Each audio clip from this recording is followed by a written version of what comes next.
清远和剑十三的对话，他都听到了。对于剑十三的那些话，他听到后自嘲一笑。不管荣九思对他是否有一分真心，他要迎娶苏二小姐是真。他此时想起荣九思昨夜和苏钱的那番对话，心里终究难受。有给孩子取过名字吗？之前给孩子起过几个名字，有些如今已经不再合适。作为母亲，都盼着自己孩子一世快乐无忧，我想叫他无忧。逍遥堪自乐，浩荡信无忧。无忧这个名字很好，爹也觉得这个名字好，那么这孩子以后就叫无忧了，他往后跟我姓，就叫穆无忧。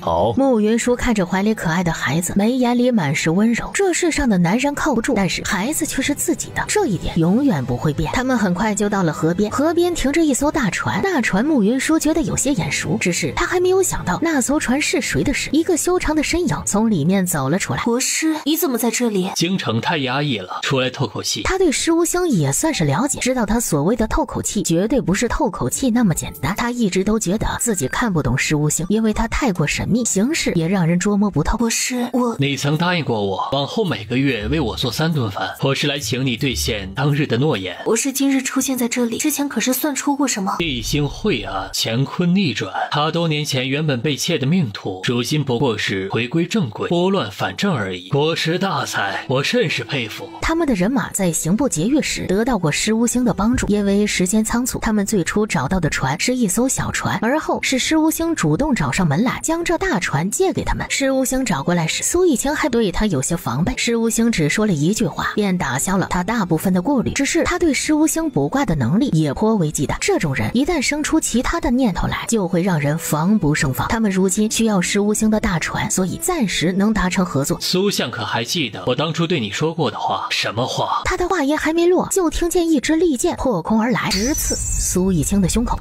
国师这是何意？他的话音一落，众轻羽卫瞬间就将施无星团团围住。与此同时，大船里走出好些手执强弓利剑的道士。穆云舒再次意外，不知道施无星这是要做什么。苏相懂得意思。苏一清面色微变，苏相若是忘了，我不妨再提醒苏相一回。当日在定王府的门口，我曾说过，苏相若是要对大晋不利的话，怕是会见血。苏一清原本是心思极重的人，在知道施无星帮他们不过是因为他为情所困，所以对他防备不算太深。他却忘了，就算施无星为情所困，他也是大晋的国师。你想杀我？不是我想杀你，而是你想杀我。苏钱的死与我无感，礼部那些心思浑浊之人的死也与我无感，但是你想利用完我就将我杀了，却与我有关系了。他是想杀施无星，但是他却没有动手。如今被施无星一言说破，他的心情有些复杂。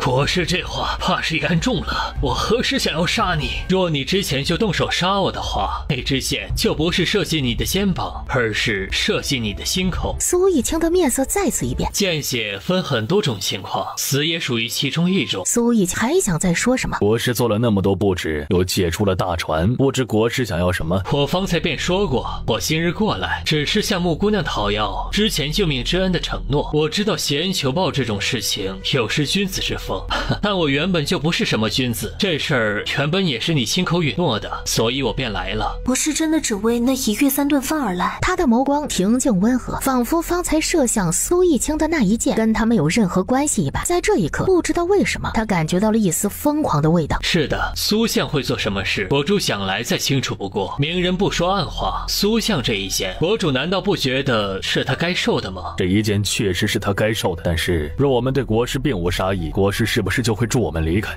自然。如此一来，国师怕是对大晋失职，这样是不是不妥？国主是想说我叛国吧？沈西时是不置可否。国主又岂知我不是叛国，而是在救大晋。沈西时的眸光幽深。元明帝荒淫无道，私欲极重，他为一己之私，曾数次设计边关战士，罗织罪名，斩了于大将军全族。他还曾在岭南坑害陈王妃的父兄，更在云岭关与鞑靼人联手诛杀荣九思，险些让鞑靼人攻进中原腹地。这样的人只会玩弄帝王心术，并无帝王对天下和百姓的仁慈。我确有私心，只是想让大晋回归正轨罢了。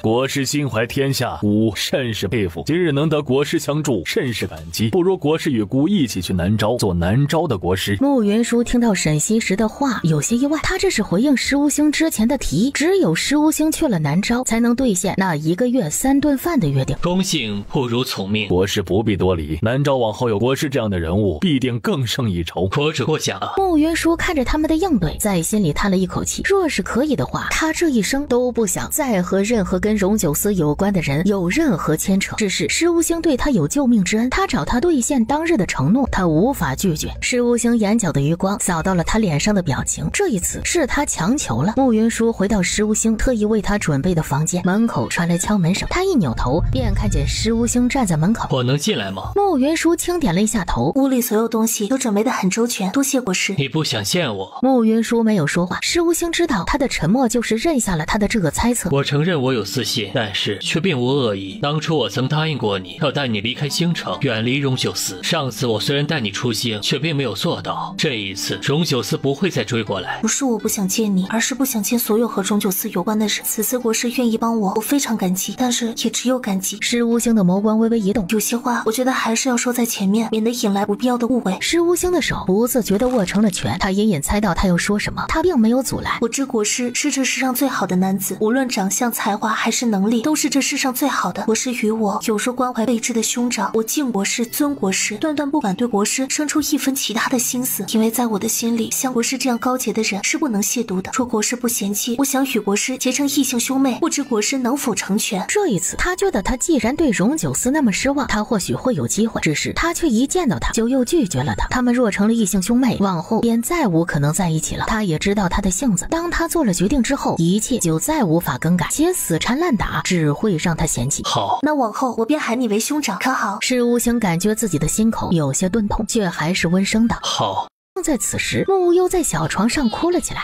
石无星的目光落在了他的小脸之上，眼里满是震惊。天气寒冷，方才襁褓将他的小脸挡住。石无星并没有看穆无忧的样子，可是此时见了温暖的仓房，露出了他的脸。穆云舒感觉到了石无星的异常，问：兄长，无忧可有什么不妥？没有不妥。穆云舒觉得他此时的表情有些反常，这么小的孩子这样哭，就算穆云舒第一次做母亲，再没经验，也知道他是饿了。无忧饿了，我先出去。他出去后，石无星的表情便有些绷不住。他是道门的天才，道法学的可以说是旷古绝今，人和人之间有没有血缘关系，他看一眼便知。他当初在定王府的门口遇到沈西时，除了看出来沈西时尊贵至极的身份，还看出了穆云舒和沈西时的父女关系。所以纵然此时穆无忧还小，石无星也看出来这个孩子和荣九思的关系。天意，这或许是天意。荣九思，你这一次纵然得了大晋的天下，又当如何？情劫之所以会成为情劫，怕就是因为其太过扑朔迷离的命途吧。他一时间都不知道是羡慕荣九思还是同情荣九思。荣九思的命格在他坠入情劫之后，就算是石无星也看不懂，因为当一个人立情劫的时候，变数太多。直到此时，石无星看见穆无忧，他终捋清了荣九思情劫的来龙去脉。此时荣九思已经进了宫，心里莫名有些慌，这种感觉和之前的心悸有些相似，却又不太一样。剑13出城多久了？已经差不多1个时辰了。荣九思知道剑13出城追苏一清没那么快回来，但是他心里的不安和暴躁随着他走向皇宫的深处而加剧。他隐隐觉得他好像要失去这世上最重要的东西，他下意识的就转身想往外走。你要去哪里啊？王叔，不知道为什么我心里十分不安。你是在担心舒儿？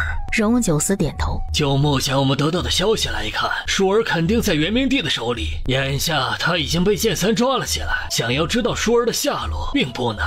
荣九思知道陈王的这番话是对的，压下心里的暴躁和不安，冷着脸往里走去。陈王看到荣九思的样子，心里有些担心。自古宫变是极为凶险的事情，在荣九思动手的那一刻，就再没有回头的时候。若这一次能平安救出穆云舒还好，若不能平安救出他，只怕荣九思会发疯。荣九思很快就到了正仪殿。元明帝今天在听说荣九思打进皇宫的时候，他在知道这件事情之后也做了很多的应对。他原本觉得只要他的禁卫军能撑上2、3日，城外的秦王大军就能攻进京城，2拨人马里应外合，就能彻底斩杀荣九思。他以为很能打的禁卫军，却没有人是荣九思带进来的精锐的对手。让他生气的是，他身边的大太监竟是荣九思的人，在他想要逃走的时候，居然直接把他锁在的宫门反锁。此时荣九思一进来，元明帝率先发难，问九弟，你这是要做什么？本王要做什么？皇兄又岂会不知？这些年来，你处心积虑地预置本王于死地，你要杀本王，本王也能理解，但是你不该动边关的将士，更不该动清远和云舒。你的眼光真的不是一般的差，竟真的对慕云舒那个贱人动了心了，你也让朕十分失望，竟还打算认慕云舒腹中的野种。皇族的血脉何等尊贵，岂容他俩混淆？朕所做的一切都是为了皇族，为了我大晋的天下。你如今做下这样的事情，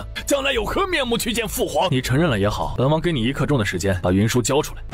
他若安好，本王就给你一具全尸；他若有事，本王就屠了整座皇宫。元明帝被荣九思掐着脖子，看着他的眼里终于有了几分惧怕。他心里虽然害怕，却不想露怯。你难不成想弑君？你行事疯狂，虽是皇帝，却对天下没有半点怜悯之心。你这样的人不配做君主。你既然不配做君主，本王还不是想杀就杀？荣九思，你疯了吗？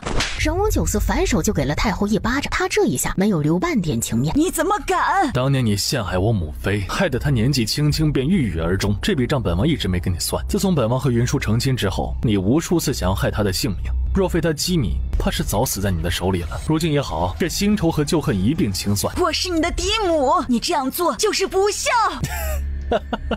你作为嫡母没有半点仁慈之心，千方百计的想要杀本王，你对本王从没有过半分慈爱，更无生养之恩，也不知道你哪里来的底气敢指责本王不孝。不过你既然已经把不孝的帽子扣在本王的头上了，那本王就不孝给你看。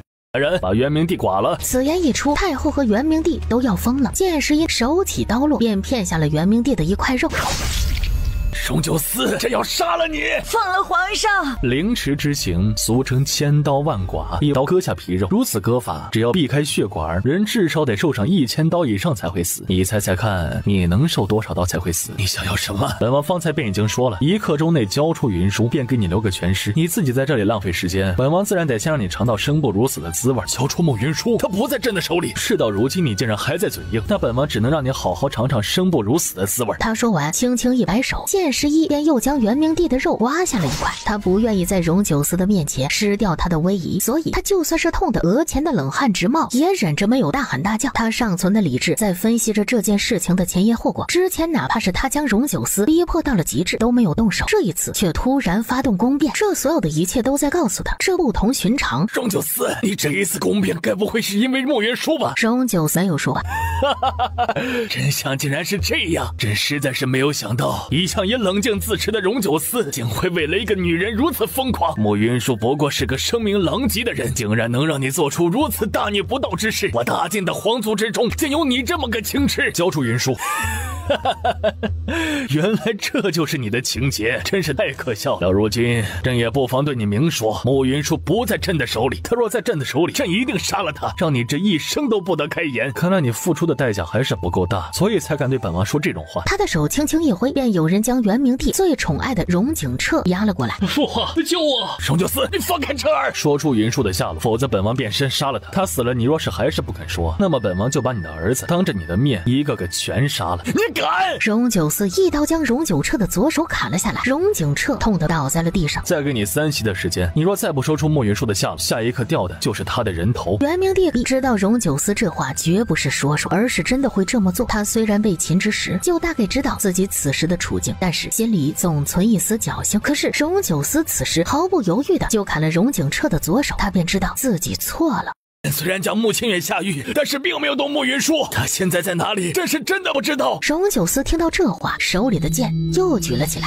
这一次，他手里的剑对着的是荣景彻的脖子。只要他这一剑削下去，荣景彻必死无疑。元明帝急得不行，却一点办法都没有，因为慕云舒真不在他的手里。等一下，我知道慕云舒在哪里。你知道他在哪里？你若有一句假话，本王立即要你狗命。前些日子，你和苏儿小姐定下婚事之后，我偶然听见玉心和岳父在商议一件事情。继续，但凡有一个字是假的，本王就立即杀了你。岳父觉得王叔虽然和他达成某个协议，但是还不够保险。他觉得王叔未必会看得杀慕云舒，但是慕云舒终究是和王叔拜过堂的结发妻子啊，所以慕云舒的存在一定会对苏二小姐后续的地位产生一定影响。他为了以后能和王叔合作无间，就一定要除去慕云舒。不是你派人去温泉北院刺杀云舒，这种授人以柄的事情，朕怎么可能去做？你继续说。雨欣告诉岳父，王叔对慕云舒的感情甚深，绝不是像外界传闻的那般。岳父便更加觉得慕云舒不能再留。我听他们说，似乎要动用苏府养了多年的私兵去杀慕云舒，所以血洗温泉山庄的是苏浅。我只是听到他们商议，并不知道他们有没有做这件事情。但是就目前的情况来看，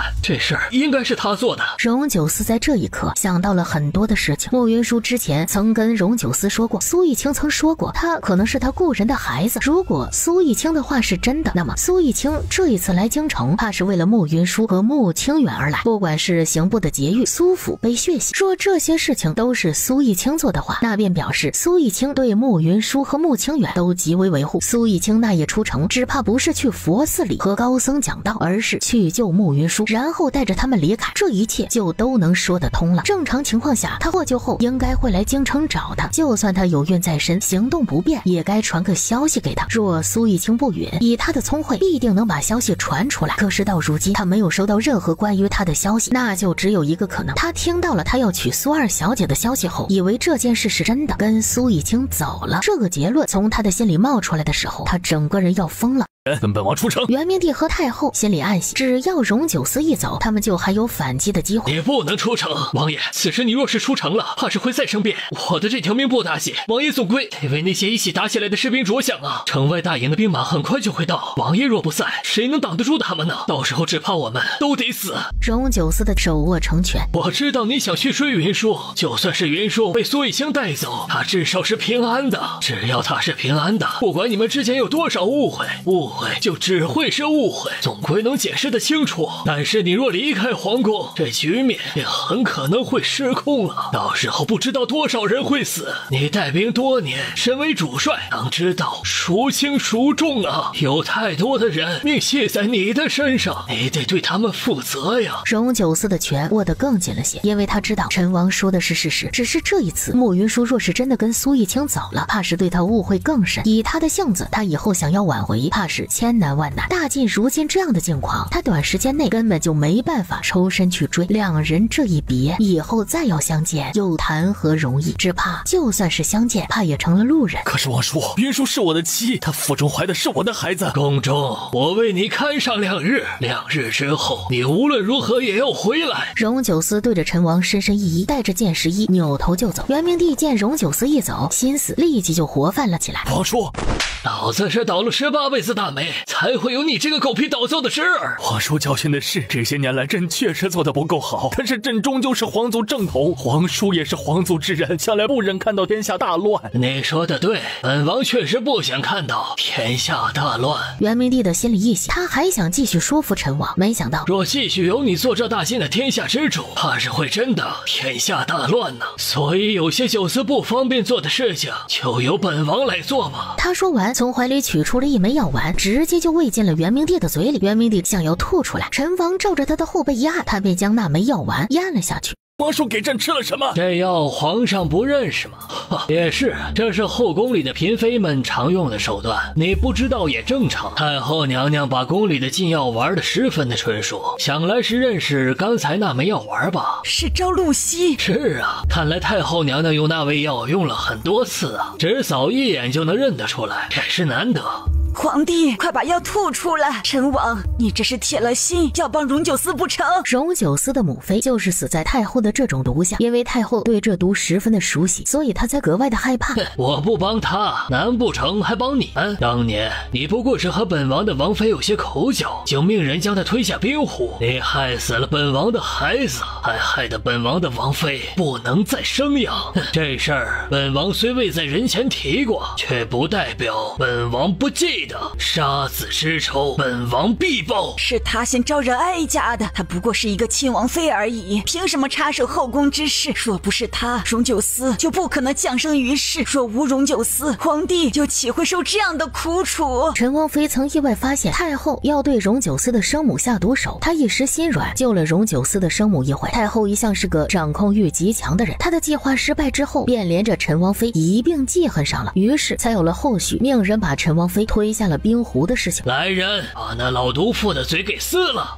他的话音一落，便有侍卫去撕太后的嘴，只是眨眼的功夫，便把太后的嘴撕得鲜血淋漓。元明帝没想到陈王完全不过念往日的情分，动起手来比起荣九思是半点不差。他的心里刚生出来的几分欣喜便散了个干净。荣景彻的脸色也很难看，他看着陈王对付元明帝和太后，尽量降低自己的存在感。荣九思在得了陈王那句话后，立即就出了皇宫。只是他出皇宫时天色已晚，暮色笼住了整座京城。只是他这一生从不信命，陈王既然替他看守皇宫，那么他无论如何也要想办法把慕云舒追回。荣九思才走到城门，就遇到回来的剑13。剑13一看见他，便跪在地上道：“属下无能，没能把穆公子带回来。你追上了南诏使臣的队伍了，可看见王妃？”属下见到了穆公子，却并没有看见王妃。他们往哪边走了？带路！剑13应了一声，给荣九思带路。他心里有些疑虑，朝剑11看去，王妃可能也在南诏使臣队伍之中。我离开的时候，隐约听到了孩子的哭声。你说什么？属下离开的时候，听到了一声婴儿的啼哭声，只是那一声哭得太短，属下便以为是听错了，是属下愚钝，没有多想，请王爷责罚。你起来，跟本王细细说今日的见闻。他的嘴里说着话，催着骏马朝前疾奔。等剑13把今天见到的南诏使臣队伍之事事无巨细的全部说完之后，荣九思脸色十分难看。整件事情朝着荣九思最不愿意的方向发展了。他们经过那家客栈的时候，看见客栈老板拉出沾了血的褥子出来。女人在客栈里生孩子，真是太晦气了。是什么人在你的客栈里生孩子？客栈老板看他衣着尊贵，满身肃杀之气，哪里敢隐瞒，便将昨夜发生的事情全部说了。荣九思听完客栈老板的话，面色苍白。他昨夜就是在这里和苏乾说的话，若昨夜慕云舒就住在这间客栈的话，怕是把那些话全听到了。策马朝前奔去，无论如何他都得把慕云舒追回来。荣九思带着众侍卫到了1里地，便听到了不远处极为庞杂的动静。王爷，听这动静应该是京大营那边传来的。他作为义军的统帅，太知道这种时候有多么凶险。他们此时杀过来便是去救驾的。在这一刻，荣九思有2个选择，一个不管不顾的去追慕云舒，和他说清楚所有的一切，而他若不在京城，单凭陈王很难稳得住局面，因为他的兵马只会听从他的调动。陈王能帮他守住皇宫，却调动不了他的兵马。等他找到慕云舒回来，只怕京中已经血流成河。但是有一件事情他可以肯定，他去了南诏必定是安好的，他们会有再见之期。回京。他说完，看了眼慕云舒离开的方向，纵然眼里再多的不舍，他此时都只能暂时割舍。剑11听出了他这一句里暗含的血泪。是大晋的这一场宫变持续了小半个月，最后以荣九思带着兵马将京大营的人马击杀过半，才算是暂时控制了京城的局面。荣九思在完全掌控京城后，便开启了政局的清洗。他又用了大半个月，才算是暂时稳住朝堂的局面。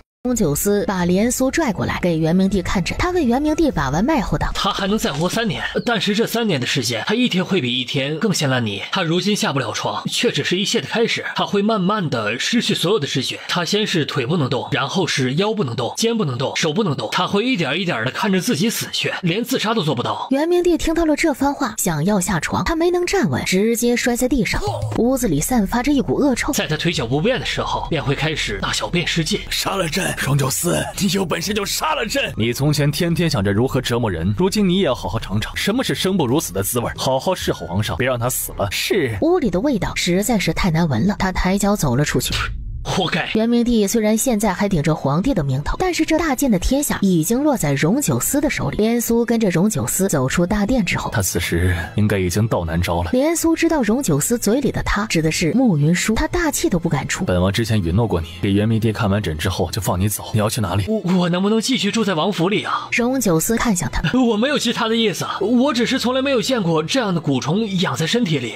我想在王府里再等上3年，看蛊虫破体而出的样子。荣九思的眉头拧了起来。我知道这种事情你们看来是挺恶心的，但是我是养蛊人，全尸这东西跟我没关系，我只对蛊虫感兴趣。我发誓，等我看见那只蛊虫破体而出的时候，我立刻就走。你可以住在王府，但是你不要想着耍招，只要你敢耍花招，本王就能立即要了你的命。王爷放心，我绝对不会耍花招的。他因为荣九思答应，把他高兴的不行。荣九思懒得理会连苏，扭头去了南书房。朝中的几位大臣还在等他议事。他过去的时候，几位大臣都来了。这一次要议的是年节的事情。荣九思听他们说过过年的事情时，整个人有些恍惚。他和慕云舒的大婚是在初春，这一年对他而言既残酷又美好，而他对他从最初的猜疑不信任到如今的情根深重，也不过是短短几个月的光景。之前石无星跟他说，他若能避开那一劫，必定会立情节，他完全没放在心上，因为那时的他自信又骄傲，觉得这世上根本就没有哪个女人配得上他，也没有哪个女人值得他动心，现实却教他做人。所谓情节，剜心剜肝。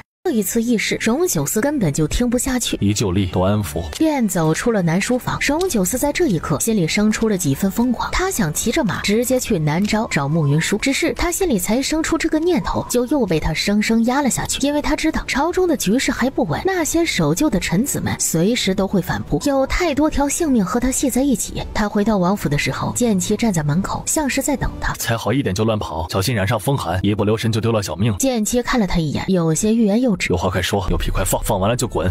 是王爷自己让我说的，那我就说了。荣九思懒得理他，抬脚就往王府里走。王爷是个大蠢蛋。他扭头朝剑妻看去，这混账的胆子是越来越大了，竟敢当着我的面骂我。是王爷让我说的，王爷可不能因为这事罚我。再说了，现在王妃不要王爷了，王妃那样好的性子都不要王爷了，以后王爷定找不到媳妇儿了。荣九思斜斜地看了他一眼。我作为侍卫是不知道王爷的计划，但是我觉得这件事情王爷在做，怎么也得跟王妃通个气儿啊。当初在别院里，王妃听说王爷要娶那什么劳什子苏二，她是一个字儿不信的。她说她要听王爷的解释，由此可见王妃对王爷颇为信任。可是王爷做了什么呢？你闭嘴！你别拉我，这事我憋了1个月了，再不说我会憋死。遇到这么个二货也是没办法。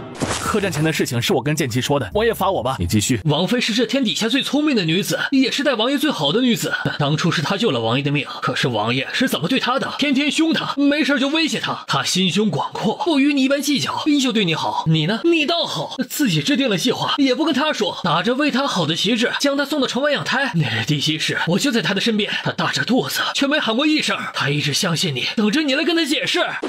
你说的对，本王确实是个大蠢蛋，是本王对不起他，也是本王辜负了他。他说完又动手打了自己2耳光，对自己下手一点情面都没留。两人都吃惊地看着他，他从不会认错，更不会做出自罚的事情，可是他此时却动手打自己。王爷，在别人看来，本王是这一场宫变中最大的赢家，却不知对本王而言，这一次宫变输掉了一切。他说完抬脚就走，将自己关进了房间。都怪你，你瞎逼逼什么呀？我也没说错呀。王妃这一次的离开对王爷打击极大，这些天我们在王爷面前一个字都不敢提起王妃，你倒好。他伸手指了指剑妻，扭头就走。剑妻也觉得自己挺委屈的，因为他觉得自己并没有做什么出格的事情。荣九思回房之后，闭上眼睛，靠在门上喘气。荣九思生来就被教导要有担当，不管何时何地都要以大局为重，以天下苍生为重。他之前也没觉得这样的教导有什么问题，但是这一次心里生出了厌恶。这些天，荣九思一刻都不敢让自己停下来，他一停下来就会想他，他甚至不敢回王府，怕睹物思人。只是他又怎么可能永不回王府？听到有人敲门，可是属下今日不是存心要骂王爷，属下知道那日的事情也非王爷所愿。其实属下今日来找王爷，是有件事情想要跟王爷说，请王爷恩准。荣九思没有说话，属下想等伤好之后就去南诏找王妃。荣九思的动作一致，当初王爷把属下送给王妃，细细算来，属下如今是王妃的侍卫，自该待在她的身边。他的话还没有说完，房门便被荣九思打开了。属下不是说王爷不好，而是你什么时候出发？大夫说属下的伤还得将养半个月，所以属下想上元节过后就去南诏。何必等那么久？你现在就出发。你不要忘了，王姨原本就是医术极佳的大夫，只要你找到他的时候还有一口气在，他就能救活你。这事儿怎么和我预想的不太一样啊？你找到王妃之后便立即传消息回来，你不愿意？属下当然愿意，只是属下还是觉得过完上元节再出发比较好。毕竟属下的伤是为了保护王妃受的，若属下带着一身还没有好的伤去见他，他可能会心疼属下。属下觉得他已经被王爷伤痛了心，属下不想他再为属下心疼了。他一时间惊竟不知道该说什么了，只睁着一双桃花眼，冷冷地看着剑气。剑气被他看得心里发毛，刚要装可怜也好，他一直都知道荣九思性情霸道，一向说一不二，今天却并没有多说什么，就同意了他的请求。他有些吃惊地朝荣九思看去，荣九思却没搭理他，直接关上了门。到此时，哪怕剑气再缺根筋，也知道荣九思的心情极度不好。剑气转身离开。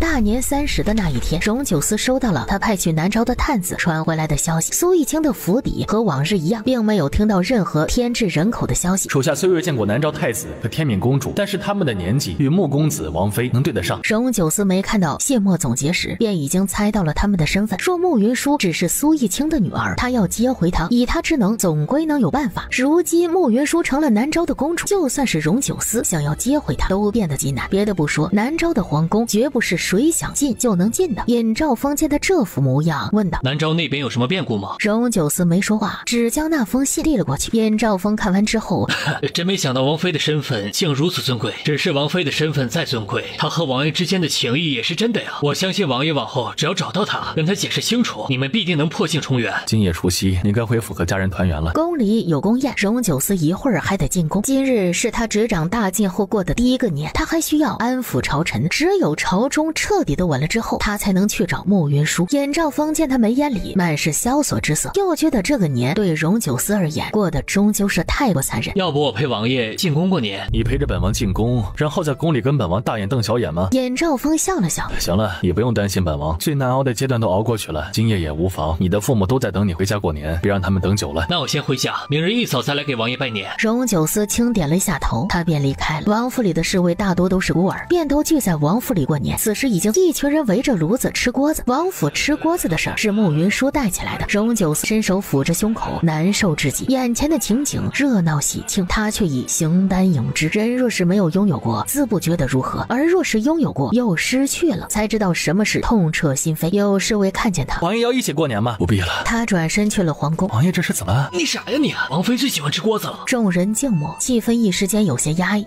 荣九思到皇宫的时候，皇宫里的宫宴已开，陈王和陈王妃也来了。两人看着荣九思的时候，轻叹了口气。荣九思走了个过场般，对他们说了几句话，便独自一人去了御花园。想起当初和穆云舒一起进御花园的情景，一口血喷了出来。陈王妃和陈王在一旁看到这情景，都吓了一大跳。九思，荣九思单膝跪在地上：“你没事吧？”皇叔，我与云舒年后成亲，还未满1年，可是我却觉得这1年抵过我前面的几10年。问世间情为何物，真叫人生死相许啊！皇室清雅，薄情薄性，然就算是手握重权，心中无爱，也不过是行尸走肉。你尝过了情的滋味，当知这世间除了算计外，还有情，而人间之情，除了儿女私情，还有天下大情。你如今已处高位，身上背负着责任，与舒儿此生怕是再无可能。我之前便觉得你和舒儿的性子都太过刚硬，不是良缘，到如今倒不如各过各的。他虽然恼荣九思上次的决定，但是这段时间看到他这副样子，也知他的不易。陈王轻咳了一声：“难道我说的不是事实吗？是九思自己做的。当初在做那件事的时候，可有半点为舒儿想过？他这样自以为是，哪个女人受得了？更不要说他那一身臭脾气，不知温柔体贴是何物。他这性子是须得女子围着他转，将他奉为神明。而舒儿的性子何等刚烈，绝不可能事事以他为先，更不可能围着他转。眼下既已走到这一步，还不如彻底断了。你婶子的话虽然不好听，但话糙理不糙。你和舒儿的性子都太强了。你如今虽然没有称帝，却是手掌实权的摄政王。你以后的路都将如在悬崖边行走，一不留神就将万劫不复，倒不如彻底斩断。可是王叔，我的心已经给了云舒了，一个人若是没有了心，要怎么活？陈王一时间竟不知道要说什么好，只伸手拍了拍他的肩：“你的心既然已经给了云舒，那你的那2位侧妃怎么办？”侧妃？当初元明帝下旨给你赐的婚，一正妃2侧妃，苏府被灭，你那正妃苏氏也被杀了，但是2位侧妃却还在。既然是元明帝下的旨，那便由他去取。当初元明帝是察觉苏乾和荣九思要联手，强塞了2个侧妃给荣九思，为的是离间他和苏乾。而荣九思这一次的宫变，则以极为霸道的方式把这些阴谋诡计全部清扫干净。他此时若不愿意娶，没有人能逼得了他。你如今根基未稳，还需要笼络朝臣，而笼络朝臣的最好方法就是联姻。你若是娶了那些大臣的女儿，便能让他们为你效力。皇叔，这世上笼络人的方式有千万种，不是只有联姻这一种。陈王看向他，我若真的娶了别的女子，这一生和云舒便真的是缘尽。联姻确实是最快最有效的笼络人的方式，但是我已经深受其害，如今哪怕需要更多的事情来处理这件事，我也绝不会走这条路的。不管往后要付出怎样的代价，我也要将云舒接回来。南诏的皇宫此时也在过年。沈西时年前把穆云舒和穆清远找回来后，他的心情极好。在他立穆清远为太子的时候，大赦天下，为他积福。他当年继承皇位的时候，朝中大臣曾上了无数的折子，请他立后立妃，后面用了些手段，绝了那些臣子的心思。也因为如此，南诏的皇宫里无后也无妃。穆云舒刚到南诏皇宫的时候，看到这情景是有些吃惊的。他不知道沈西时用了什么法子，才将他们安抚住，让南诏的皇宫如此干净。皇妹，为兄敬你一杯，祝你岁岁安康，万事胜意。沈衍是沈西时35岁时从宗室里挑出来的孩子，原本是作为南诏的太子培养的，只是沈西时之前一直没有封他为太子，只为他封了王。谢兄长，我也祝兄长身康体健，心想事成。两人都将杯中的酒喝了。今天是阖家团圆的日子，怎么不见驸马呀？你这是担心姑的女儿嫁不出去？穆清远平素温和谦雅，沈西时平时亲自带在身边教导，众人不敢对他有所质疑。但是穆云舒带个刚出生没多久的孩子，却又不见孩子的父亲，此事就难免被人诟病。自然不是，我只是有点好奇罢了。驸马平时不露面也就罢了，今天这样的场合还不露面，就有些过了。穆云舒自然听出了对方话外的恶意，他自己也不知道孩子的父亲是谁，却不自觉地想起了荣九思。穆清远想说些什么，穆云舒轻摆了一下手：“你要是见到他，估计会吓死。”公主这话怕是有些夸张，不过是个人而已，又有什么好怕的？不如公主把他请出来，让我长长见识。你就这么想见他？不仅是我想见，在座的诸位都很想见。南诏的皇室人丁单薄，多个人多份力量。他这话立即得到了很多人的赞同，都喊着穆云舒把他的驸马喊出来见一见。既然这么想见，那我自然不能负了你的意，总归得成全你。他说话的时候，目光落在了门口侍卫手中的金瓜上。穆云舒走过去道：“借你的金瓜用一下。”拎着金瓜就走到了那位宗室的面前，问：“我再问你一遍，你真要见我的驸马吗？”当然。他的话音才落，就感觉有什么东西砸在他的脑袋上。公主这是做什么？我的驸马早就死了，你想要见到，只能去地府见他了。还有谁想见本宫的驸马？一次性报上名来，本宫送你们一起去见他。众人无语，但是他们真的没有想到穆云舒会这么虎啊！他们更没有想到穆云舒的夫婿竟死了，他们只得七嘴八舌的向他赔不是。之前也没见你们这么关心这件事情，今夜倒是会找时间。往后谁敢再问天命公主亡夫的事，休怪姑不客气。不过是个死去的男人而已，你也不必再为他介怀。南诏的好男儿极多，等过完年，姑就给你准备招婿的事情。皇城里的男子，你看上哪个就招哪个为婿，要是看上的多的话，就一并招进宫来。虽然，但是也不必如此。父皇，我现在不想嫁人。南诏皇族人丁单薄，所以皇族的公主不嫁人，只招婿。忘掉不适合你的男子，最好的办法就是找一个更好的男子。穆云舒听到沈西时的话，有些无言以对。他果然是亲爹，还是个观念很先进、非常开明的亲爹。这事儿我来安排，你到时候只管来选人就好，不要有任何的压力。他才刚经历了荣九思的事情，一点都不想经历新的恋情。只是他也知道沈西时是一番好意，只得是硬着头皮道：“谢谢爹。”那这事儿就这么定下来了。今夜这顿年夜饭其实不过是试探，所有人都知道穆清远已经被封了太子，他们等闲不敢有什么动作。相对于穆云舒的身上有一堆的破绽，只是今夜的这个试探却让他们大跌眼镜，因为他们已经发现穆云舒似乎也不是那种任人拿捏的主。沈西时对他都极为宠爱，更不要说已经立为太子的穆清远了。石无星坐在角落里，看着南诏的宗室们的表情，眉梢微挑。这些人挑了穆云舒为男，真的是太不长眼了。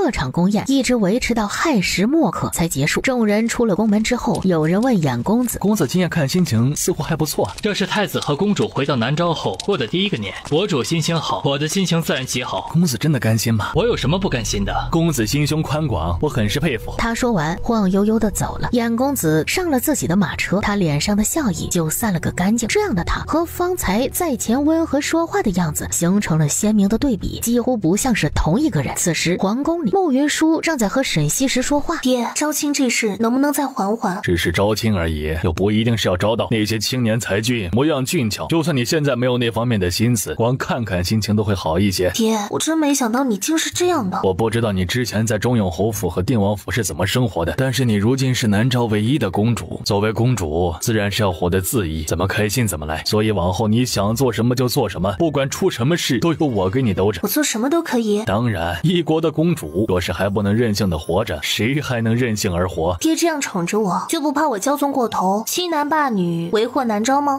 那又如何？慕云舒自穿越到这个世界之后，天天如履薄冰，在定王府的日子，就算荣九思待他再好，他心里也有所顾忌。而到了南诏，他似乎不用像以前那样谨小慎微的活着。爹，你这样子很像昏君呢。宠宠自己的女儿就成了昏君，那昏君的门槛也太低了。也是。我没做过父亲，不知道要怎么做才能让你开心一些，所以我就只能对你好，你想要什么就给你什么，你想做什么就可以去做什么。舒儿，是爹不好，找到你们的时候太晚了，才让你吃了那么多的苦。他可以宠着慕云舒，却会严格要求慕清远，因为慕云舒是女孩子，不需要担得起打理南诏的责任。你很好。我之前问过清远，他说你喜欢放烟花，我便让工部做了不少，你要不要去玩玩？当然要。他过去的时候，慕清远已经到了，正在那里询问都有哪些品种的烟花。最后姐弟两人一起放完大烟花后，沈西时看到他们玩得开心的样子，他的心情也极好。身边的大太监少来过来的，国主，沈月行一口咬定今夜是他喝多了瞎说的。喝多了瞎说的，姑的女儿哪里容得到他们去猜测去瞎说？大过年的不适合用刑，他既然那么爱喝酒，那就一次让他喝个够。传姑的旨意，送10坛烧刀子给沈月行，不喝完不许离开皇宫。赵来低头应了一声。南诏的酒度数不高，烧刀子是前2天北荣送来的酒，喝的时候有如刀子割咽喉。沈月行要是把10坛烧刀子喝完，估计会喝得胃穿孔。慕云舒此时在跟慕清远说着闲话。做太子的感觉怎么样？之前科考的时候，他给我找了些策论，对我指点了一番。我以为我已经略懂了治国之道，可是真成了南诏的太子后，我就发现我之前知道的那些东西都太过肤浅了，且因为身份不一样，考虑问题的时候出发点也完全不一样了。我要学的东西还有很多。至于做太子的感觉，对我而言，可能最大的好处就是面对困难时不用再那么束手无策了。爹给我配了一些属臣，他们天天围着我转。说句心里话，我不是那么的适应。我以后就靠你罩着我了。好，我跟爹看折子的时候，听到了关于大晋那边的消息。荣九思称帝了？没有，他没有杀了元明帝，而是借着清君侧的名头清洗了整座皇宫。探子得来的消息说，是元明帝病重，将天下托付给了荣九思，他成了摄政王。元明帝应该是被荣九思控制了。以前荣九思只有10万兵马的时候，元明帝都不太敢动他。如今他手握大权，元明帝被控制了，那几位皇子没一个是他的对手。荣九思虽然如今没有称帝，但是整个大晋已经落入他手里，往后他便再也不会受元明帝约束，能实施自己的政见和抱负了。以他的能力，应该能带领大晋走向盛世，这对大晋百姓是件好事。你真放下他了？在我决定离开京城的那一刻，就放下了。你不恨他？恨他什么？无情吗？他出身皇族，本就无情，是我自己太过天真了。这一次断了也挺好的，至少时间还短，我还没有陷进去太深。若是时间长了，用情深了，再发生这种事情，那才是真的痛不欲生。这事不能就这样算了，以后有机会，我一定让他好看。我和他从一开始就是各取所需，曲终人散，本就是我们的结束。你有心情为我出头，还不如把这心思用在自己身上。你也不小了，可以娶妻了。慕清远听到了这句话，不自觉的就想起那日在驿馆见到徐英的情景。娶妻之事不急。想徐英了？你怎么知道？慕云舒原本只是因为在送他去参加科考的时候遇到了徐英，当时他们的反应有点意思，他生出了猜测，此时这样问其实是在诈他。真喜欢徐英啊？是啊，我喜欢她又怎样？你喜欢她，我觉得很好啊。徐英人不错，是个十分爽利的姑娘，只是眼下你们相距这么远，想要见一面都难。要不爹给我选驸马的时候，顺便也帮你选妃？不必。夜色已深，他也不逗他了，打了个哈欠就往住处走。慕清远却因为和他的这番对话，心里生出了几分怅然。他对大晋的京城其实没有什么好留恋的，他对京城唯一牵挂的可能就是徐氏的2兄妹了。慕云舒在回房的路上遇到了石无星。云舒，新年快乐！兄长，新年快乐！新的一年，新的开始，往后也是新的人生。你如今已经是南诏最尊贵的公主，再不许像以前那样谨小慎微的活着了。兄长从大晋的国师变成南诏的国师，可还适应？都还好，唯一不好的是这里的饭菜很是辛辣，吃起来怪怪的。南诏地处整个大陆的西南，这里十分潮湿，所以这里的人喜欢吃辣。他刚来的时候，侍卫给他上了一盘调味过的辣椒油，把那辣椒油全拌进了菜里，把他的嘴都辣肿。最后后还是慕云舒为他配了些药，才算是缓解了他的症状。好在那一天不是我给兄长做饭，否则兄长热和辣加在一起，兄长估计会辣晕过去的。是啊，还真是庆幸。沈西时在远处看到他们谈笑风生的样子，看起来十分般配。沈西时对石无星的观感远好过于荣九思，可惜慕云舒不喜欢石无星，否则石无星做慕云舒的驸马也是合格的。慕云舒不知道沈西时的想法，他此时已经回了房。慕无忧还太小，交给奶娘在带，并没有参加今夜的宫宴。无忧有没有想娘亲呢？她如今刚刚满月，长得极好，却让她有一种难以言说的熟悉感。慕云舒发现她的眉眼像极了他，她的脸上竟看不到半点他那个未知身份父亲的影，其实是件好事。转眼又过了2个月，经过这几个月的心路历程，慕云舒看到这样的慕无忧，就觉得他是上天送给他的礼物。慕无忧长得这么像他觉得是另一种体贴。他的儿子就是全天下最好的儿子，不接受任何人反驳。日春色晴好，百花盛开，正是踏青好时节。沈西时怕慕云舒在宫里闷坏了，便点了一对青羽卫陪他出门踏青。慕云舒想想慕清远也挺可怜的，便想把他也叫上一起。他过去的时候，石无星也在，便也叫上了他。他们出宫的时候，刚好遇到了衍公子。衍公子问明缘由后，不知不觉间已经到了仲春时节，正是踏青的好时候。我今日也没其他的事情，和你们一起去踏青。他这么说了，慕云舒也不好拒绝。在他们的队伍穿过长街时，路边有个衣着破烂的叫花子，瞪大一双眼睛在看着他们的队伍，眼里有隐隐的泪光。慕云舒此时正在哄着慕无忧，并没有看向路边。他如果看的话，一定能认出是剑妻。慕云舒一行人踏青的地方是南诏皇城外的七燕湖，他们过来的时候，那里还有一些其他世家的公子小姐们。慕清远明显第一次面对这种局面，他有些紧张。你们若无其他的事情，就退下吧。他这样板着脸，那些贵女们不敢触怒他，便退了下去。太子也太紧张了些，这些贵女们只是想要认识你而已。清远是太子，身份贵重，又岂是他们想认识就能认识？只要清远不愿意，就可以一视同仁的不搭理他们。皇妹说的是，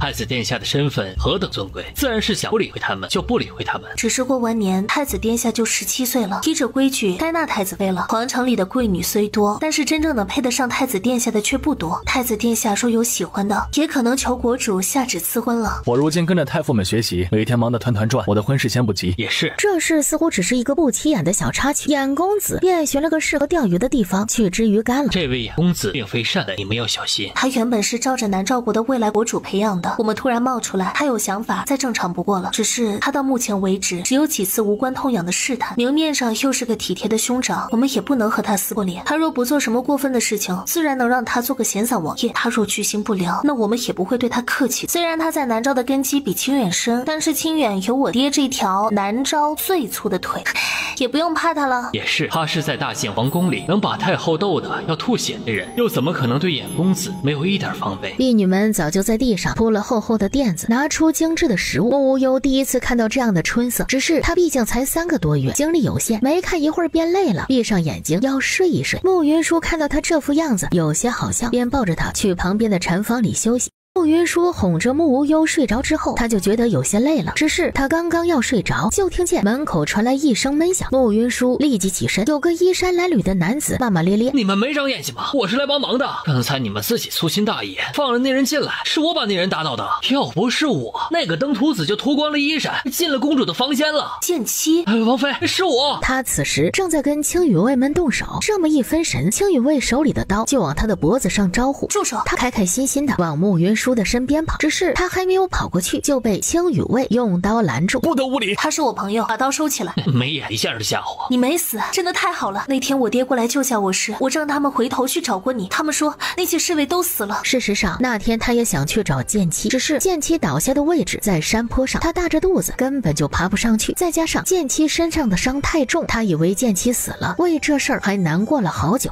那是我命大，当时虽然受了重伤，但是好在王爷带人及时赶了过来，救了我。你是不知道，这一次我在床上足足躺了1个来月才能起身。你的伤看起来似乎没有大好，气血还没有补足，不过没关系，我帮你调理一阵子，你就能大好了。好，你怎么这副样子？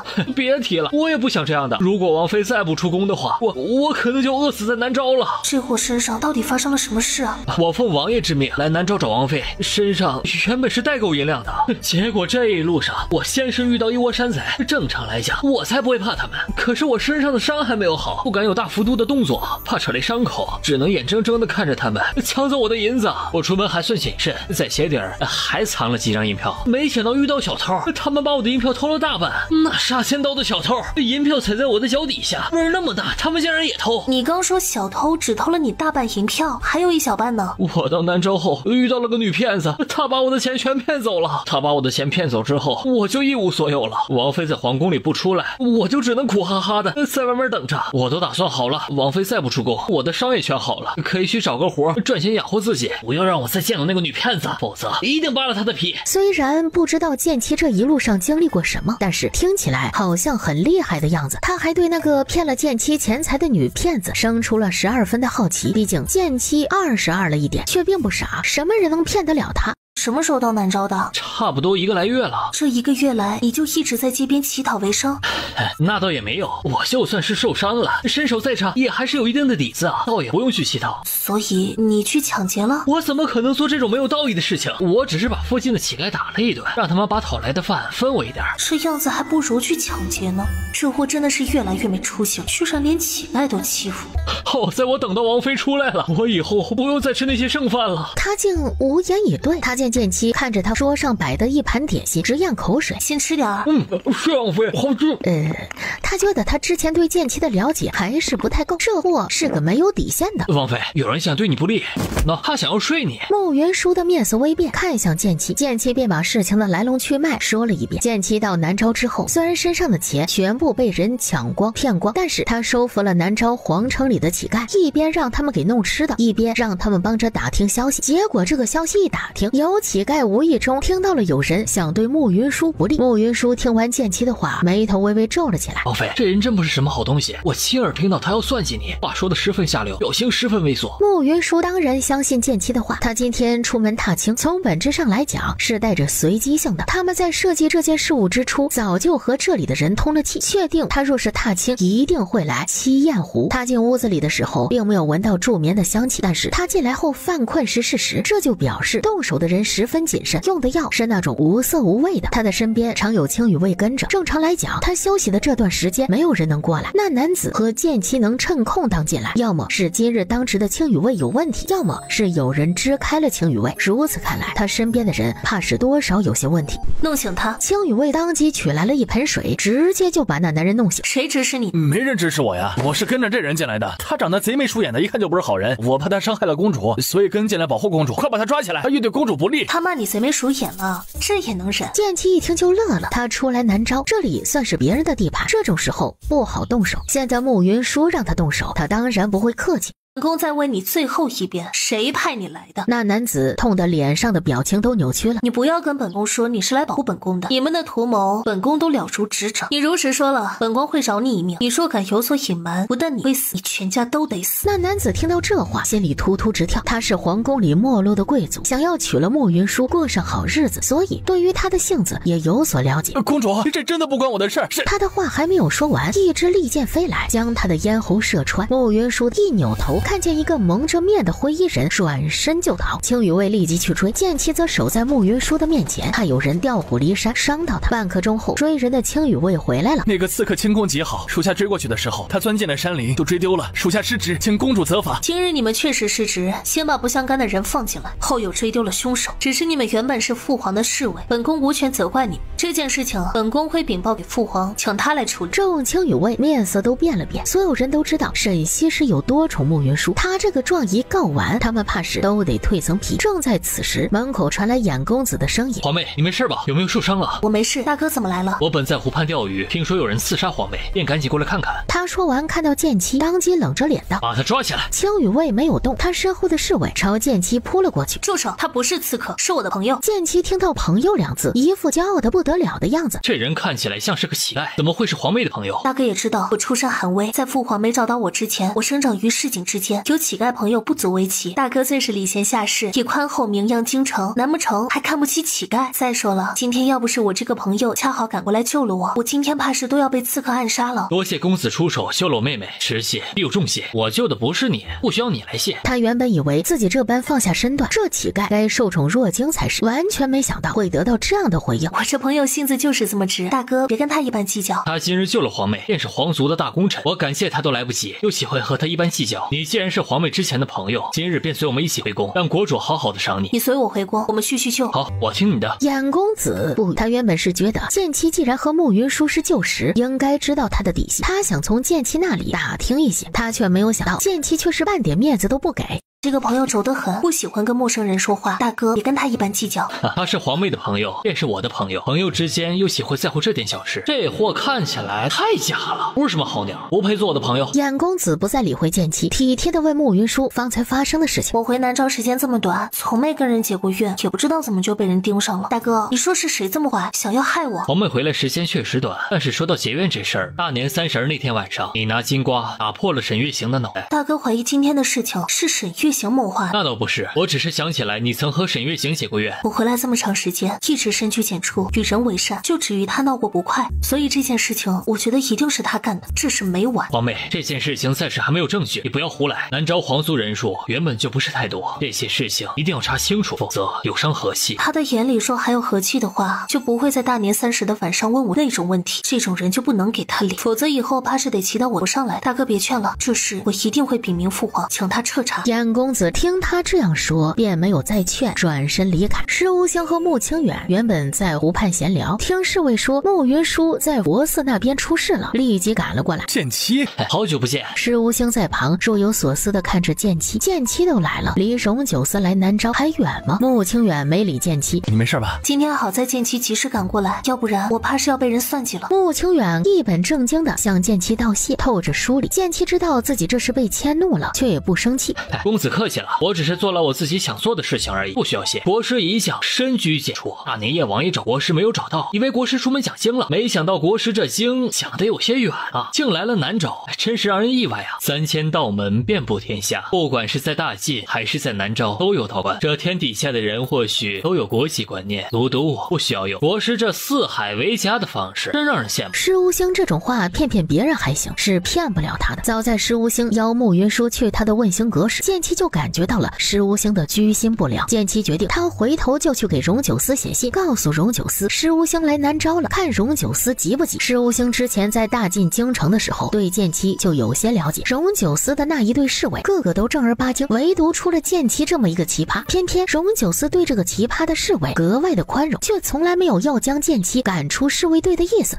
你若是羡慕的话，可以入我道门，到时候还你自由。谁要进你们道门了？我听说你们那些破道士啊，是不允许娶妻的。我以后还要娶妻，让我媳妇儿给我生个10个8个孩子。他说到这里，想起施无星是道门之首，那么也是不能娶妻的，他就又开心了起来。施无星懒得跟这个二货一般计较，他们几人凑在一起分析了一下方才的事情，众人的面色都有些凝重。你们也不用太过紧张，这件事情虽然有些出人意料，但是却没有太坏，且动手之人的行事方式多少有些小家子气了，充斥着一股子宅斗的味儿。这人格局有点小，不足为惧。他再出意外，我们先回去。穆无忧已经睡醒了，奶娘要过来抱他，我来抱就好。穆云舒抱着穆无忧往马车的方向走，剑妻在看见穆无忧的那一刻就踮着脚伸长脖子去看他。你想要看无忧，自己凑过来看，你这副样子脖子都比长颈鹿还长了。剑妻有些不好意思的挠了挠头，却真的走过来看向穆无忧。此时穆无忧刚睡醒，睁着一双大眼睛看来看去，看起来十分乖巧可爱。他和王妃长得好像，和王爷一点都不像。从我离开大晋的那一天起，我就不再是定王妃，你往后不要再喊我王妃，和其他人一样喊我公主吧。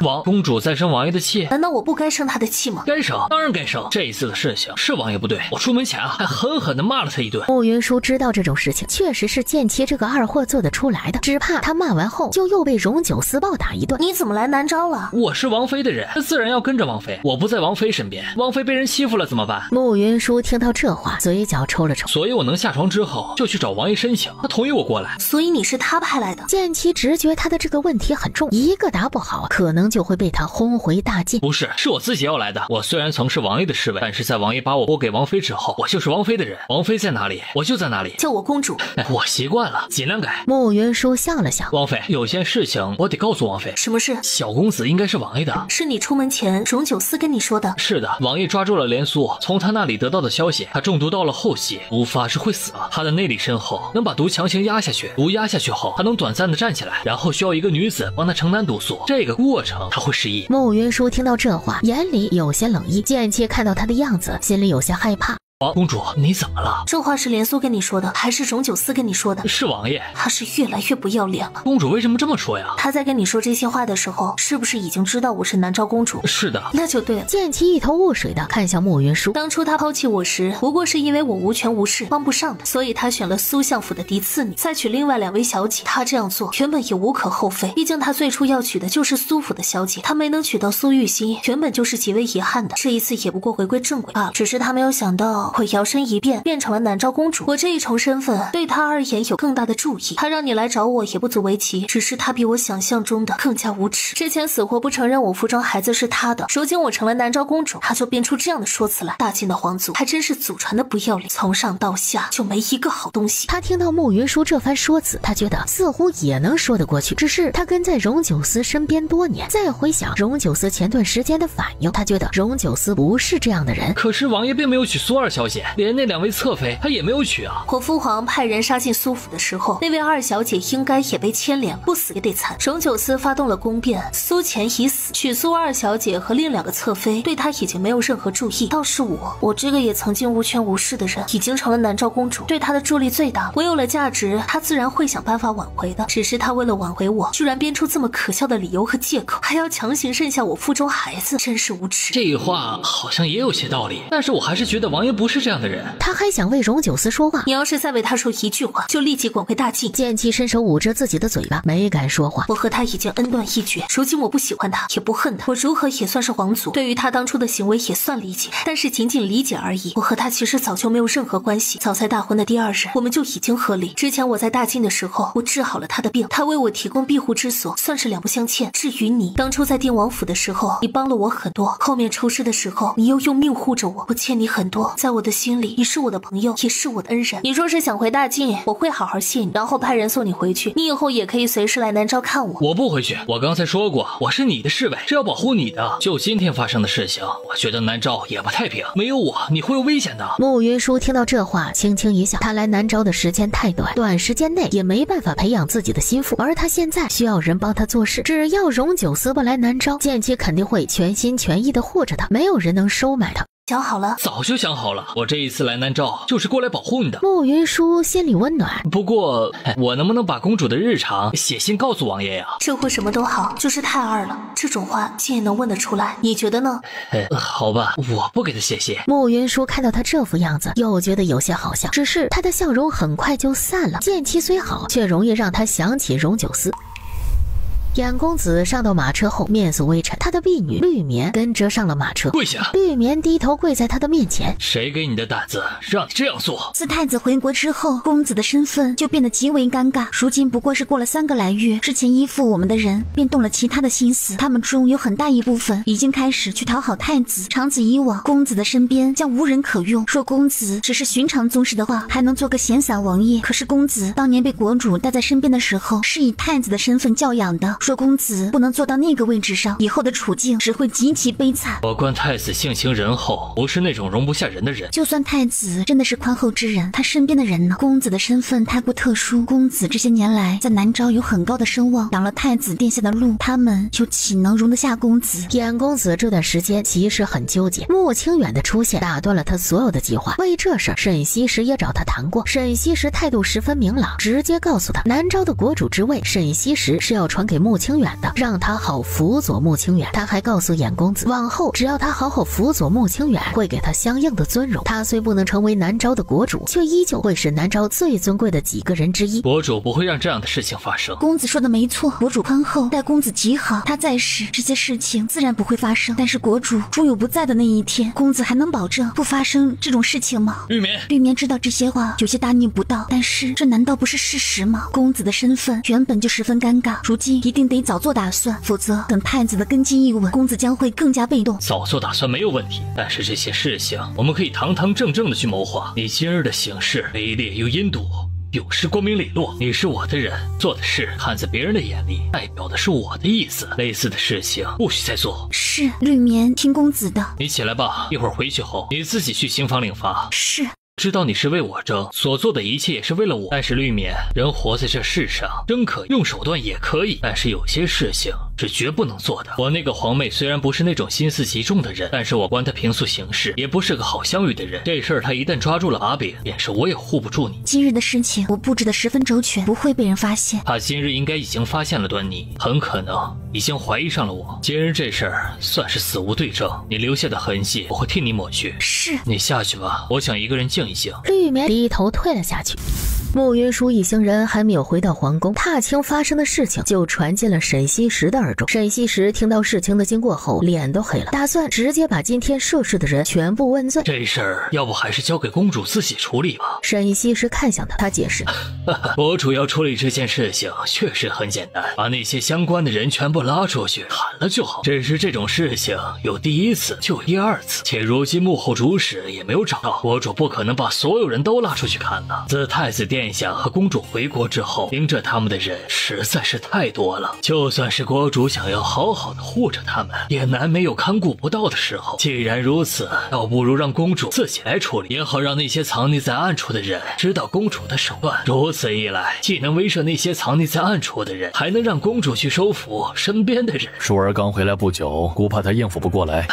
国主忘了大年30那夜公主打破沈月行脑袋的事情了吗？当时沈月行看起来就像只是随意一问，公主却敏感地察觉到了他的意图。她用最简单粗暴的方式解决了这件事情，同时也威慑了那些别有用心的宗室。沈西时闻言轻笑了一声，苏玉清又道：臣之前查过公主的过往，她不但聪慧，还极有胆识。国主倒不如看看公主会如何处理，是否能镇得住那些别有用心的人。若是公主来南诏时间短，经验尚浅，也有国主做她的后盾，吃不了亏。还是你思虑周全，就按照你说的做。姑也想看看到底是谁如此大胆。苏玉清比沈西时要乐观得多，他更相信穆云舒的实力和能力。他听说过一些穆云舒处事的方式不太走寻常路，所以他今天还有些好奇他会怎么做。穆云回来后第一件事就是去找沈西时。今天的事情我已经知道了，你打算怎么处理？是不是不管我怎么处理，爹都支持我？当然。那就好。沈西时听他这样说，知道他有处理的法子了。听说荣九司的一个侍卫找过来了。是的，但是近期和寻常侍卫不同，之前荣九司已经把他拨给了我。当初我被人追杀时，是他以死相护，他要留下来继续跟着我，我同意了。这件事你自己心里有数就好，别只是担心你再次受到伤害。父女两人又说了几句闲话，穆云舒便回到了他的摘星宫。只是他才到摘星宫的门口，就听见里面传来剑妻的怒骂声：你们不要欺人太甚！就算你是公主的朋友，也得依着宫里的规矩来。后宫只能留宫女和太监，你不是太监，不能住在宫里。老子就要住在宫里，你们又能如何？那就只能把你轰出去了。你要把谁轰出去？剑妻一见他进来，就感觉腰杆子一下就直了。你们不要逼我动手，逼急了我一样打。瞧把你厉害，你咋不上天呢？他要把我赶出去，我只是在据理力争。公主依着宫里的规矩，外臣不得留宿宫中。他是个男子，留宿宫里恐会坏了规矩呀。规矩确实不能破坏，一旦坏了，后续将无法约束人。公主说的是，奴婢这就请这位公子出宫。公主，你这个时候不能把我赶出宫去，我不想再睡土地庙了。弄半天，他是出宫没有住的地方。土地庙是什么地方？那是皇城里乞丐聚居的地方。听秦，有几种男子可以住在宫里。依着本朝规矩，除了国主外，未成婚的皇子都可以住在宫里。除了这些主子外，就只有太监能常住在宫里。我不要做太监。宫里不让外男入住，是因为后宫有嫔妃，她混了皇族的血脉。但是父皇的后宫并没有嫔妃，几位太妃也早就搬出皇宫了。父皇的子嗣只有本宫和太子两人，皇宫甚大，本宫和太子都还住在宫里。父皇之前说过，太子大婚后会住在东宫，本宫选了驸马后也会继续住在宫里，所以本宫的驸马也可以常驻宫中。是的，要不你做本宫的驸马？不要做你的驸马，我还不如去做个太监。太监至少还能保住性命，真成了慕云舒的驸马，等荣九思过来，铁定会剁了他。他想活着，虽然很早之前他曾想过慕云舒失了身，荣九思不要他的话，大不了他娶她。现在他知道慕云舒和荣九思大婚夜的那个男人是荣九思后，给剑妻100个胆子，他也不敢生出这样的想法。所以你要做太监？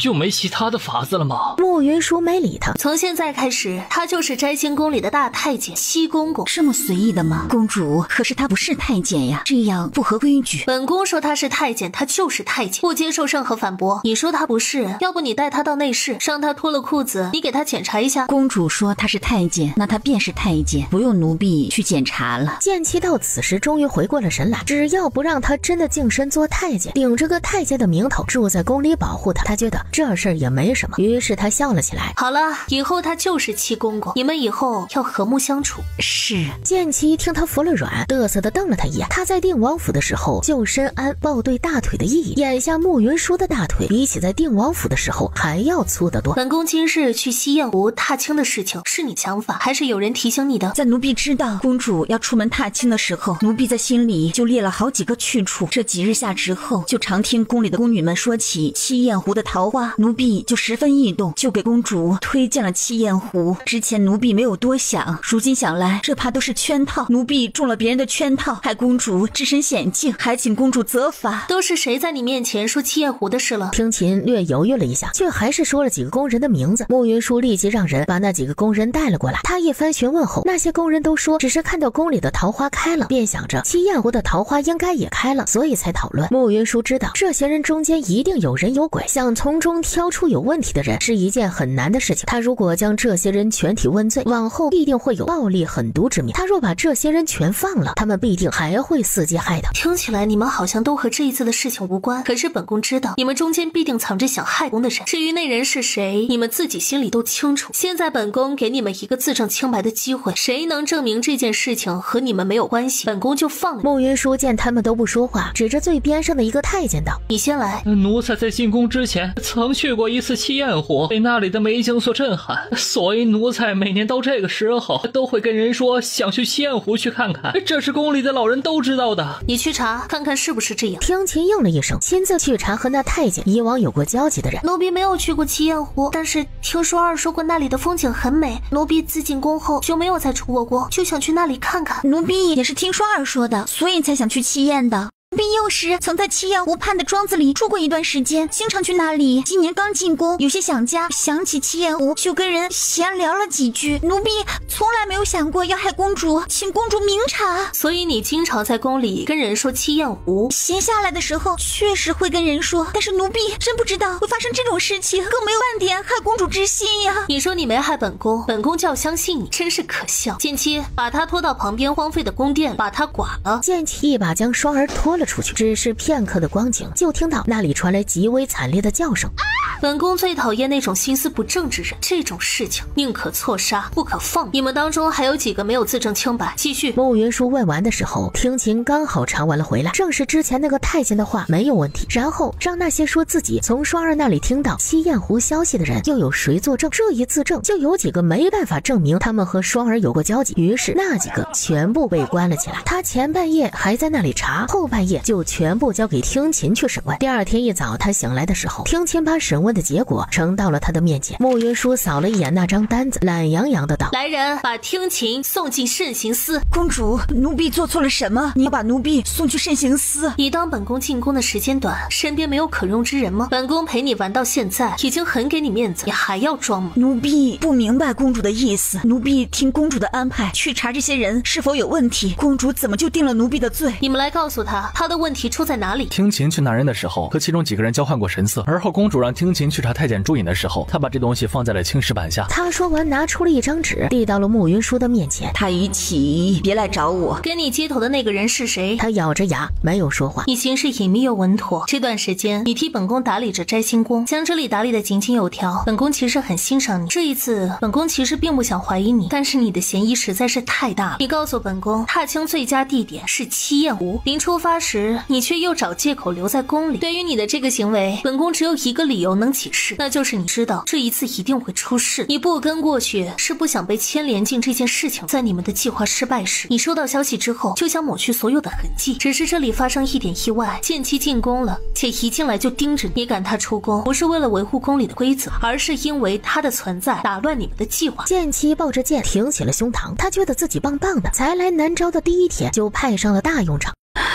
真是什么都瞒不过公主。公主进宫后一直扮猪吃老虎，就等着这一天发作吗？本宫有我父皇的宠爱，再骄纵都无妨，根本就不需要扮猪吃老虎。本宫以前不跟你们计较，是觉得这些许小事不需要跟你们计较，但是你们把本宫的宽容当做本宫好欺负，那就大错特错了。本宫今天不杀你，你回去告诉你的主子，想要欺负本宫，他还不够格。你不必在我的面前扮大度，你也扮不了大度。别的不说，就你昨夜将双儿凌迟的事情，你会被朝臣们参到死，就连太子都会受你的牵连。你不说这事，本宫险些忘了。双儿，从今天起，你就是摘星宫的大宫女。双儿从里间走了出来，谢公主，奴婢日后一定对公主忠心耿耿，打理好摘星宫。昨夜他假的，我让双儿在演戏，他喊了大半夜，嗓子都要喊哑了。听琴的脸色极差，因为昨夜他传消息的时候传了2个消息，一个是方才青羽卫递上来的那一个，另一个则是慕云舒在宫里善用凌迟之刑。眼下青羽卫只拿来1张纸条，另一张纸条肯定被他的接头人拿走了。消息传出去之后，今日朝堂之上，他们的人一定会就这件事情弹劾慕云舒。当然，他们弹劾慕云舒是假，真正要对付的是慕清远。这原本是个极好的机会，可是，在双儿安然无恙之后，这事就成了陷阱。听琴想明白这件事情后，转身就往外跑，只是他没跑几步就被人拦了下来。本宫说了会放你离开，就一定会放你离开的。你不要着急，先在宫里等一会儿，时间一到，你就可以走了。听琴的手握成拳，到此时他得想办法把消息传出去，否则一上朝，他们的人怕是会暴露不少。公主，奴婢知道错了，请您饶了奴婢这一次，以后奴婢再也不敢了。慕云舒还没有说话，你竟还想有下次？奴婢是被人利用，以为公主是那种心肠狠毒之人，如今才知道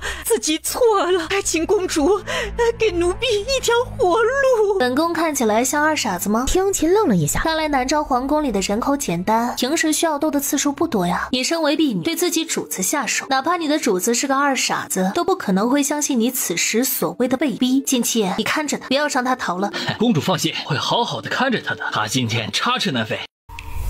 绿棉昨夜在收到听琴传来的消息时，他忙将这事禀报给了衍公子。他听完后眉头微微皱了起来。昨夜我们的人确实听到摘星宫那边传来了惨叫声，听琴又传来消息，这一次的事情我觉得可以做些文章。天敏公主在宫里善用凌迟之刑，实乃暴令至极。她做出这样的事情来，我们有理由怀疑太子以后也会成为暴君。这件事情一旦操控得当，便会在朝臣们的心里埋下一颗种子，往后但凡他有任何稍微如格的行为，都可以成为我们攻击的对象。昨日慕云舒没有进入你设下的圈套，这件事情不太正常，眼下不能全力出手，最好还是先打听清楚再行动。国主原本就对那对姐弟十分维护，若不趁热打铁，他可能就要出手抹去所有证据。所以今天如果我们没有行动，后续很可能就没有机会了。这件事情我们就算是要做，也不能全力以赴。这样吧，今日先找几个不太重要的官员，先试探一下，若是情况不对，立即收手；若是此事是真，就立即声援。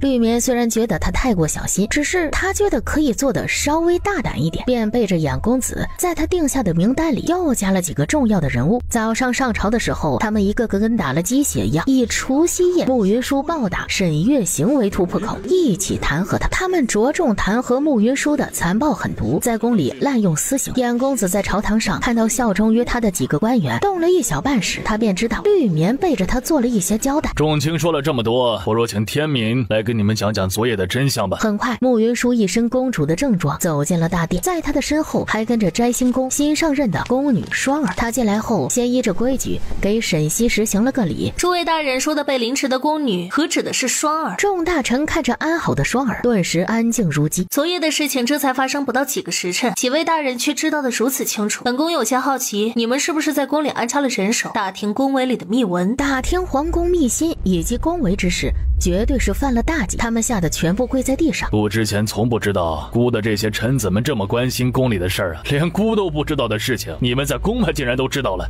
还罗织罪名，想要治罪天民，你们这么厉害，要不要姑把这国主之位让给你们呢？这群自以为是的东西。他昨天虽然给沈西时提了建议，让慕云舒来处理这件事情，他却没有想到他比他预期的还要生猛得多。仅仅一夜的功夫，他就把皇宫和前朝都搅了个天翻地覆。窥探皇宫，污蔑公主，这都是重罪，请国主下旨重罚。严公子觉得呢？苏相说的是，他们做出如此大逆不道之事，确实该重罚。严公子行事公正，不因与那几位大人走得近就为他们求情，让人敬佩。苏相说笑了，天敏是我的皇妹，又岂容他人污蔑？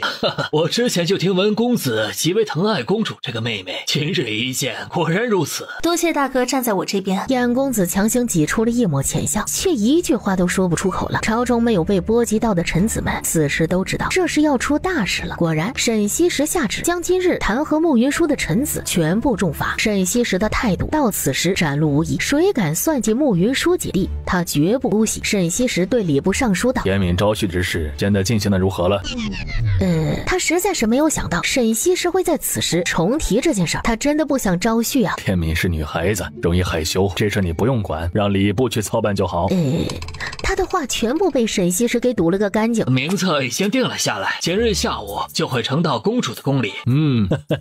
如此甚好。昨天的事情让剑妻学到了不少的东西，他在心里感叹，王妃还是之前那个王妃，只是他心里也愁得很。慕云舒不相信他的话，不相信慕无忧是荣九思的孩子，他觉得这种事情还是得荣九思自己亲自来处理。虽然慕云舒不让他给荣九思写信，但是他可以偷偷的写吗？王爷，我真的很努力了，但是您之前造的孽实在是太多了，我把所有的一切都跟王妃说了，可是她现在根本就不相信，关键她力举的还头头是道，我想要反驳都不知道该怎么反驳。毕竟是你真的写过和离说，也真的要娶苏儿，虽然最后没有娶成，但是事儿都做了。我见到王妃后的第一天就超级刺激，好久没有看到王妃坑人了，真的是太爽了。南诏的国主正在为王妃选驸马，我看到那些人的画像了，真丑，他们全加起来都不及王爷的1/10好看。我也看到小狮子了，他长得一点也不像王爷，更像王妃，超级可爱，但是他太小，我不敢抱。最后石无星那个臭不要脸的，现在在南诏当国师，天天有事没事的就往王妃那里跑，真不要脸。最后我会帮王爷看好王妃的，虽然不太可能看得住，划掉，请王爷放心。荣九思看到信里的内容时差点没心梗，他之前觉得剑妻和慕云舒两人关系不错，现在他才发现他错了，这货现在就飘成这样子，再过段时间只怕会更飘。荣九思伸手按了按眉心，心里升起了一抹冲动，要不现在不管，直接去南诏。尹兆峰进来看到荣九思的样子，以为他有什么烦心事，听说剑妻来信了。荣九思让他自己看。自荣九思掌权成为摄政王之后，尹兆峰本身能力很强，这几年跟着荣九思各种历练，各方面能力都得到了很大的提升。这一次荣九思直接把他升为吏部尚书，掌管着大晋官员的升迁调任之职。他把信看完后嘴角直抽，普天之下怕是只有剑妻能写出这样的信来。恭喜王爷，何喜之有？这喜的有点多呀。第一，小狮子平安降生，这是一大喜。也是，当时发生了这么多事情，云舒能把他平安生下来就很不容易。还有呢，第二喜是王妃还在生王爷的气，那就表示他心里还有王爷。这个时候不怕王妃生气，就怕他不生气，是吗？王爷想来也有体会，只有我们在意的人才能调动我们的情绪，或喜欢或厌憎。那些我们不在意的人，只怕我们连记眼神都不会分给对方，更不要说生出情绪来了。有道理。第三喜是王妃在南诏的日子过得非常不错，有南诏国主照顾，王爷暂时没有后顾之忧。南诏国主上次来大晋的时候，我把他得罪透了，他一定十分讨厌我。他虽然会照顾好云舒，但是却也一定会设法阻止我们在一起。他如今为云舒选驸马，只怕也是打着让他忘了我的心思。王妃这一次招不到驸马，为什么？因为他见识过像王爷这么优秀的男子，不可能会看得上那些凡夫俗子。我之前怎么没有发现你还挺会拍马屁的？就算他看不上寻常男子，石无星也去了南诏。石无星不足为虑，王妃若是能看上他，早就看上了，不会等到现在。你说的好像也有道理啊，只是就算如此，我也依旧很担心。王爷会担心，这也是人之常情。所以王爷如果想要早点去南诏，将王妃带回来，就需要尽快处理朝中之事。这几个月来，朝中的事情虽然明面上渐渐平稳了下来，但是这远远不够。王爷任用的官员时间太短，根基不稳，3省6部如今只是能勉强正常运转，还存在很多问题。元明帝把这些年所有的精力都放在帝王之术上，钻研内斗，文臣缠斗，武将侍卫，边关不稳。王爷若要去南诏找王妃，至少朝中要稳，无后顾之忧。王爷也说，上次将南诏国主得罪得很深，王妃又对王爷有所误会，在这种情况下，要是实在是解释不清楚，那就只能先把人抢回来。想要抢人，当然得有深厚的国力、勇武的军队，对王爷十分支持的民心。荣九思定定地看着尹兆峰，王爷，我哪里说错了吗？你说的都没错，你真是个人才。不知道为什么，他总觉得荣九思是在骂他。2年，最多2年，本王一定会去南诏。为了防止出现最坏的情况，你方才说的国力、军队和民心，本王都要有。本王觉得以你的能力和大局观，只做一个吏部尚书太虚才了。恰好左相的位置空了出来，本王一直没有找到合适的人，不如就你吧。王爷，我觉得本王不要你觉得，本王要本王觉得，这事就这么说定了。本王会下发相应的政令，你要做好统筹工作。若是2年后，本王还不能去南诏把云舒接回来，本王就先弄死你。他突然十分后悔方才对荣九思说那番话，他原本只是想要安慰下荣九思，结果却把自己给套了进去。王爷，我家里已经再给我1000了，我得成器，还得陪我的妻子，恐怕本王如今都没有王妃，你还想娶妻？尹兆峰不语，行吧，不讲理。荣九思再次上线，没办法跟他讲道理。当然了，只要你娶妻不影响你做事，本王也不会拦着。本王相信以你的能力，肯定能平衡好这些事情。我谢谢你啊。不客气。他虽然觉得自己可怜，但是看到这样的荣九思，竟还有点高兴，因为前段时间荣九思每天埋首于专案之间，整个人冰冷如霜。这一次虽然荣九思是有那么点蛮不讲理，但是荣九思整个人终于看到了几分生气。接下来的2年，荣九思带着尹兆峰，尹兆峰带着新提拔上来的官员，没日没夜的干活，终于在2年即将到来之时，勉强达到了荣九思设定的标准。这2年，老天爷也十分给力，整个大晋风调雨顺，原本空虚的粮库也丰盈了起来。大晋的兵马原本就不算弱，此时在荣九思特意的调整下，战斗又往下飙了一截。因为国泰民安，他们都觉得摄政王比起元明帝来要好很多。明帝躺在皇宫里，听到这些消息，他气得不轻。他等啊等，没有等到荣九思翻车，反而是等到他的行动越来越不便。他第一次生出还不如死了的感觉。今日侍候他的人是一个有点面生的太监。皇上，荣九思即将离开京城。元明帝看向那个太监，奴才对皇上忠心耿耿，这些年一直在找机会进宫服侍皇上，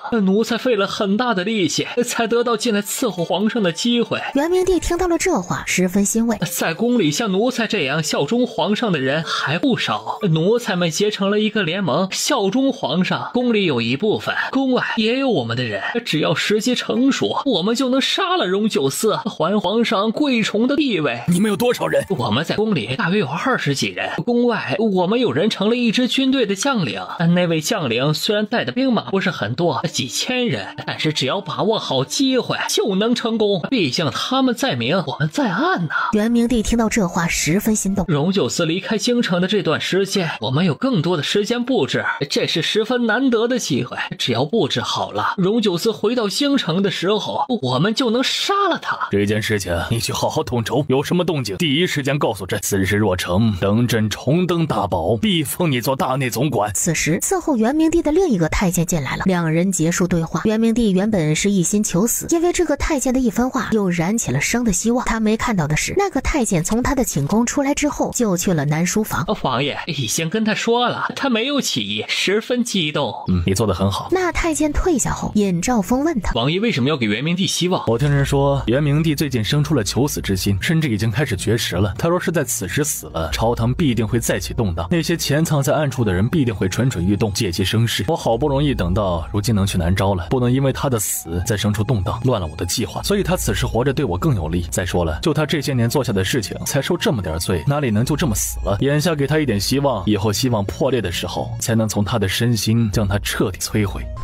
不愧是王爷。本王不在京城这段时间，京中的事情就交给你和陈王一起处理。你若是遇到难以决断的事情，就和陈王商议，他行事周全，思虑深远，能有不少好的建议。你的想法和他不同，可以和他吵架，但是他的好的建议一定要听。尹兆峰做了左相，陈王则做了天下兵马大元帅，两人一文一武，帮荣九思处理朝中的事情。两人正在说话，陈王来了。你这小子当面没少跟我争执，背后居然还会夸我。我对王叔的能力一向都是十分认可。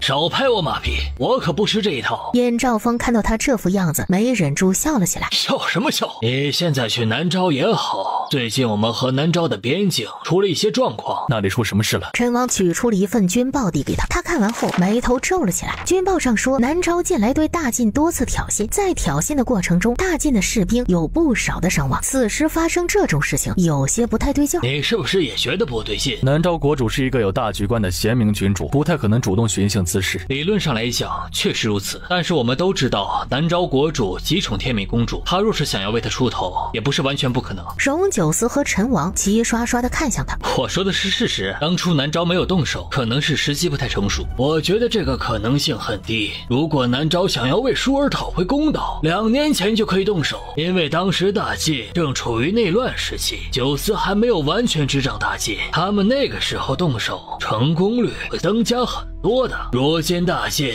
不说国富民强，但是国力远胜2年前，他们这个时候动手不合理。若南诏王就是想要做个公平的对决呢？我觉得不太可能。南诏王不是为了那种一己之私发动战事的人。我原本就要去南诏，顺便去查一下这件事情，看看到底是怎么回事。那你早去早回，我也祝王爷早日把王妃接回来。荣九思看了他一眼，没有说话，扭头去处理其他的事情。你觉得他这次能把舒儿带回来吗？我看是难。王妃和寻常女子不一样，她一向是个极有主意的，认定的事情很难会改变。主要当年那个误会有点大呀，所以你之前为他分析能把舒儿带回来的话，都是违心的话。要不全是违心的话，那都是我心里的期盼。再说了，要不给王爷一点希望，这2年怕是撑不过去啊。情这个字太折磨人了。穆云舒此时去给沈西时送刚炖好的鸡汤，刚走到门口，大晋真是不要脸了吧？穆云舒有些意外，这些年来大晋和南诏一向交好，这是起冲突了。他把鸡汤放在了他的案上。爹，先歇一歇，发生什么事了？近日大晋在边关多次向我们寻衅滋事，发起了几次小规模的战事，我方有不少的士兵死伤。大晋好端端的，为什么向我们挑衅滋事呢？自荣九思成为大晋的摄政王以后，就开始清扫朝堂。2年的时间，大晋国的国力相较于之前强了很多，如今主动挑事，可能是另外一种危险。爹也这么觉得。荣九思确实是个厉害的人物，只是2年的时间就改变了整个大晋。他无论是眼光还是手腕都极强，像他这样的人，我觉得不太可能因为舒儿做出这种事情。我更觉得这是像他的野心。这是我觉得不太像是荣九思会做的事情。爹最好派人仔细查一查。沈西时看向他，我虽然对荣九思的了解不太多，但是直觉这是不是他做的。好，我会派人去查。穆云舒回到摘星宫的时候，问剑妻：“你觉得你家王爷是个什么样的人？”此时，他听穆云舒突然提起荣九思，他第一反应是不是他偷偷写信的事情被穆云舒发现了？他见他的面色并无异常，这才放下心来。我觉得王爷是这世上最好的男人，他人长得帅，还重情重义。穆云舒听到这话，就想给剑妻一记白眼。这2年来，但凡是有机会，剑妻都会往死里夸荣九思。比如说，他们打马球赢了，他会说训练和作战的方式都是荣九思教的。比如说，他们改了宫里侍卫的排布，安全系数提高，他会说这是荣九思想出来的。荣九思天下第一聪明，这些穆云舒都能忍。不能忍的是御膳房里做的菜好吃，宫里的菜种得好等琐碎的事情，他都能往荣九思的身上扯。一天不夸荣九思会死吗？我说的是事实，王爷确实很好啊。那你觉得荣九思会主动发动战事吗？当然不会。王爷虽然是大晋的战神，但是他最讨厌打仗。他曾说过，百姓安居乐业，天下无仗就好了。穆云舒听到这句话若有所思。不过王爷虽然不喜欢打仗，但是他打仗超级厉害。如果真的是他想要打南诏，就绝不可能是这种试探性的小摩擦，而是直接动手打南诏的主力。穆云舒看着他，他意识到自己这话说的不太合适，伸手挠了挠头。我说的是王爷来南诏的情况，他现在是大晋的摄政王，摄政王公务繁忙，根本就不可能来南诏。这事太过反常了，我想亲自去看看。战场十分危险，条件还十分艰苦，你还是打消这个主意吧，国主绝对不会同意让你去的。慕云舒这2年除了带慕无忧外，闲着没事从宫里挑了一些根骨不错的女子，让剑妻训练一支女子卫队。这支卫队的战斗力虽然不如青羽卫，但是整体战斗力还是很不错的。只是他也知道，训练一支卫队和去战场那是2种完全不同的概念。他刚回摘星宫，慕无忧就如小炮弹一下冲了过来。娘亲，无忧有没有小娘亲啊？小，真乖。剑妻在旁看到母子2人的互动，嘴角边满是笑意。他是看着慕无忧一点点长大的，他觉得他虽然不是慕无忧的亲爹，却胜似亲爹。他没事了，还把各阶段的慕无忧画了像。以后荣九思若是找来的话，看看慕无忧的慢慢长大的样子。双儿过来请示慕云舒此次踏青的事情，慕云舒问了双儿相应的安排和流程，双儿都一一作答。双儿还列了一张清单出来，让慕云舒做比较。慕云舒接过单子后，让他去找剑妻玩。七叔叔，我想和你一起去捏泥巴。悠着点儿，别弄太脏了。摘星宫里1天用的水，快赶上东宫1个月用的水了。小殿下，我们玩泥巴去。我听说皇族在落英谷有一座行宫，要不这次就去那里吧。落英谷虽然风景极美，但是它在南诏的北面，离皇城有点远，离边关比较近。奴婢听说如今边关那边不太平，若是起了战事，怕会惊到公主。我看过那里的地图，那里离边关还有100-200里地，说战事蔓延到那里，我就算是在宫里也一样会受惊的。你去准备踏青所需的物品就好，今年就去那里踏青。双儿虽然还是有些担心，是，奴婢这就去准备。等双儿准备的差不多时，剑妻和慕无忧的泥巴也玩的差不多了。慕无忧洗澡这事儿由剑妻包圆了。慕云舒在屋外听到水声和2人的笑声，嘴角微微上扬。剑妻这个二货绝对是带孩子的一把好手，这2年沈西时为他选过几次驸马，最后都选了个空。慕云舒有时候是真的觉得慕无忧有了一个剑妻，真不需要什么爹。等2人笑闹的从净室出来的时候，都洗得干干净净了。剑妻心细，帮慕无忧把指甲缝里的泥巴都洗净了，小团子又是那个软糯可爱的小团子了。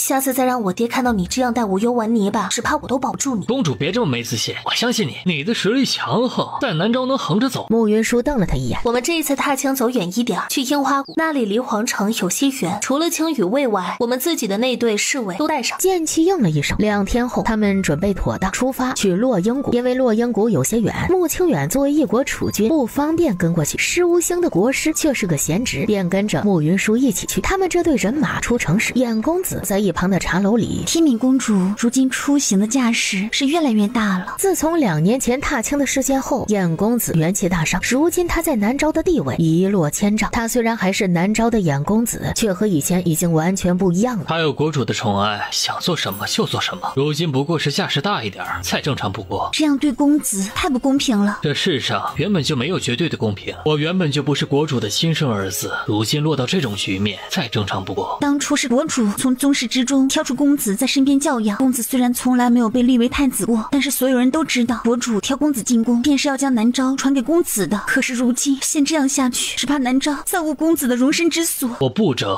还有一条活路；若争，怕是再无活路。公子甘心吗？我甘不甘心重要吗？应是不重要。国主找回了他的亲生儿子，我就是个多余的就该有多余之人的自觉。有些事情不管做或者不做都是错。公子回去吧。他原本想在慕云舒招婿这事上做文章，结果沈西时为他招了几次婿，他却一个都没看上。剑妻平时都跟在慕云舒的身边，帮他带着孩子，还和慕无忧极亲，他便基本上肯定剑妻是慕无忧的生父。至于慕云舒为什么不嫁给剑妻，让他做他驸马，这可能就是2人的小情趣吧。慕云舒是真不知道晏公子对他和剑妻脑补了这么多无言以对的事情，他要知道怕是会哭笑不得。他在宫里住了这么长的时间，难免会觉得无聊，此时出去踏青是一件极为开心的事情。他快到落英谷的时候，荣九思也到了大晋和南诏的边关。荣九思到军营后，大将军马昭立即过来拜见。最近和南诏的摩擦到底是怎么回事？自3个月前，南诏那边就有小股的兵马过来，骚扰剑山城的大晋商人，他们抢走那些商人的货品，一旦遇到反抗，他们就动手杀人。吃了货物的商人便报给当地的官衙，官衙先是派兵围剿，却发现那些人不仅武功高强，还进退有度。他们仔细观察后，发现那队人马应该是军武出身，他们打不过，便求助军营。末将得到消消息后，便派了一队士兵去抓捕那些人。结果那队士兵去了，便没有再回来，他们全部都被人杀了，尸体还被人吊在剑山城的城门口。荣九思听到这里，眸光冷了下来，这样的举动明显是在挑衅。末将知道这件事情后，十分意外，立即派人去查。那队兵马有100来号人，都是军中的好手，等闲人不可能将他们斩杀，更不可能把他们全部都杀了。此事有古怪。查到最后发现，那段时间南诏刚好有一队兵马换防，两拨人马有过重合的活动地点。末将当即就给南诏的军营去了书信，那边很快就有了回信，说那队人马的战死和他们没有关系。末将原本是相信他们的，没过2天，那队士兵里唯一的幸存者回来了，指认杀了那队人马的正是南诏士兵。你后面怎么处理？末将便让副将带着那个士兵去找了南诏的将领，他们却死活不承认。当时双方闹得不太愉快，带过去的副将受了伤，那个士兵被杀了。荣九思的眉头皱了起来。末将在边境镇守多年，还是第一次遇到这种事情，十分生气。而后又给南诏的首相写过一封信，信都犹如石沉大海，并未得到他们的回应。因为那队士兵的惨死，军中的士兵便对南诏人有了敌意。这1、2个月，我们和南诏数次起了摩擦，南诏也给末将来了几封信，信里的用词都相当不客气。他说完，将信呈到了荣九思的面前。荣九思拿起信看了看，他再看了看信末，署名是南诏驻守在边关将领的名字。这自己没问题。末将之前和司徒信因为军务、护士等原因见过几回，也曾互通过书信，所以末将认得他的字迹。这字确实是司徒信亲笔写的。这段时间因为南诏挑衅的事情，虽然接了一肚子的事情，但是行事一直都十分克制。如今荣九思过来，他心中便定了不少，不管大晋要不要和南诏打仗，这事儿都由荣九思来定夺。我们的人为什么会进到南诏境内？那是大晋的商人又丢了一批东西，我们的士兵追过去的。因为我们的人越了国界，遇到了南诏的士兵，便动了手。那批物资最终也没有追回。你们出发前可有你南诏那边写信告知？虽然我们最近和南诏摩擦甚多，但是基本的分寸，末将还是有的。出发前就派人给南诏送了信，只是这种连夜追赶的事情原本就是急事，信送过去的时候会滞后一些。也因为这件事情，南诏那边指控我们，说我们越界，双方就闹得更加不愉快。荣九思的眼里若有所思。王爷可有什么不妥？这件事情从本质上来讲有些说不通。南诏和大晋交好多年，互市之事是双方都能得益的事情，他好端端的为什么要劫走我们商人的货物？若他们想要挑起战事，侵吞我大晋的国土了，他们若是要侵吞我国的国土，在找出战的理由时，大可在前面起摩擦时就直接挥兵进攻，但是他们没有这么做，而是一直在跟我们发生小摩擦，这就表示他们并不想侵吞大晋的国土。若是他们的目的不是侵吞大晋的国土，这样一再挑衅也就失去了意义。这件事情只怕是没有表面上看到的那么简单。你把所有相关的东西都呈给本王。马昭应了一声，东西很快就都送了过来。荣九思看完那些东西之后，心里的疑问更重。从他看到的这些东西来看，南诏那边似乎并没有打仗的意图，却又接二连三挑衅他们。他决定设个局，亲自去看看情况。于是他找来马昭，让他筹备一些物资，并对外放出消息。王爷这是要亲自做饵？本王来军营的时间短，见过本王的人并不多。对南诏的人而言，本王就是一张生面孔，更容易把人引出来。可是如此一来，王爷就很容易身陷险境啊！你觉得本王会怕这些？马昭想起荣九思的赫赫战功，末将这就去准备。他去准备的时候，荣九思做完这些后，便在大帐前随意走了走，却看见他的侍卫在和一个士兵在闲聊，一边朝他挥手。王爷，是我。你怎么在这里啊？我1年前从了军，申请调到这边来的。你是被王叔打得受不了了才从军的吧？自从陈王收了徐敏这个徒弟后，就开始严格训练他。徐将军下不了手，陈王下得了手啊。那段时间，徐敏这个京城赫赫有名的大纨绔，短短1年多的时间，他的进步很大。他不知不觉中竟已经成了才。陈王便让他跟去军营里历练。徐敏操练完之后，还得被陈王回来开小灶。徐敏累得不行，背着陈王从了军。陈王在知道他行军的消息后，并没有太过意外，只让他做个保家卫国的好军人。才不是，这事儿是经过我师父同意的，我没有借助我爹和我师父之力，已经是军中的百户了，我很厉害的，是吗？那本王真想见识一下。见识一，你去领教变厉害了的徐公子。是，我们才见面，不至于吧？他刚想说不，剑十一已经挥拳朝他攻了过来，他手忙脚乱的抵挡，居然挡住了剑十一第一轮的攻击。荣九思略有些意外。50招后，徐敏被剑十一按在了地上。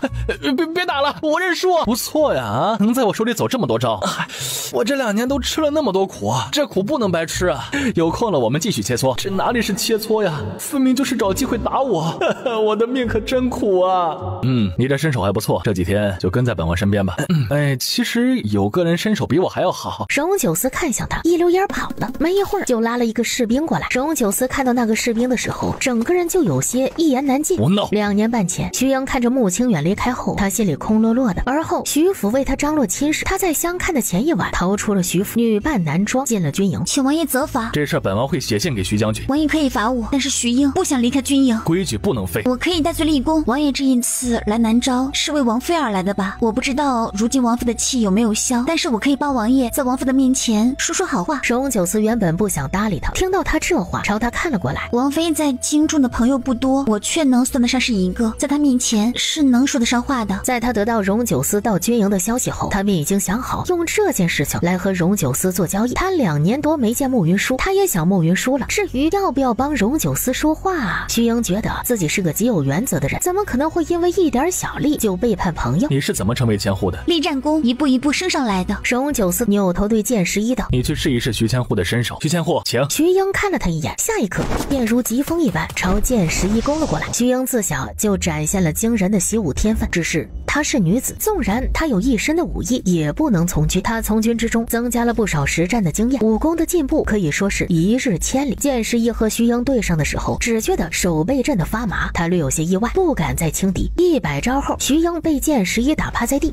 徐敏忙过来把他扶起来。你虽然也输了，却比我厉害多了。别拿我跟你比。你确实不错。你从军之事，本王暂时不追究。等本王查清楚这段时间南诏和大剑的事情以后，你跟本王去一趟南诏的皇城。是。你和徐敏一样，也加入这一次的行动。是。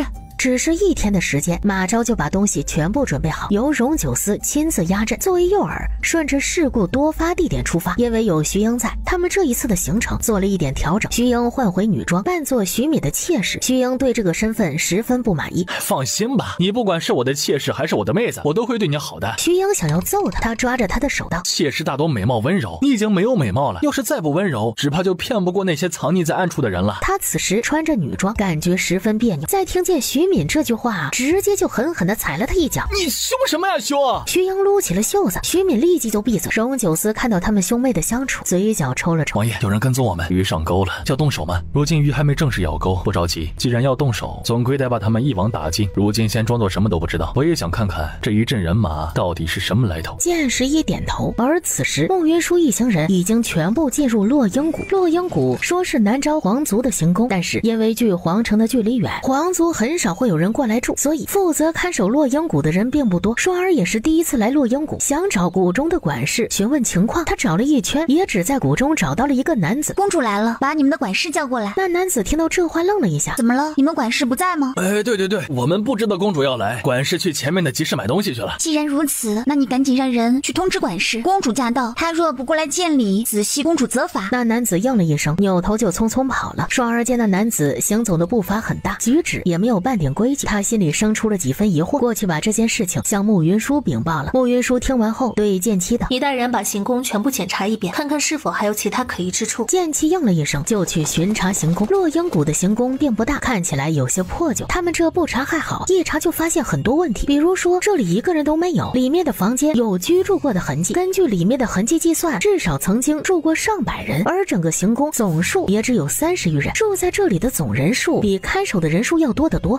剑妻一发现这事儿，就立即道：“先回去保护公主。”藏在暗处的那个男人扭头就走。剑妻过来的时候，见慕云舒一行人完好，施无星就站在慕云舒的身边。剑妻看到这一幕，在心里狂骂施无星不要脸，见天的没事就往慕云舒的身边站。慕云舒见剑妻一脸凝重，出什么事了？行宫里怕是出事了。你的意思是有人杀了行宫里的守卫，将这里据为己有？理论上来讲是这样，只是现在还没有查清楚，我也不太确定。既然这里有那么多人活动的痕迹，那么那些人去了哪里？我也不知道。我方才发现不对劲之后，怕他们伤到公主，就先赶了过来。慕云舒略想了想，把慕无忧喊了过来。无忧，这里可能会有坏人，接下来的时间你不要乱跑，要一直跟着娘亲。无忧帮娘亲打坏人。娘知道你厉害，不过你还小，打坏人这事儿交给七叔叔去做就好了。你现在的任务呢，就是跟在娘亲的身边，哪儿都不许去。真不用无忧帮娘亲打坏人吗？那好吧，乖了，带我去看看里面的情况。剑妻走到他的前面，引着他往行宫里走。施无星到行宫之后，也发现这里的异常，这座行宫里透着血煞之气，这里有问题，我们最好快些离开。我们都到这里，就算知道这里有问题，也得弄明白是什么问题。不管怎么说，这都是皇族的产业，不能让人霸占了去。施无星知道他的性子，没有再劝，只是他的心里生出了极为浓郁的不安，总觉得有什么大事要发生。慕云舒发现行宫里的几处主殿里面还有好些通铺，通铺里没有人，地面虽然不算干净，却也没有积什么灰尘，看得出来之前住在这里的人离开没有多久。住在这里的人不但胆子大，还很有才，这是光明正大的占了皇族的行宫。落英谷已经很多年没有人住了，这里也有几年没有往工部上报修葺之事，只怕几年前就已经被人占了。就算皇族这些年没有人再来落英谷里小住，这些人的胆子也太大了吧？这样占了皇族的行宫，杀了看守之人，将这里据为己有，就不怕被诛九族吗？慕云舒没有说话。公主，这里不太对劲，您身份尊贵，容不得半点闪失，不如我们先回皇城禀报国主后，再派人来查这件事。只有没断奶的奶娃娃才会一遇到事情就喊爹娘来处理。无忧已经断奶了，也能独当一面了。这话逗得大家都笑了起来，原本有些紧张的气氛瞬间就轻松了不少。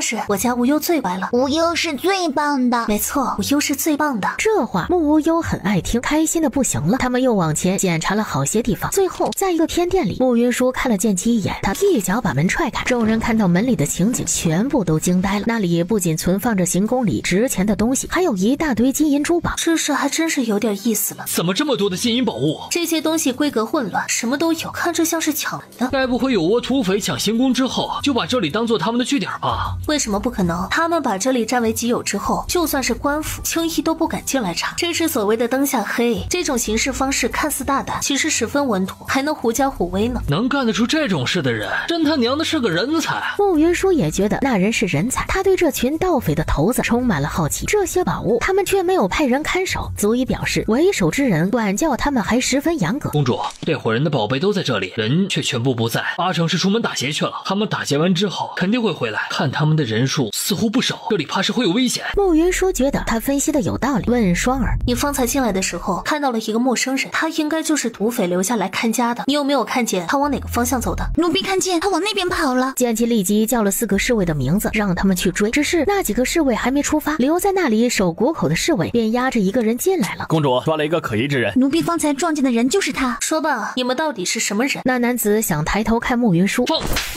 公主岂是你能看的？公主饶命啊！把你知道的全说了，本宫或许可以考虑饶你一命。你若敢隐瞒，本宫的人也必能把事情查清楚，然后诛你9族。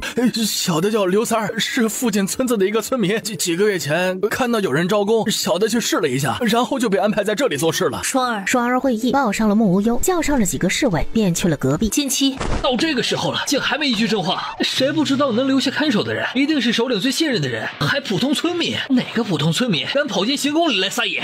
我说，我全都说。慕云舒的手轻轻抬了起来，剑妻这才停手。我们是3年前知道这座行宫不会有人来，大当家的便带着众弟兄连夜将这里端了。从那之后，这里就成了我们的根据地。初时我们害怕朝廷派人过来，发现里面的异常，谷口常留2个人在那里看守。时间长了之后，我们就发现朝廷就从来没有派人来过，我们也就渐渐放下心来。平时我们都住在这里，做任务的时候就会出去。这几年攒下的金银珠宝也全部都在这里了。之前这里的侍卫都杀了。你们大当家本事真大，不但敢占皇族的行宫，还敢杀皇族的守卫。本宫挺好奇的，这世上还有什么是你们大当家不敢做的？刘三不敢接话，剑妻问：你们大当家带着你们的人去了哪里？有对商贾运过来一批药材，大当家的带着人马去劫药材去了。他们去哪里劫药材？多久会回来？刘三有些犹豫，剑妻抬手：我说，大当家的去飞马崖劫药材，他们昨天去的，顺利的话今天动手，明天会回来。你们一共有多少人？大当家是什么来头？我们一共有165个兄弟，大当家武艺高强，我也不知道他是什么来头，只知道他很厉害。都这个时候了，还不说实话？我说的都是事实，我真不知道他是什么来头啊！我只是有一次偶然听到过有人喊他一声将军，除此之外，我对他的事情真的什么都不知道。将军？什么将军？我也不知道啊。慕云舒听到这话，眉头微微皱了起来。他突然想起南诏和大晋边境的摩擦，只怕和这些有些关系。剑妻又要揍刘三，他的来历我真不知道，我只知道他武功高强，打架超级厉害。喊他将军的人是谁？他身边有60-70个人是一直跟着他的，那些人才是他的心腹。我们这些人是陆续跟在他身边的，可他并不亲近。我虽然被留下来守在这里，不是因为他有多信任我，而是我妹妹也在队伍中。我要是不好好守在这里，他就会杀了我妹妹。公主，那人能在几年之间累积这么多的金银珠宝，还能躲过朝廷的通缉，绝非等闲之辈。他若真是个什么将军的话，只怕不是个好相遇的人。我们这支卫队全部加起来也不到100人，他一回来，我们若是正面对上，也怕是会有危险啊。不如我们先行离开，然后从附近的官府调人马过来围剿。兄长，你有什么建议吗？我觉得剑妻的话很有道理，此时不如暂避锋芒。他们昨天离开的，没那么快回来，我们这一路过来都累坏了。今日天色已晚，不如先在这里休息，明日一早再走。石无星和剑妻两人都点头同意。你干嘛学我？石无星知道他是个什么样的人，越理越起劲，所以石无星决定直接无视他。剑妻又嘀里咕噜的说了几句话，也不知道是在骂人还是在自言自语。虽然眼下我们得到的消息是什么大当家今晚会回来，但是万事怕万一，我们还是得小心一点。你今晚带人守在谷口。剑姬听到这话后，又瞪了石无星一眼，然后去安排今夜的防守工作。他就这性子，你别理他。他对你忠心耿耿就够了，我被他说几句，连根头发丝都不会掉。也是，我最初没有弄明白你为什么会留下剑姬，时间长了之后，我就发现剑姬挺有意思的，有他护着你，那些妖魔鬼怪都进不了你的身。你有话想问就直接问，不必说的如此隐晦。石无星轻摸了一下鼻子，我知道你想问的其实是我既然决定要和荣九思一刀两断，为何要留剑妻？毕竟我们都知道剑妻是荣九思派过来的，他还隔三差五的给荣九思写信，我却从未拦过他，把他留在身边，基本上就是把自己的一切都告诉了荣九思。石无星的眸光深了一些。兄长，一个人要斩断过往，不是强行割断之前的一切，而是坦然面对。荣九思虽是负了我，但是站在他的立场以及他从小到大的生长环境，他做出那个选择实属正常。我在对他动心之前就知道他是个什么样的人，知道了却还是控制不住的往下跳。说到底，这一切不过是在赌我对他而言是特别的那个人，也赌他会真心待我。最后我赌输了，这事错不在他，而在于我对他动了真情。我并不后悔我曾经对他动了真心，因为他确实很好，魅力很大。我要是不动心，那才不正常呢。剑姬把我和无忧的消息传回大晋，他在意也好，不在意也罢，都与我无关了。我现在是集万山宠爱于一身的天敏公主，在南诏我可以横着走，这天底下的男人我要多少就有多少，要什么样就有什么样。离开了他，我活得更好，更自在，更开心。若荣九思找过来，你会怎么处理？他找过来就找过来呗，一切按流程走就好。他就算贵为大晋的摄政王，若是到了南诏见到我，他也得对我行个礼。他听到他这番话，一时间竟不知道是该同情荣九思，还是该同情他自己。兄长，你就别瞎想了，荣九思不会来南诏的。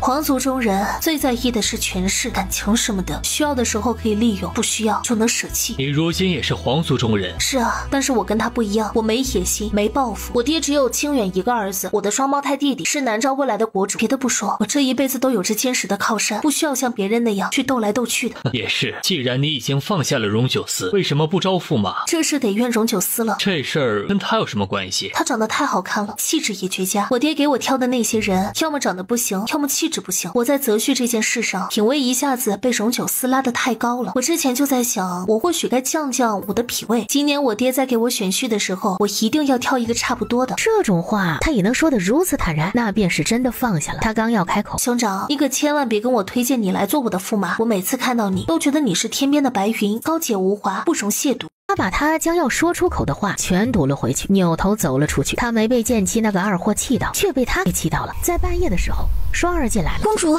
出事了！那群土匪回来了，此时已经和戚大人打起来了。戚大人让奴婢带公主和小殿下先到樱花林里暂避，万一那群土匪杀进来，也不至于伤到你们。穆元书却没有墨迹，一把抱起穆无忧就往樱花林里跑。石无星从隔壁走了出来，和双儿一起往樱花林里走。他们的运气实在是不算好，刚走出去，天就响起了惊雷。他们再往前走了10几步，天便下起了雨来。穆无忧被淋醒了。娘亲，天怎么下雨呢？这是哪里？有坏人过来了，无忧怪，不要出声。穆无忧揉着眼睛说了一声好。林子里的路有些滑，穆云舒一时不备，差点滑倒。好在石无星眼疾手快，一把扶住了他。我来抱着无忧吧。他便将穆无忧递了过来。他们一直走到距谷口不远的地方。此时剑妻正带着众侍卫和土匪们打得不可开交。那些土匪虽然凶悍，但是剑妻之前就怕那些土匪晚上回来，所以早早就做了布置，愣是没放一个土匪进。穆云舒站在高处，看到下面惨烈的战况，他想起他为防万一研制了一些药效十分强烈的迷烟，十分适用于这种情况。他当即飞快地奔去放置物品的宫殿，拿起迷烟就往剑姬他们打斗的地方跑。祖宗，刀剑无眼，你快推到一边去！慕云舒没有说话，点燃一根迷烟就朝那群土匪扔了过去。没超过3息的时间，全部都被放倒。不愧是你，刚才那一声祖宗我没白喊。别拼了，那些土匪又过来了。方才我还有些怕他们，现在此时慕云舒看到约莫1里之外的地方又来了一阵骑兵，那队人马列队整齐，他看到了，剑姬也看到了。靠，那个刘桑骗了我们！剑姬骂完却十分冷静，今天哪怕他们这队侍卫全部战死在这里，都要护住慕云舒和慕无忧。慕云舒猜到了他的想法，他们人多，我们不要立敌，眼下我们手里有迷烟，别的不敢说，至少能拖住那些一段时间。我们杀出一条口子，往附近的官府去求援。他们虽然是十分凶悍，但毕竟是见不得光的山匪，必定不敢追着我们去府衙的。2年前你为了救我差点死了，我不想那样的事情再次发生。这一次我会和你共同进退。我就知道我没有跟错人。他们制定好方案后，就派了个侍卫去通知施无星。很快，那波人马就已经到了山谷前。剑姬又扔了几根迷烟下去，下面的那波人马却没有倒。剑姬立即让众侍卫放箭，那些利箭只是暂时阻了一下那群土匪前进的脚步，根本就没对他们造成大的损伤。那些土匪就继续往他们所在的高地杀了过来。靠，不过是一群土匪而已，长得比正规军还正规军。他们人过来了没有？还没有。一记冰冷的声音传来：放下武器投降，或可饶你们一条狗命。剑姬听到这记声音的时候有些耳熟，这声音太像他家王爷的声音了，只是他又觉得这不太可能。慕云舒则觉得有些奇怪，他的那些迷烟十分厉害，这队人马却像没事人一样。一小波土匪冲了上来，剑姬领着众侍卫挡下了一轮攻击。荣九思看着这一幕轻咦了一声，虽然天色太黑，他不太能看清上面那队人马的所有动作，却依稀能看得出来，这是当初在云岭关自创的军阵。剑十一过来道：王爷，前面有很多劫匪的尸体，眼下的情况有点奇怪，那些人和劫匪不太像是一伙的，也许是为了杀人灭口，掩盖真相，那些不重要的人全给杀了，只需要留下主事之人的活口便可。剑十一应了一声，吹了一声哨子，原本进攻还算温和的侍卫瞬间杀意凛凛。剑姬带着侍卫队原本就抵挡的十分辛苦，这会儿就更加辛苦了。施无星的狗玩意儿怎么还不来？他的话才说完，施无星就抱着慕无忧过来了。你可算是死过来了，所有人听命，保护好公主和小殿下，就算是死也要杀出一条路来。是。博士，他们在做什么？施无星没有回答，跟着剑姬往外冲。荣九思看了一眼山上的情景，站在后方的人中似乎有不少女子。正常情况下，女子在土匪中都只是玩物，这一对女子似乎很不一般。慕云舒折腾了大半晚上，脚有些发软，脚下一滑就往坡上滑了下去。公主，娘亲！荣九思刚到坡边，就听到了剑姬和慕无忧的声音，他心念如电转。慕云舒从上面滑下去时，荣九思身边的侍卫朝他砍了过去。从他的角度过去，这一刀他是没办法避开的，下意识地闭上了眼睛。荣九思飞快地抛出了石子，打偏了刺向他的刀，然后身体不受控制地滚到了他的身边。慕云舒没有感觉到身体被砍成2截的刺痛，忙睁开眼睛抬头看去，他看到荣九思的脸。这是见鬼了吗？他怎么会在这里？荣九思看到他的时候，怕眼前的景象是假的，他摸上他的脸。云舒，是你吗？慕云舒还没有回答。放开我娘！他低头一看，一个长得粉雕玉琢的小娃娃一口咬住了他的手。荣九思原本看见慕云舒已经无法控制自己的情绪，此时他再看见慕无忧，整个人都呆在那里。他伸出另一只手想去摸慕无忧的头顶。慕云舒以为荣九思要打慕无忧，王爷有话好好说，小孩子不懂事，还请王爷高抬贵手。他之前想过很多次和他们重逢的场景，却从没想过他们会在这种情况下相见，这绝对比他设想的最坏的见面方式还要坏。你就是无忧？没错，我就是南诏的皇孙无忧。你是什么人，竟敢欺负我娘亲？我要告诉我祖父，让他把你抓起来。荣九思看着眼前愤怒的慕无忧，一时间竟不知道要说什么好。无忧不知道王爷是大晋的摄政王，他年纪还小，言语间有些得罪，还请王爷莫要和他一般计较。云舒，我怎么可能伤害他？慕云舒对他这话将信将疑，荣九思没再解释。都住手！怎么会是你们？我就说这军阵结阵的方式十分熟悉，没想到是你这小子。我厉害吧？厉害个屁呀！还不是被我们打得落花流水。要不是王爷叫停，我一准把你揍在地上爬都爬不起来。哎，你后面这些侍卫全都是女子，剑姬，你可真是出息了。剑姬没理他们，如旋风一般刮到了荣九思的面前。王爷，你总算是来了。你可知道这2年我等你等的好辛苦啊！荣九思原本因为刚见到慕云舒和慕无忧，他的情绪太过激动，此时听到剑姬这一声，什么情绪都散了。这货虽然受了伤，但是依旧面色红润，看得出来这2年过得不错。本王来了。你为什么打七叔叔？你这个坏人，不许打七叔叔！木无忧护着慕云舒，他能理解。现在木无忧这样护着剑妻，对着他这个亲爹说他是坏人。剑妻见荣九思面色不好，忙在旁解释：无忧，他没有打我，他不是坏人。我虽然不知道他是什么人，但是七叔叔，你真不用怕他，我给你撑腰。我刚才明明看见他打你了，他动手打你，他就是个坏人。还有刚才他们这伙人还要拿刀子砍我们，就更加是坏人了。他这是造了什么孽啊？第一次见自己的儿子就被贴了个坏人的标签，偏这事儿他一时间还解释不清楚。真乖，你七叔叔没白疼你。不过刚才那事儿啊，都是误会。刚才他们没认出我们来，所以才动手。你看，现在才认出我们来了，又都停手了。看剑妻和木无忧这相处的方式，剑妻平时只怕没少捏木无忧的脸。他看向剑妻的目光有些不善，剑妻只觉得全身一寒，极没有出息的直接躲到了慕云舒和木无忧的身后去了。你凶什么凶？我可不怕你。我没有凶，我都看见了，你瞪七叔叔了。慕云舒在旁看着，嘴角抽了抽，他还是第一次见荣九思被人训。无忧，不得对大姓摄政王无礼。你七叔叔之前是他手下，会怕他很正常。七叔叔，你别怕，不管你以后和他是什么关系，以后我都不会让他欺负你。剑妻听到这话，又开心又害怕。开心的是木无忧护着他，害怕的是木无忧和他这么亲，荣九思怕是会吃醋。小殿下误会了，王爷他没有欺负我。木无忧瞪大了眼睛，明显不相信。正在此时，徐敏和徐英从一旁跑了过来。王妃，好久不见啊！王爷早就和王妃和离了。小公主，公主，好久不见。徐英，是我。你怎么这副打扮？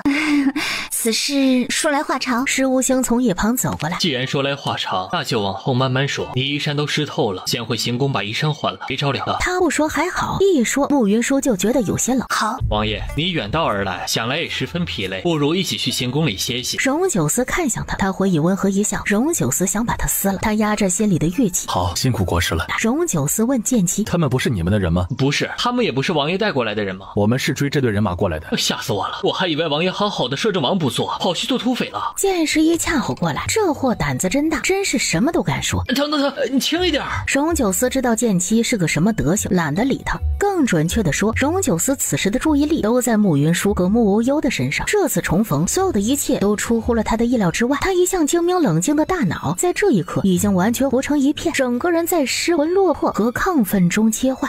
慕云舒带着慕无忧去另一侧的偏殿换干净的衣衫，荣九思的目光一直跟着他们。娘亲，那个看起来既凶巴巴又不正常的男人是谁啊？慕云舒听到他这个形容词，嘴角抽了抽。他是大晋的摄政王荣九思，他看起来呆呆的，不太聪明的样子。这话你可别当着他的面说，他脾气很坏的，生起气来什么人都打。坐在偏殿外，内功深厚、耳力极好的荣九思无语。脾气坏，什么人都打。他想起刚和慕云舒在一起的情景，再想想他曾伤过他的事儿，他心虚，无法反驳。这样吗？那是他厉害，还是祖父厉害？这个不好比。你祖父是南诏的国主，是南诏最厉害的人，他是大晋的摄政王，是大晋最厉害的人。他这么厉害的吗？是啊，他非常厉害。娘，你之前是不是就认识他？是的，我之前就认识他，和他还算是熟悉。娘亲以前是不是喜欢他？这熊孩子这一点点大，知道什么是喜欢吗？我寻思也没教过他这些东西啊。哼，他们今天一过来就凶得要死，把我和娘亲逼得淋了大半夜的雨。淋了雨就算了，他还动刀动枪，害得娘亲摔了一大跤，还差点杀了娘亲。就凭这事儿，我就很不喜欢他，我都不喜欢他了，娘亲肯定也不会喜欢他。他的眼睫半垂，心里有些无奈。他也没有想到追一群抢劫的土匪会追到慕云舒这里来，然后给慕无忧留下了这样的印象。今夜的事情应该是个误会，我们看事情有时候不能只看表面，要透过表面看真相，不要被表面所骗了。我还小，听不懂娘的话。他那个人看起来凶得不得了，身上也冷得不得了，我不喜欢他。慕云舒不会在慕无忧的面前说荣九思的坏话，也不会替他说好话。娘亲尊重无忧的判断。无忧困了，他毕竟还小，昨夜折腾了半夜，此时换了干净的衣衫，困意袭来，他靠在慕云舒的怀里就睡着了。慕云舒叫来了双儿，门打开时，荣九思也跟着走了进来。他看着躺在小床上睡得安稳乖巧的慕无忧，他的心里五味杂陈。他缓缓走到慕无忧的身边，缓缓抬起手。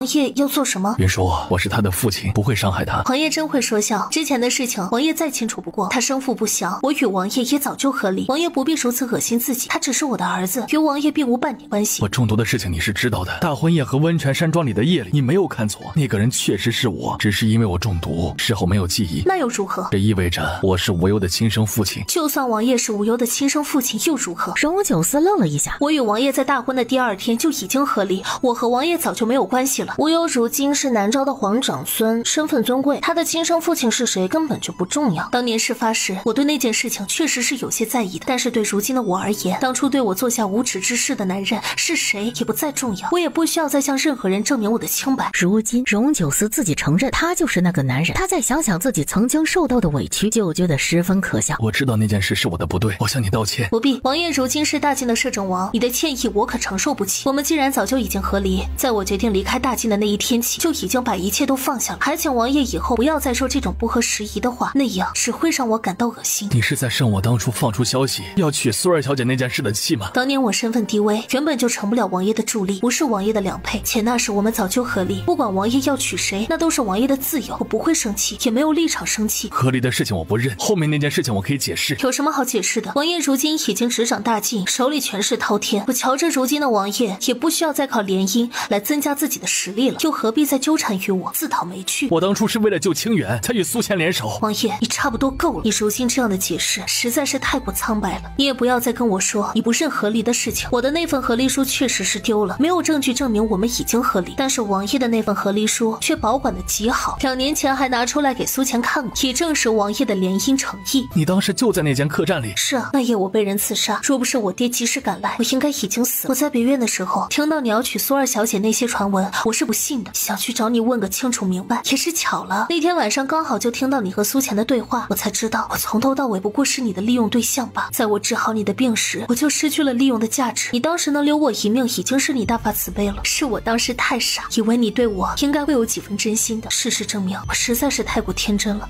王爷身份尊贵，这天底下能帮到你的女子还有很多的。我如今虽是南诏的公主，但是南诏和大晋毕竟是2个完全不同的国家，就算王爷费尽心思和手段再将我哄骗到手，我也帮不上王爷什么忙了。还请王爷以后不要在我面前说这些不知所谓的话，那样会让我看清王爷。我还要在这里陪着无忧，王爷若没有其他事情就请自便吧。荣九思对上他的眼睛，他的眼睛清澈淡漠，看向他的时候再无一分曾经的娇憨和依赖。到此时他终于知道他那一夜为什么会离开了。你曾经说过你喜欢我的，我当初是喜欢过你，但是王爷这么聪明的人，想来也知道感情这事变数最多。我知道你一向自信，觉得自己极厉害，魅力也极大，但是我又不是个二傻子，我怎么可能对着一个一心只想利用我的人把整颗心都给出去？我都亲耳听到那种话了，我要是还喜欢你，那就真的是脑子被驴踢了。荣九思知道他一向果断，他看向他那双厌恶冰冷的眼睛，他便知道他心里是真的没有他了。放手！荣九思红着眼睛看着他，不愿意松手。禁期！他喊完才想起那或是荣九思的狗腿子，给他10个胆，他也不敢管荣九思的事。哎呦，我的腿摔断了，动不了了。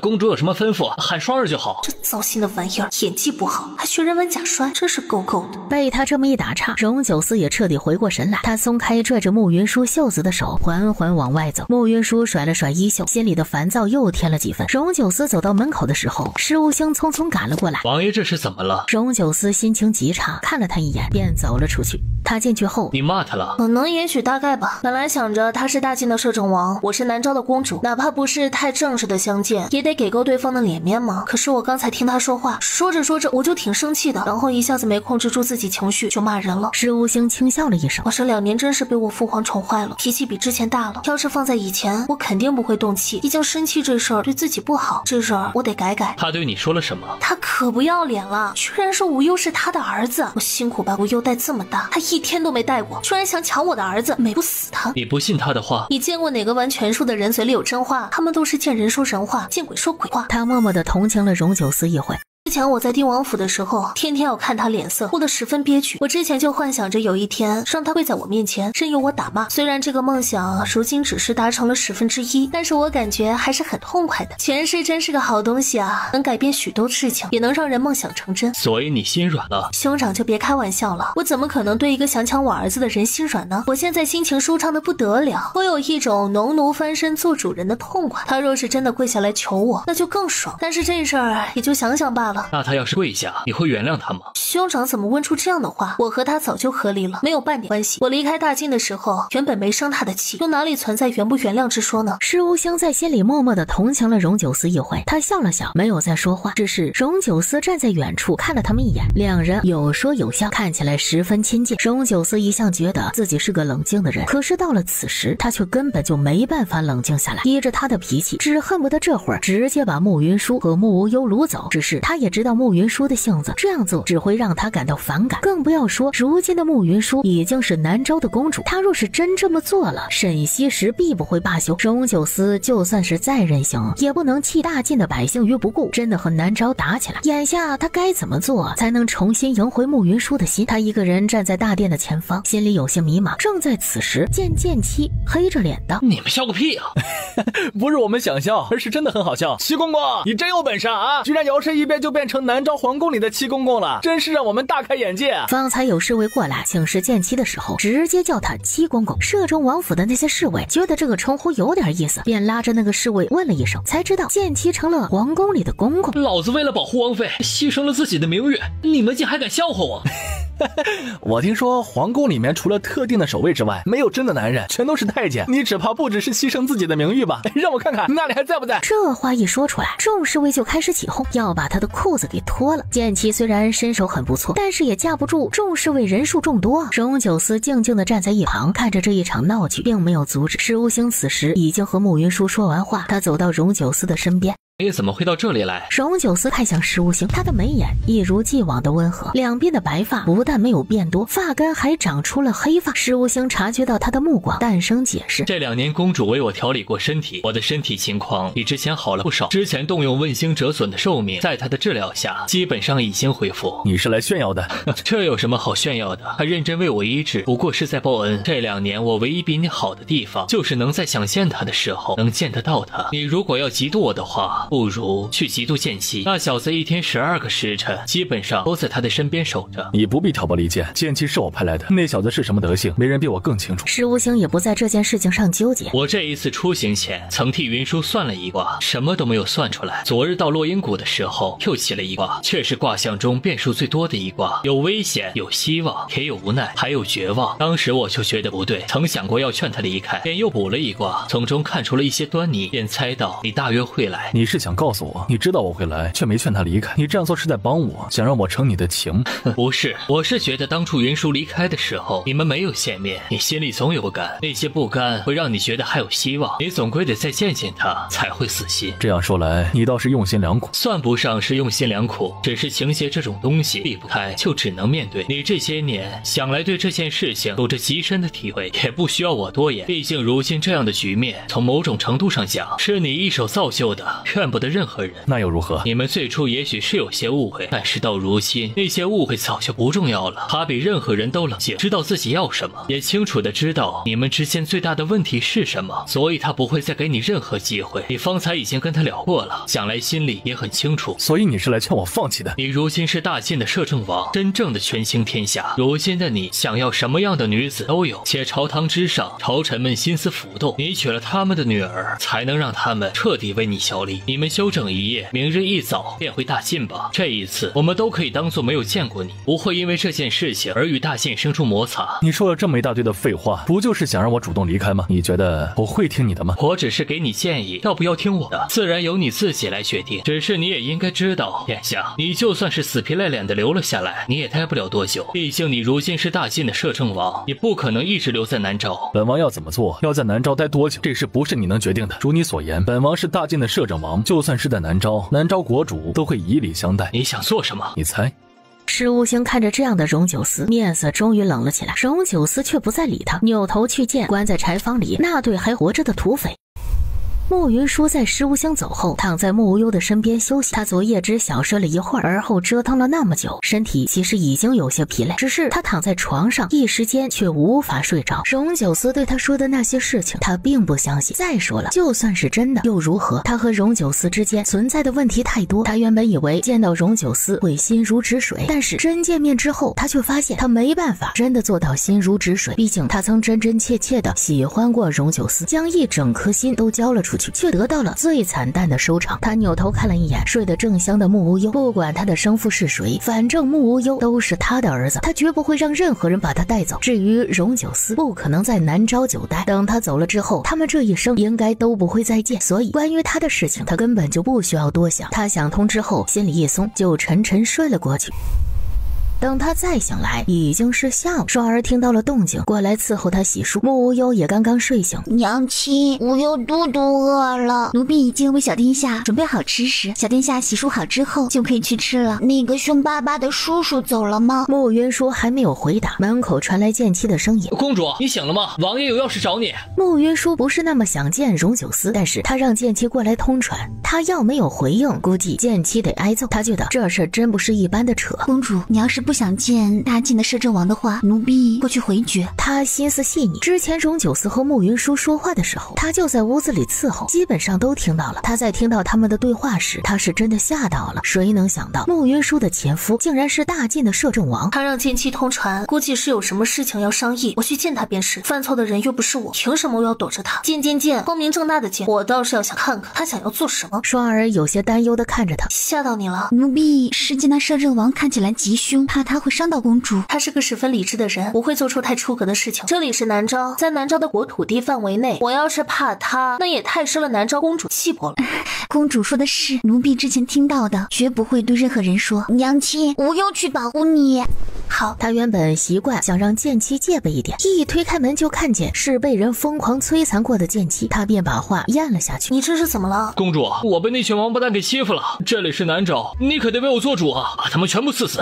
没出息的东西，在自己地盘上还被人欺负，说出来都丢我的脸。他们人太多了，我们的人难道就少了？我能带着我们的侍卫揍他吗？你们私底下的事情私底下处理，别上升国家的高度就可以。剑妻立即就明白了他的意思，他已经想到收拾那伙人的法子了。穆云舒没理会他的小心思，让剑妻带着他去见荣九思。剑妻欢快地应了一声，然后就领着他去了柴房。荣九思站在柴房外等他，剑妻明显已经被荣九思修理过，此时一看见荣九思，他的任务一完成，掉头就跑。公主之前不是为本王为什么会来南诏吗？那些山匪就是答案。穆云舒看了他一眼，他此时已经恢复往日的冷静。2年的时间，他身上气质越发高贵，透着上位者的气息，让人不敢直视。穆无忧则睁着一双纯真的大眼睛看着荣九思，他年纪小，不知道穆云舒和荣九思之间的恩怨情仇。他之前咬他是以为荣九思会欺负穆云舒，后面他发现荣九思并没有欺负穆云舒，他对荣九思既有敌意又有好奇。荣九思对上穆无忧纯真的大眼睛，心里既后悔又愧疚，后悔当初自己做下的决定，错过了穆无忧的出生，错过了穆无忧2年多的陪伴，愧疚自己到如今没有尽过一天做父亲的责任。你这样盯着我看做什么？不许看，再看我就把你吃掉。穆无忧这副奶凶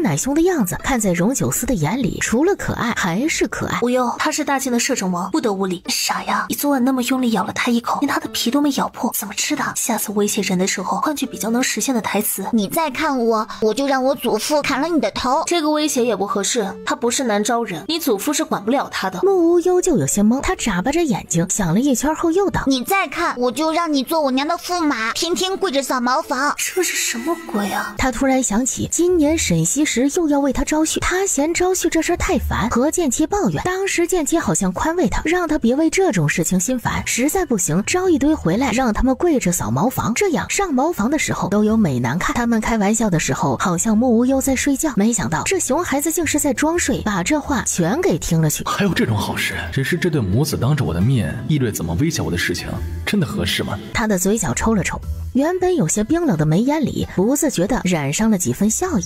那你现在罚个试试。娘，他笑起来好好看。头疼，这小子这是像谁呀？这么点大就有了一双欣赏美的眼睛。哎呀，希望长大以后不要是个色批啊！瞎说什么？好看是用来形容女子，英俊才是形容男子的。重来一遍。娘，他笑起来好英俊，感觉就更怪了。王爷抱歉，孩子还小，不懂事。无忧有着很好的审美，不错。穆云舒不知道该如何接话，瞪了穆无忧一眼，他以为他是在跟他玩，回瞪了他一眼。眼，然后咯咯直笑。慕云舒看着眼前的傻儿子，有点心累。荣九思看着慕云舒和慕无忧，他轻笑了一声。不管重新得到慕云舒有多难，他都不会放弃。这一次他既然来了，在没得到他之前，他就不会走。王爷方才说你来南诏是为这对土匪而来，请问是什么意思啊？不知公主是否听说过南诏和大晋边关近来发生摩擦的事情？略有耳闻。他们便是南诏和大晋边关发生摩擦的罪魁祸首。怎么说？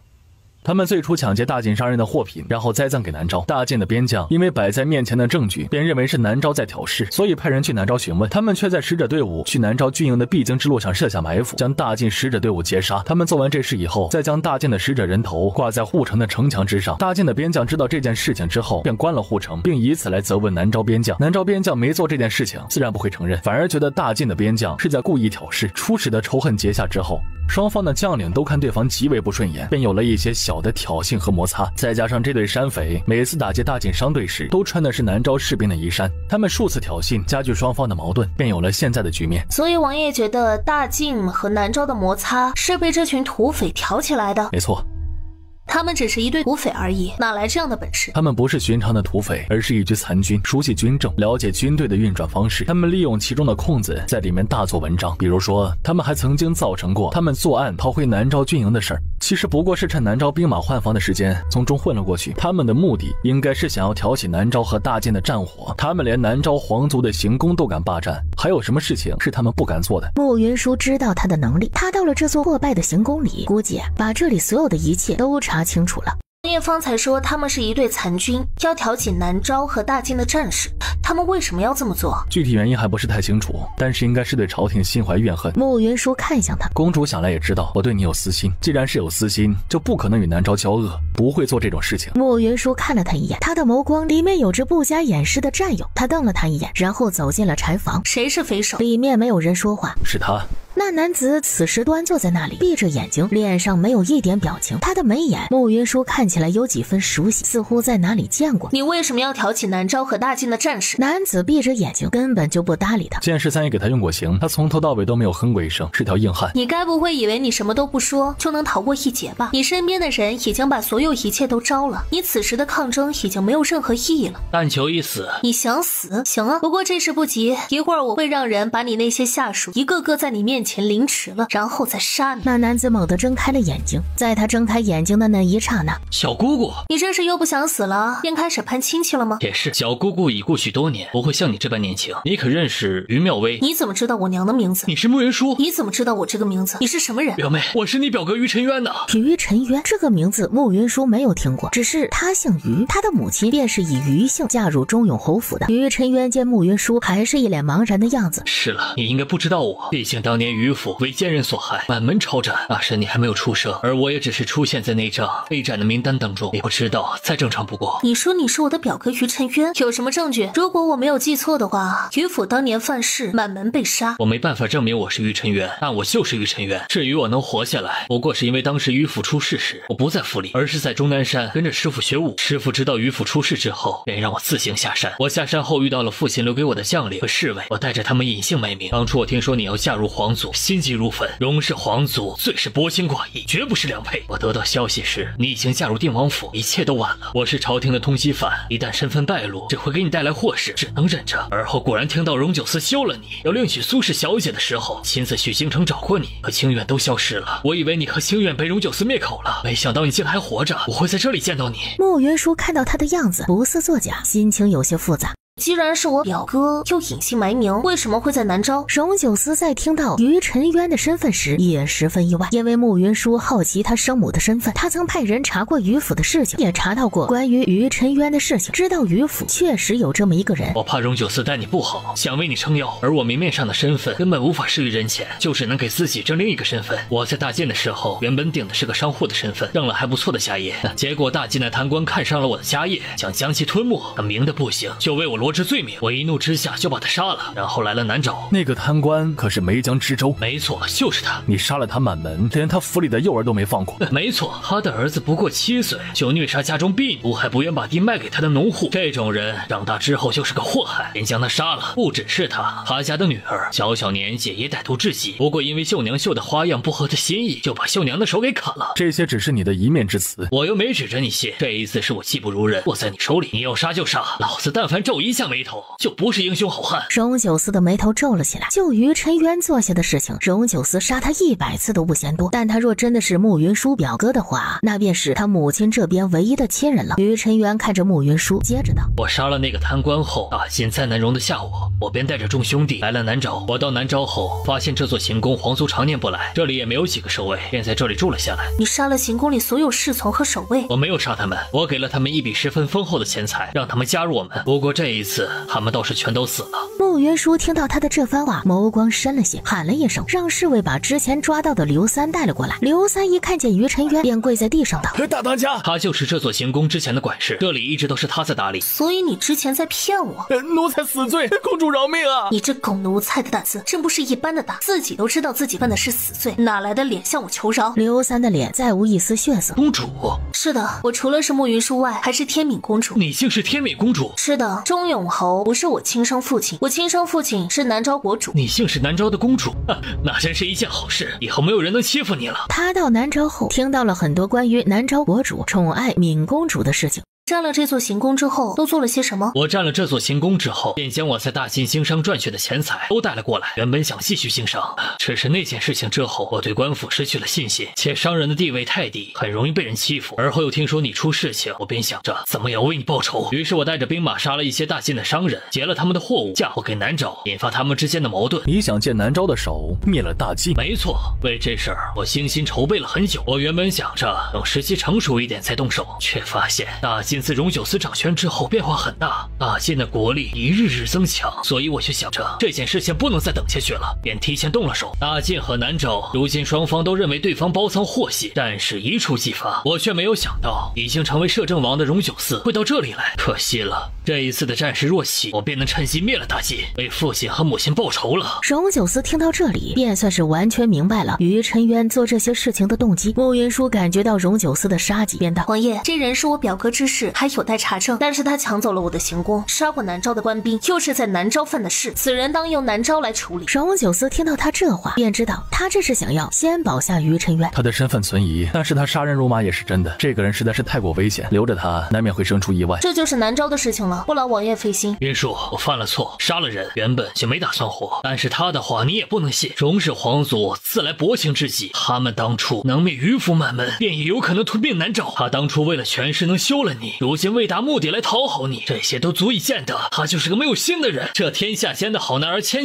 万，他既休了你，你如今贵为公主，可千万不要再上他的当了。荣九思听到了这番话，眉心直跳。他和慕云舒之间原本就有许多的误会，于晨渊再从中间挑拨离间，以后两人就更难在一起。他挑起南诏和大晋的战事，处理他的事情不再是南诏一国之事，他是我抓的，又是大晋的通缉犯。我打算明日便亲自去见南诏国主，跟南诏国主商议处置他的事情。他太过危险，还十分狡诈。公主的侍卫大多数是女子，且大多都缺乏经验，看押他的事情就由本王来负责。王爷这是在威胁本宫？我只是在提醒公主，公是公，私是私，不管他是什么身份，他犯下的罪却是事实。这事若是不好好处理，难以服众。王爷说的是，但是这人身份有些特殊，我还有些话想跟他说，还请王爷行个方便。公主请便。他说完便走了出去。今日将他请过来，原本是想借这件事情跟他一起去南诏皇城，原本打的便是慢慢找机会的心思，只是他却完全没有想到竟会在这里遇到于晨渊。于晨渊能认出慕云舒，说出当年于府被灭族时的细节，他知道眼前的这人身份没有作假，他和慕云舒之间原本就难，再加上一个于晨渊，眼前的局面对他十分不利，他从未如此头疼过。他一扭头，看见慕无忧站在不远处，抱着一个碗，吃着米糊，看着荣九思。荣九思缓缓地地走到他的身边，在他的面前蹲下道：“好吃吗？”木无忧点头：“你要吃吗？”荣九思没想到会听到他这句话，轻点了一下头。木无忧朝他一笑，笑容里还有着几分狡黠。荣九思直觉那里不对，但是木无忧实在是太小，便没有多想。下一刻，是木无忧把满嘴的米糊全喷在荣九思的脸上。木无忧喷完了他之后，扭头就跑。果然是个脑子不好的，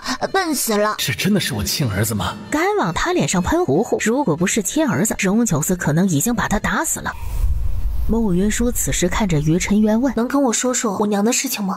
小姑姑自小命格特殊，祖父听从道士的建议，把她寄养在江南的名县山庄里。她年少时武艺学成之后，就一个人四处游历。她每年过年的时候都会回一趟家，给我讲她在外面游历的故事。我当时年幼，觉得她很厉害，向往着她说的外面辽阔的世界，所以在我很小的时候就缠着她也带我出去玩。她却说我要是不练好武功，不熟读兵书，是没有资格闯荡江湖的。我当时以为她这是不想带我出去玩找的借口。等到渔父覆灭时，我才知道他说的是他的感悟。人若是没有自保之力，立于这个世界，注定会被人啃得连骨头都不剩。穆云舒朝他看去，姑姑是个性格十分爽朗的女子，行事十分利落。她每次回来的时候都会带一堆的礼物，见到人都笑。那她为什么会嫁给钟永侯？他们的婚事是曾祖父在世时定下的。姑姑觉得钟永侯不是个有担当的人，几次想说服祖父取消这门婚事，祖父却觉得做人要重诺守信。再加上那时于府有什么事情，钟永侯都会过来帮忙，祖父很喜欢他。姑姑虽然觉得钟永侯当时不过是装模作样，但是却拧不过祖父，最终只能嫁给钟永侯。穆云舒想起当初沈西时曾说过的话，他一直没有想明白是为什么，如今看来应该是于妙微迫于压力嫁给了钟永侯。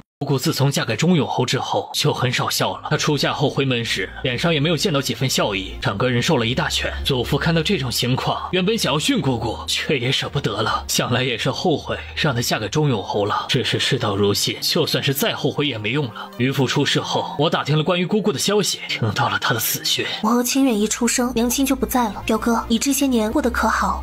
其实还不错，没受什么罪，只是狗皇帝死了，灭门之仇报不了了。荣氏皇族就没有一个好东西。云舒，你如今已经是南诏的公主，就不要再走回头路。荣九思能抛弃你一次，就能抛弃你第二次。你别看他现在惺惺作态对你好，还不知道有什么别的企图。我心里有数，表哥这一次事情闹得有些大，我要带你回去见我爹。我这一次原本存了必死之心，死之前还能见到你，我心满意足。我也想见一次南诏国主，想看看姑姑当年看上的是怎样一个男人。至于他和荣九思要怎么处置我，已不再重要。穆云舒从柴房出来后，心情还有些沉重。正在此时，他听见不远处传来穆无忧的笑声，他有些好奇。穆云舒快步走过去的时候，整个人都惊呆了。穆无忧的脸上沾满了泥巴，他对面的荣九思也没有好到哪里去。不只是他们，旁边的众侍卫在剑妻的带领下，朝荣九思的侍卫身上疯狂扔泥巴。你们这是在做什么？娘，我们这是在玩黏糊糊。公主，我这是在报仇。我在教无忧做人。不过去柴房和于晨渊说了几句话，就错过了什么？事情要从荣九思被穆无忧喷了一脸糊糊后说起。穆无忧这样对着人喷糊糊，绝对是犯了大忌。于是他走过去，将穆无忧的碗给抢了过来。糊糊是米做的，米是百姓辛苦种出来的，不能浪费。且你用它来糊在别人脸上，侮辱性虽强，杀伤力却太弱，如此行事只会激怒别人。在你的实力不如对方之前，受伤的一定会是你自己。他在荣九思说话的时候，直接从荣九思的手里把碗抢回来，然后扣在荣九思的头上。那这样呢？荣九思把碗扣在了穆无忧的头上，问：这样你感觉怎么样？很好玩。他以前从来没有和这么小的孩子打过交道，完全没有经验。事情到了这一步，也不知道该如何应对，而穆无忧却知道该怎么应对。他跑去厨房，把余下的小半锅糊糊全搬了过来。荣九思见他搬来糊糊，初时不知道他要做什么，在他把小手伸进锅里，抓了一把糊糊糊到了荣九思的脸上时，才回过神来。现在感觉怎么样？想打死这个熊孩子，你这样会挨打的。那你来打我啊！剑妻过来，刚好看到这一幕，吓得魂都要掉了。虽然说穆无忧可能是荣九思的儿子，但是穆无忧毕竟长得一点都不像荣九思，这里面就还可能有其他的变故。这才刚见面，若是就闹翻，往后荣九思就再也别想把穆云舒带回去。他觉得他作为剑字辈的侍卫，怎么也得为自己主子们幸福的生活争取一下。王爷，你别生气，无忧这是在跟你玩，他喜欢你。他的话才说完，就被穆无忧拿着米糊砸在了脸上。我真的好难。我更喜欢你。剑姬都不用看就能感觉到荣九思锐利的像刀一样的眼神，于是他在荣九思看过来的时候，他果然把脸上的糊糊抠了下来。他看见站在荣九思身后的剑十一，他衔着一脸笑，把糊糊砸在了剑十一的身上。十一，我也喜欢你。谁他妈要这个二货的喜欢啊？他从地上随手抓了一把泥扔过去。我不喜欢你。木无忧看见剑十一用泥巴扔剑七，他也从地上抓了一把泥扔在了剑十一的身上。不许欺负七叔叔。剑十一无语，他可能砸剑七，却不能砸木无忧。我现在也是有人撑腰的人了。这个二货怕是想上天。于是他又砸了回去，接着他被木无忧砸。旁边的女侍卫们看到剑十一砸剑七，都跑过来帮忙。那些女侍卫一加入战局，荣九思带过来的侍卫便也加入了战局，于是便有了慕云舒过来看到的那一幕。他听他们嘻嘻哈哈的说起整件事情，勉强拼出了事情的发展历程。他心累，这是什么神一般的进展？木无忧还是第一次跟这么多人一起玩泥巴，他怕慕云舒不许他玩，于是小手抓起了一团泥巴糊在了慕云舒的身上。这他妈的都是什么事啊？他只沉默了不到一息，就抓起泥巴往木无忧的身上糊。荣九思眼疾手快的抱起了木无忧，慕云舒手里的泥巴便全糊到他的身上。你娘刚才要打你。木无忧哈哈大笑，你把这小子给我放下来。荣九思此时自然不会听他的，于是就变成了慕云舒追着他们糊。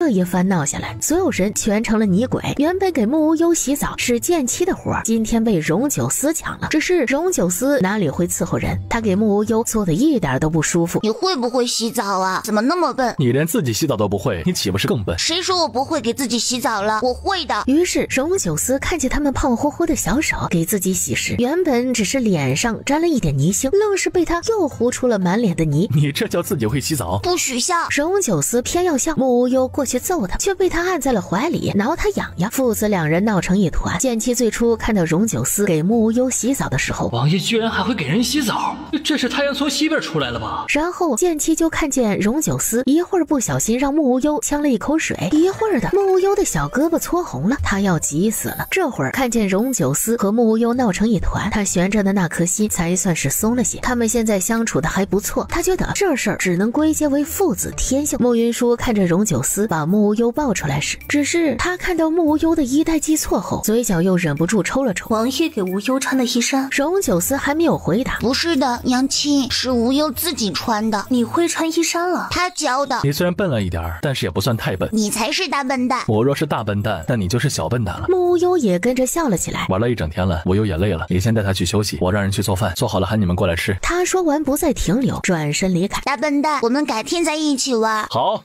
他们重逢不过一天而已，如今就能约着玩了。我寻思无忧也不是那种容易和人亲近的人，怎么就跟荣九思亲近起来了？难道这就是传说中的父子天性？呸！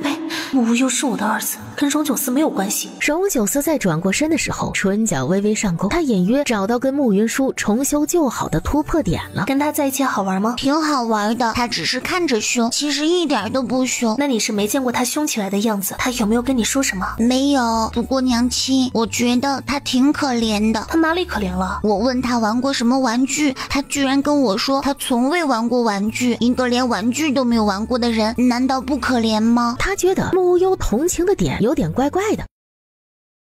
今天陪我玩了，等我回宫之后，我把我的玩具分一点给他。他这么大了，可能不会再需要玩具了。怎么会？我都跟他约好了，他看起来好像还挺开心，所以他收下我的玩具后一定会很开心。真是个小笨蛋，荣九思真狗，也真活得出去。要不要在无忧面前说荣九思几句坏话，或者拘着木无忧不去见荣九思？只是这些想法在他的心里只过了一下就被他否决了。他不需要用这种不入流的方式来拒绝荣九思。木无忧是他的儿子，绝不是荣九思能抢得走的。剑七则因为今天带着众女侍卫拿泥巴狂扔了众侍卫一顿，心里舒爽了不少。他发现一件事，那些侍卫今天战斗力低了很多，被女侍卫们砸得满身是泥，不太敢还手。这一次不还手，八成是动了歪心思。剑七正准备睡下时，剑11和剑13过来找他，他一看见他们，直接就把门关上。老子要睡觉了，没空跟你们聊天，有什么话明天再说。剑11和剑13对视了一眼，直接就把门拆了。你们这是要干嘛？我们兄弟这么久没有见面了，自然是要跟你好好联络下感情的。好兄弟，苟富贵，勿相忘，说人话。听说那些女侍卫都是你训练出来的，是又怎样？他们是不是都听你的？这个自然。你想不想带着他们一起回大晋？不想，我跟着公主这2年吃香的喝辣的，日子不知道过得多舒服，才不要回去天天挨打呢。难不成你想在南诏的皇宫里当一辈子的七公公，不娶妻不生子？剑姬还真没有想过这个问题，愣了一下。你在南诏的日子过得很是不错，但是王爷的日子过得不太好。你觉得王爷能自己过苦日子，然后看着你陪在王妃和小世子身边过好日子？剑姬的后背发冷。哎呀，我听闻南诏盛传，你这个假太监才是小世子的亲生父亲，天天住在王妃的寝宫里。你说王爷知道这个传闻后，再知道你不想回大晋，他会怎么收拾你啊？公主会罩着我的。哎呀，王妃不罩你还好啊，她若是罩着你的话，你会死得更快的。那我现在该怎么办呢？哎，帮王爷追回王妃，然后跟我们一起回大晋。你要是能做到这事儿啊，王爷必定会重重赏你。这些年来，我在公主的面前说了很多王爷的好话，他都不为之所动。这事我真做不到啊。剑十一问他是怎么做的，他把他之前的做法说了一遍。剑十一的白眼要翻了天。你不该这么做，而该这么做。他说完，在剑姬的耳边说了几句话。这样也行，反正你之前的法子是没用了，不如试试新的法子。我虽然知道现在是在套路我，但是我还是会配合的，因为他不想被荣九思弄死。剑十一和剑13对着他一顿乱夸，最后再时不时的问一些与女侍卫们相关或者是不相关的问题。半个时辰后，两人从剑姬的房间里出来，帮我把门修好。两个达到目的的人才不会搭理他，直接扬长而去。剑姬终于回过神来了，那两货今夜找他的真实目的是为了打探女侍卫们的消息。他最初一直防着他们，本没有打算跟他们透露半点关于女侍卫们的事，结果被他们用荣九思一下，心神不宁。他们后面在问什么全说了。这两个奸诈小人。剑十一和剑13回到众侍卫们住的地方时，怎么样？撬开剑姬的嘴，从他那里打听消息，还不是手到擒来的事情。我有点渴了。立即有侍卫给他倒水。我还有点累了。立即有侍卫给他按肩。剑13看了他们一眼，其他侍卫立即给他倒水的倒水，按肩的按肩。哎呀，你们倒是快说呀！那个个子最高的女侍卫是什么情况？对，快说，别卖关子了。那个圆脸的女侍卫又是什么情况？他们这才缓缓的把套到的消息说了。屋子里热闹的不行。荣九思经过门口的时候，本王这次要是不能带王妃回去，你们谁也别想娶妻。王爷定能顺利把王妃和小世子带回大晋。荣九思轻掀了一下眉，自不会跟他们一般计较。第二天一早，众人便收拾一番，准备回皇城。荣九思作为大晋的摄政王来到南诏，是需要先递国书的。他昨夜就写好国书，让剑十一先骑马去南诏的皇宫递交国书，他自己和慕云舒一起回去南诏的皇宫。他们出发时，施无星对慕云舒道：“有件事情，我觉得你应该先知道。”什么事？我第一次见到无忧的时候，就看出来他是荣九思的儿子。慕云舒愣了一下，你知道我会给人看相，所以能一眼看到人和人之间的亲缘关系。你这是在帮荣九思吗？不是，我只是说了一个事实。虽然我有我的私心，但是我也有我的底线。所以兄长，当初你第一眼见到我爹的时候，就认出来我们之间的关系。施无星点头。那请兄长看看我和他是什么关系。我见过他，他和你有没出3代的血缘关系，应该是父亲或者是母亲的兄弟姐妹的孩子。厉害啊，你的这个技能能去给人做亲子鉴定吗？慕云舒笑了笑，直接上了马车。在定王府时，他曾盼着慕无忧是荣九思的儿子，如今到了南诏，他一点都不盼着慕无忧是荣九思的儿子，荣九思却认下了这件事，还有施无星的佐证，他便知道慕无忧是荣九思的儿子，这件事情8成是真的。双儿见他面色不好，便问：“公主，你哪里不舒服吗？”慕云舒没有回答他的问题，而是看向一旁荣九思的马车。荣九思却并没有坐马车，而是骑着马带着慕无忧在玩。自昨天互抹糊糊后，慕无忧便和荣九思亲近了不少。慕无忧一见他看来，娘亲，兔兔。今天一早，荣九思便起来端了落英谷的一窝野兔，大的野兔关在了笼子里，小的野兔则给慕无忧抱着玩。他在心里狂骂慕无忧不长心，荣九思竟只用一只兔子就把他给收买了。无忧，过来陪娘坐马车。坐马车太闷了，荣叔叔说要带我去抓鸟玩。荣叔叔？是啊，他说他姓荣，我就叫他荣叔叔了。慕云舒更心梗了，我喊错了吗？之前娘亲教过无忧，说要做一个有礼貌的孩子，遇到和七叔叔年纪差不多大的男子，要喊人叔叔。慕云舒是曾这样教过他，不过那是他在拒绝皇城的那些追求者时故意说的拒绝的话。没喊错。娘亲是不是也嫌马车里闷？要不让荣叔叔带带你，他骑马可稳了。荣九思听到这话十分欣慰，一大早爬起来去堵兔子窝没白堵，儿子真乖。公主要一起吗？他想打死他那个轻易被人拐走的傻儿子。他还没有回答。娘，一起过来骑马嘛，荣叔叔抱着你，你抱着我，刚刚好。这画面他光想想就够了。无忧的主意听起来还不错，公主要试试吗？不要。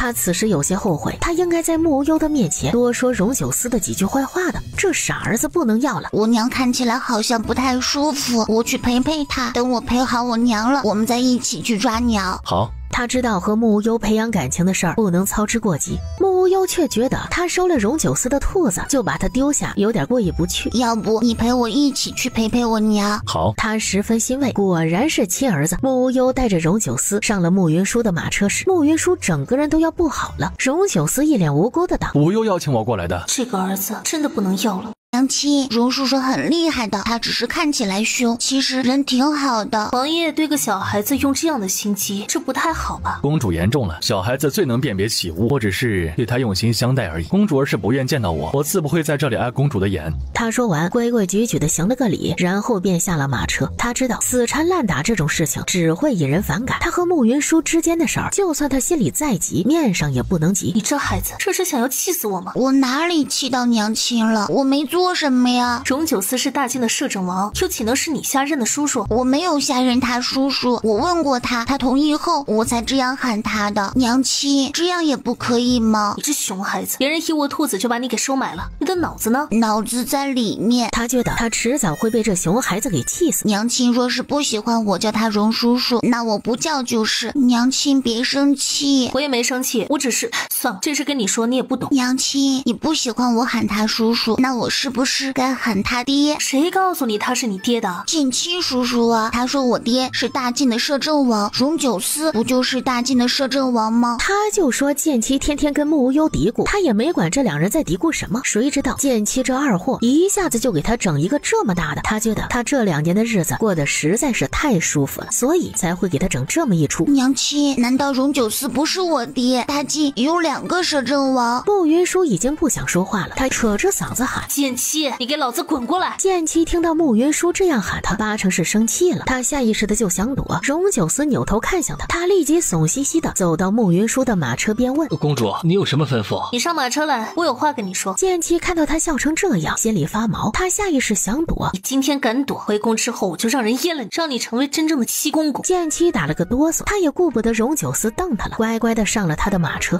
公主，我错了。你错哪儿了？我也不知道我错哪里了，但是公主觉得我哪里错了，我就是哪里错了。慕云舒听到这话，他此时倒有些和荣九思感同身受。这个二货该机灵的时候不机灵，不该机灵的时候就偏在那里抖机灵。剑七，我以前是真没发现你这么能耐，如今我既然发现你的长处，总归得让你好好发挥一番。公主这是要打我？他偷偷的看了慕无忧一眼，想让他给点提示。慕无忧对着剑七摊了一下手，表示他也爱莫能助。他再想想，慕无忧方才是因为喊荣九思叔叔被慕云舒给拎进来的。公主，我跟无忧说王爷是他的父亲，不是你想的那样。哦，那是哪样？是有一次无忧问我是不是他的爹，否则别人的爹和娘住一起，而我和公主也住同一座宫殿。这事儿我哪里敢认呐？我只能跟他解释啊。他就问我他爹是谁，我就说他爹是这世上最优秀的男子。他就问我他爹是不是大晋的摄政王，我当时都惊呆了，不知道他为什么会这么说。他告诉我是因为我天天在你的面前夸王爷。慕云舒是真的想要打死剑七了。之前剑七天天在他的面前夸荣九思，他忍了，没想到还有这个后遗症。其实我也没有撒谎，王爷确实很强大。这事不算是我跟他说的，是他自己猜出来的。小殿下真聪明。我也觉得我很聪明。这两人说完还伸手击了一下掌，他深深的觉得他迟早会被这俩玩意给气死。你过来一点。剑七以为慕云舒要动手打他，他没太放在心上，因为他知道他武功很弱，哪怕用尽全力来揍他也是不疼的。他一把拽过剑七，将自己的食指和拇指染上了口汁，照着他的脸就盖了下去。好了，你可以出去了。他的口汁粘在他的身上有些黏，他想伸手擦了，不准擦掉。剑七啊了一声，却还是听他的话，没敢擦脸上的口汁。他从慕云舒的马车上下来的时候，就感觉到了荣九思的目光。荣九思递给他一块帕子，把脸擦干净。剑七不是太明白荣九思为什么一下子变得这么好说话，却还是配合的把脸擦干净了。荣九思见剑七脸上口汁的颜色是慕云舒今日的，他虽然知道剑七绝没有胆子敢染指慕云舒，但是他看到剑七脸上的颜色，再想想剑七2年一直陪在慕云舒的身边，他的心情就极度不舒服。王爷，怎么了？你竟然还敢问本王怎么了？看来本王待你还是太好了。剑十一、剑13，你们和剑七去一边聊聊天。剑11和剑13一听这话，就知道剑七这是又招惹了荣九思。所谓聊天，那就是胖揍剑七。走，我们这么长时间没见面了，我们去说说提起化学。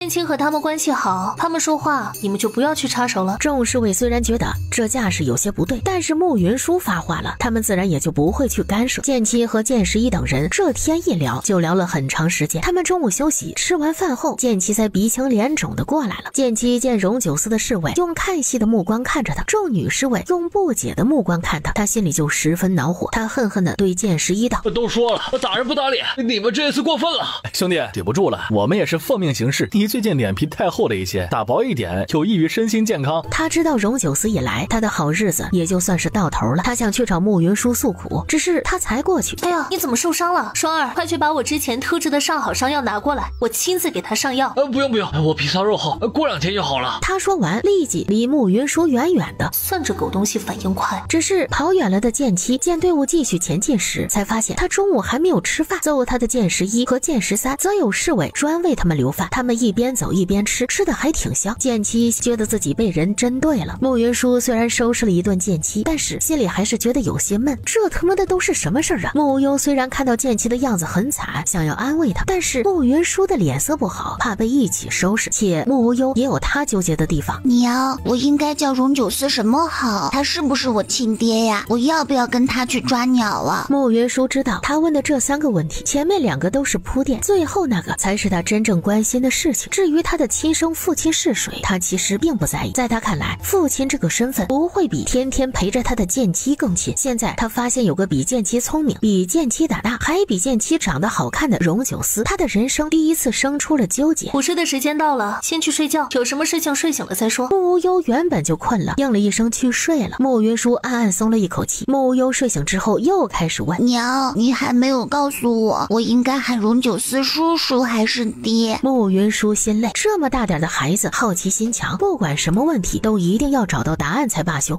喊他叔叔吧。既然我可以叫他叔叔，娘亲刚才为什么不让我喊？他觉得他所有的耐心都在慕无忧问出这个问题之后全部耗光了。他伸手把慕无忧一把抱了过来，照着他的小屁屁就是几巴掌。娘亲，你为什么打我？我是你娘，想打你就打你，还需要原因吗？他真没有想到他娘竟是这样的娘。慕云舒打完慕无忧就后悔了，他和荣九思的事情不该迁怒慕无忧，慕无忧会和荣九思亲近也是一件再正常不过的事情。痛吗？痛，但是无忧不哭。娘以后不打你了。无忧不乖的时候，娘亲是可以教训无忧的，但是今天无忧不知道自己做错了什么，娘亲却教训无忧。不过七叔叔说了，女人每个月都有那么几天心情不好，作为男人我们要包容，要谅解，所以娘亲放心吧，无忧不会生娘亲的气。他听到慕无忧的这番话，已经不知道是生气还是好笑。天天跟着剑妻混的慕无忧身上多少沾了几分剑妻的气息，他觉得他要找个机会和荣九思好好谈谈的。他们一路往南诏皇城的方向前进，因为带着孩子，荣九思配合慕云舒的行程，他们这一路上走得不算快。慕云舒那天揍了慕无忧一顿吼，他在他的面前乖了2天，没有去找荣九思。到第4天的时候，他先让剑妻带他玩。剑妻那天被剑11和剑13揍残了，身上一碰就疼，没法带他玩。荣九思对他招了招手，我听说这附近有条桃花溪，桃花溪里有种桃花鱼，十分鲜美，我们去抓几条。慕无忧听到这话开心坏了，四处看了一眼，没看见慕云舒。好，荣九思看到慕无忧的样子有些好笑，带着他去了不远处的溪边。慕云舒在马车里看到了，这一次他没有拦。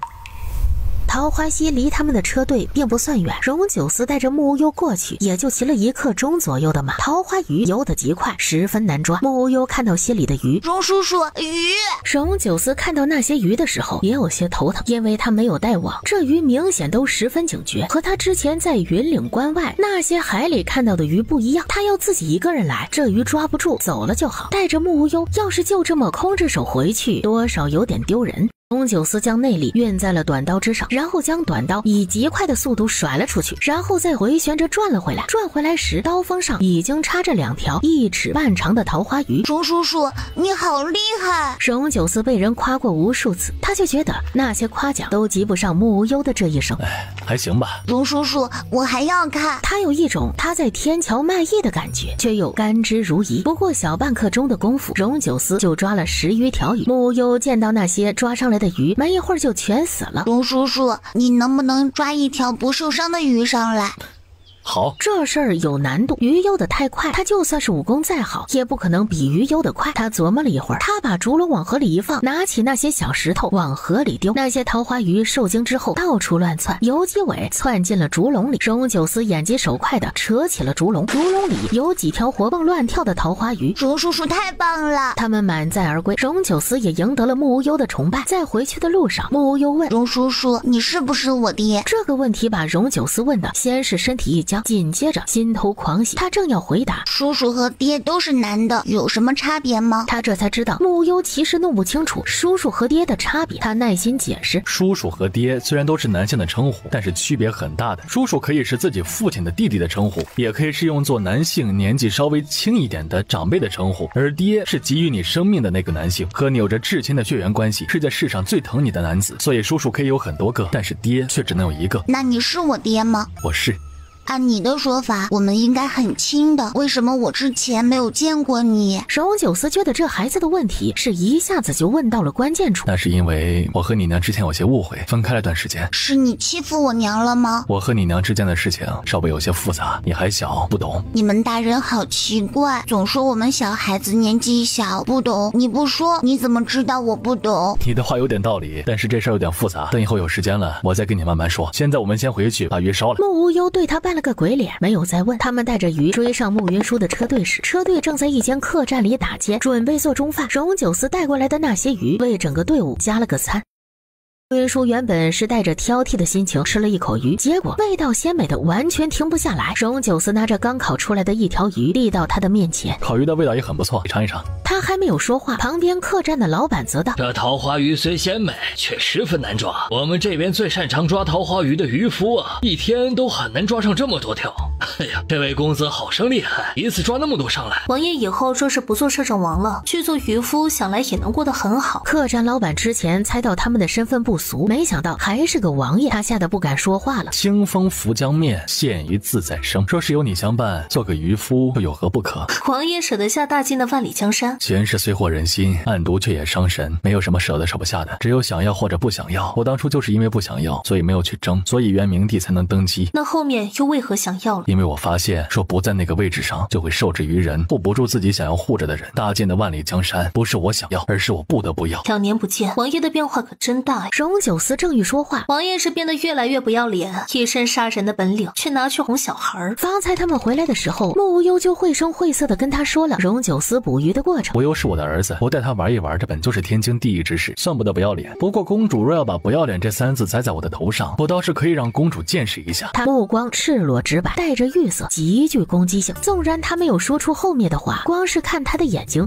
就能知道他后面的话是什么。荣九思，我如今是南诏公主，可由不得你欺辱。敢问公主，我何时欺辱过你了？又或者是公主盼着我来欺负你了？穆云舒听到这话惊呆了，这种近乎于耍流氓一般的话从他的嘴里说出来，让他极不适应，且因为离得太近，他的气息喷了他一耳朵，麻麻痒痒。到此时他明白了一件事情，荣九思的性子本就极霸道，就算是要讨好谁，他也不可能低声下气的去讨好。他们重逢时，他在他面前说的那番话已经是他说的最软的话了。他狠狠地瞪了他一眼，扭头就走。荣九思淡淡的看了他一眼，也不生气，拿起筷子淡定的吃鱼。狗玩意儿，居然来调戏我！原本还想找他聊聊，现在聊个屁啊！等回南诏皇城之后，我要让沈西时狠狠地收拾荣九思。荣九思看着他气冲冲离开的背影，唇角微微勾了起来。在他看来，他对着他发脾气也好过对他不理不睬。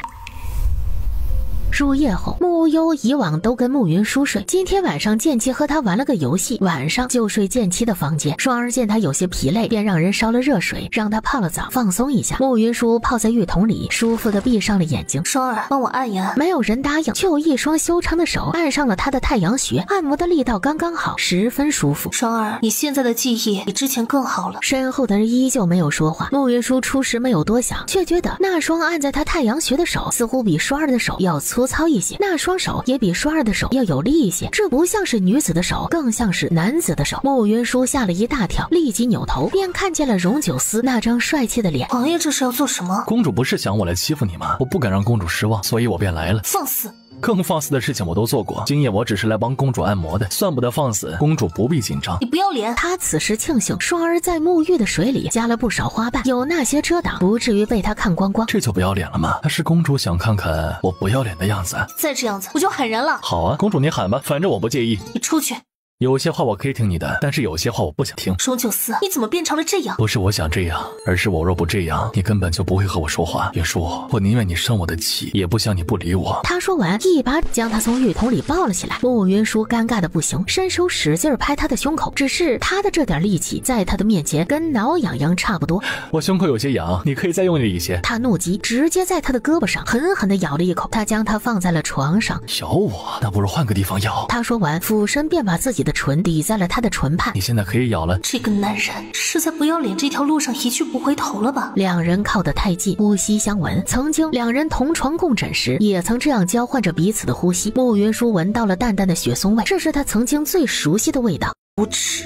这不能算是无耻，这只能算是情不自禁。他的唇在他的唇上轻轻啄了一下，气息略急了些。你还咬不咬？慕云舒瞪着他没有说话。荣九思的长睫半覆，桃花眼里是压不住的情丝。你是知道我这人的，别人如何对我，我便如何对别人，你方才咬我了。他说完便含住了他的唇。慕云舒的身体不受控制的轻颤了一下，他的呼吸更急了些，唇齿间尝到的则是甘甜清香，让他忍不住想要沉醉。只是下一刻他就感觉到了不对，他没有挣扎，没有反应。荣九思抬眸看向他，他的眼睛通红，眼里有泪流出。我不是，我对不起。他知道今夜是他心急了，他原本只是想要过来跟他说几句话，没想过要对他如何，只是在见到他之后自己就破防了。真是稀奇啊，你竟也会道歉。你继续啊，左右这种事情你不是第一次做，做完之后还可以说自己什么都不记得，是我冤枉了你。荣九思听他说起旧事，他终究理亏，坐在床畔没有说话。2年前你可以肆无忌惮的欺辱我，如今你依旧如此。大晋的摄政王当真是好威风。我今天是急了些，可是云舒，我并没有任何欺辱你的意思，方才情动也不过是因为是你。慕云舒冷哼了一声，对他的这番话一个字都不信。我知道我说的这些话以及我之前的解释你一个字都不信，但是我还是想要告诉你，我从来没有想过要娶其他的女子。这2年来我一直都在悔恨中度过，若当初我跟你说了我的计划，若当初我没让你去别院待产，我们是不是就不会分开？我们之间会分开从来就不是因为你的某个计划，而是因为我们性格不合。就算没有那件事情，也一定会有其他事情，分开是迟早的事情。你嘴里说着后悔，说着喜欢我，真要做什么事的时候，又何曾问过我的意见呢？你一向霸道，只做你自己想去做的事情，别人的想法和意见从来都不重要。荣九思愣了一下，你对我也不见得有多少真情啊，更多的应该是不甘，因为我脱离了你的掌控，不再对你言听计从，你心里极为不快。你说真的缠我的身子，我给你便是了。今夜过后，请你立即离开南诏。你知道的，我想和你做一辈子夫妻，而不是一夜的露水姻缘。我知道我的性子不算好，但是若是你不愿做的事情，我绝不会勉强你。你只有这一次机会，你确定不要？你我终究只做了近1年的夫妻，我又岂能不知道你是什么样子？他今夜若是真的要了他们只怕真的完了。你既然知道我的性子，就该先学会尊重人。我如今已经不再是之前那个无人撑腰的女子，我已是南诏的公主。当初我一无所有的时候，我就敢带着清远逃出京城，如今我敢做的事情更多。若王爷不信，大可以试试。这些事情没什么好试的，我不能求你像我们分开那样是对我只求你能抛开对我的偏见，给我一次机会。王爷这是在求我？是的。可是你这现在完全没有半点求人的样子。求你不一定要低声下气跪在你面前，我若真的跪下，你只怕还得去猜来，我是不是有什么见不得人的目的？我又能有什么目的？不过是想要妻儿陪在自己身边罢了。他说罢，缓缓朝外走去，走了几步。要不如我换另外一种道歉方式吧。什么方式？你总说我霸道，方才又把你看光了，要不我把衣衫脱光给你看。他抓起床上的枕头朝他砸了过去。滚！谢公主赏。他说完扬长而去。慕云舒惊到了，那个枕头并不是客栈的，而是他最喜欢的枕头。没这个枕头他睡不着觉。荣九思，你给我回来！荣九思听到他的话，嘴角微微上扬，自然不会回去。这个枕头他知道是他的，方才也是他故意激他扔过来的，他今夜扔了过来，改天自然会来找他讨回去，两人自然就会有交集。荣九思走后，双儿走了进来。公主，你没事吧？有事，我的枕头不见了。好端端的枕头怎么会不见？慕云舒黑着脸没说话。双儿回过了神来，是奴婢没用，没有保护好公主。这事不怪你，他要来谁也拦不住的。你累了一天了，下去歇着吧。慕云舒就不信治不住他，他略一思索，直接找来了几个胆子大的女侍卫，对着他们吩咐了几句。这个会不会不太好？你们别怕，有事我给你们撑腰，尽管放心大胆的去吧。几个女侍卫应了一声，便退了下去。一刻钟后，一个女侍卫在荣九思的房前停了下来，在他的房前吹；另一个女侍卫则对着他的房间唱情歌。二妹妹家住在玉山西，眼目哥哥到如今。二妹妹爱见九哥哥啊，他是我的心上人。一日不见如隔三秋，两日不见肝肠寸断，三日不见二妹妹呀，咿呀咿呀没了魂。荣九思在屋里听到女侍卫的歌声，便知道这肯定是慕云舒的主意。他本没打算理会，但是女侍卫的歌声实在是太大，不处理是不行了。只是他才把门打开，九哥哥，他喊完就一脸害羞的跑了。他的眉头皱了起来，还从来没有人这样喊过他。他听到屋子里有动静，心里暗叫不好，转身回房时，只见一个女侍卫抱着枕头就跑，另一个把手里的水桶往他的床上一扔，掉头就跑。剑妻听到女侍卫的情歌，原本想过来调侃几句，他一看到床上的水桶就明白是怎么回事，拔腿就跑，就当自己没来过荣九思的房间。慕云舒拿回了他的枕头，想想荣九思的黑脸，他的心情瞬间就好了不少。5天后，他们十分顺遂的到了南诏的皇城。不管沈西时对荣九思有多不满意，荣九思顶着大晋摄政王的身份，明面的规矩还是很高的。他将荣九思安排在驿馆，由礼部尚书亲自接待。在他们分开的时候，荣九思堵在慕云舒的马车前。我已经给南诏国主送了国书。王爷是大晋的摄政王，来南诏自然是要送上国书的。王爷此时特意提醒，是在国书上写了特别的内容吗？是啊，你要不要猜猜我写了什么？我没兴趣。很多人都说强扭的瓜不甜，但是我就喜欢吃强扭的瓜。至于甜或不甜并不重要，重要的是那个瓜是我的。王爷真是一如既往的霸道自信，只可惜啊，这里是南诏，不是大晋，可不是王爷你的一言堂。他说完，敲了敲马车的车壁，车夫驾着马车便走。荣九思这一次没有再拦他，一双桃花眼幽深无比。慕云舒坐在马车上，想起刚才荣九思的话，心里有些不安。他对荣九思还是有些了解的，这个男人不但霸道，还是个黑芝麻馅的。但凡荣九思想要做的事情，就没有做不到的。慕云舒一回皇宫，便去见沈西时，跟沈西时说了这一次踏青事件的整个经过。沈西时也是直到此时才知道，屈嫣然的真名竟是于妙微。于府上下到如今只有于沉渊一人还活着。他轻轻叹息了一声，对身边的太监道：“你明日去一趟刑部，带于沉渊来见姑。”太监轻应了一声。荣九思这一次明显是为你而来，你打算如何处置啊？我有一件事情想确定一下，我想借一下爹上次认亲的那个物件。你想知道他是不是我优的亲生父亲？这件事情不管别人怎么说，我自己总归是要自己确认一下的。他纵然不在乎慕无忧亲生父亲的身份，但是眼下荣九思找上门来，施无星又那样说，他终究做不到无动于衷。迟些我让人去取，测完之后你打算如何？爹不是一直在为我招婿吗？这一次我想正儿八经招个夫婿。你想好了？不管荣九思是不是无忧的亲生父亲，我和他之间都没有可能。若我之前没有招婿，让他误以为我没有放下他，那这一次就断个干净喽。你想好了便好，不管你要做什么，爹都支持你。谢谢爹。沈西施看着他有些欲言又止，爹可是有话要说。没事儿，你刚回来，将爷累了，先回去休息吧。慕云舒看了他一眼，没有再问，只是他想起分开时荣九思对他说的话，他的心里就有些不太安宁。他回到摘星宫的时候，见剑妻正和慕无忧玩，他就把剑妻喊了过来。你知道你家王爷这一次来南诏做什么吗？王爷还能做什么呀？当然是来把王妃接回去。他说完，对上慕云舒冰冷的眼睛。这是我瞎猜的。王爷的心事向来没有人能猜得透，我现在是公主的人，不是她的人，她不会对我透露半点消息。事实是，就在昨天晚上，荣九思找过一次剑姬。本王能把你送给云舒，就能把你要回来。本王这2年妻离子散，你却一直陪在本王的妻儿身边，过着逍遥快活的日子。一个侍卫比主子过得还好，这真是一件令人嫉妒的事情啊！王爷饶命啊！你如今是云舒身边的红人，本王还得仰仗于你呢。你放心吧，只要你后面好好表现，本王不但不会杀了你，还会重重有赏。剑姬此时想起荣九思那个意味深长的笑，全身都在打哆嗦。荣九思很少那样笑，但凡那样笑的时候，必有人倒大霉，他都不用猜，这一次倒霉的那个人一定是他。他之前觉得他来南诏是个好差事，如今荣九思一来，这个差事就一点都不香了。他现在就像是蜂箱里的老鼠，两头受气，两头不讨好，这日子快没法过了。听说昨天荣九思找过你，他是我之前的主子，他找过来，我不敢不见啊。但是公主放心，关于你的事情，我一句都不会对他说的。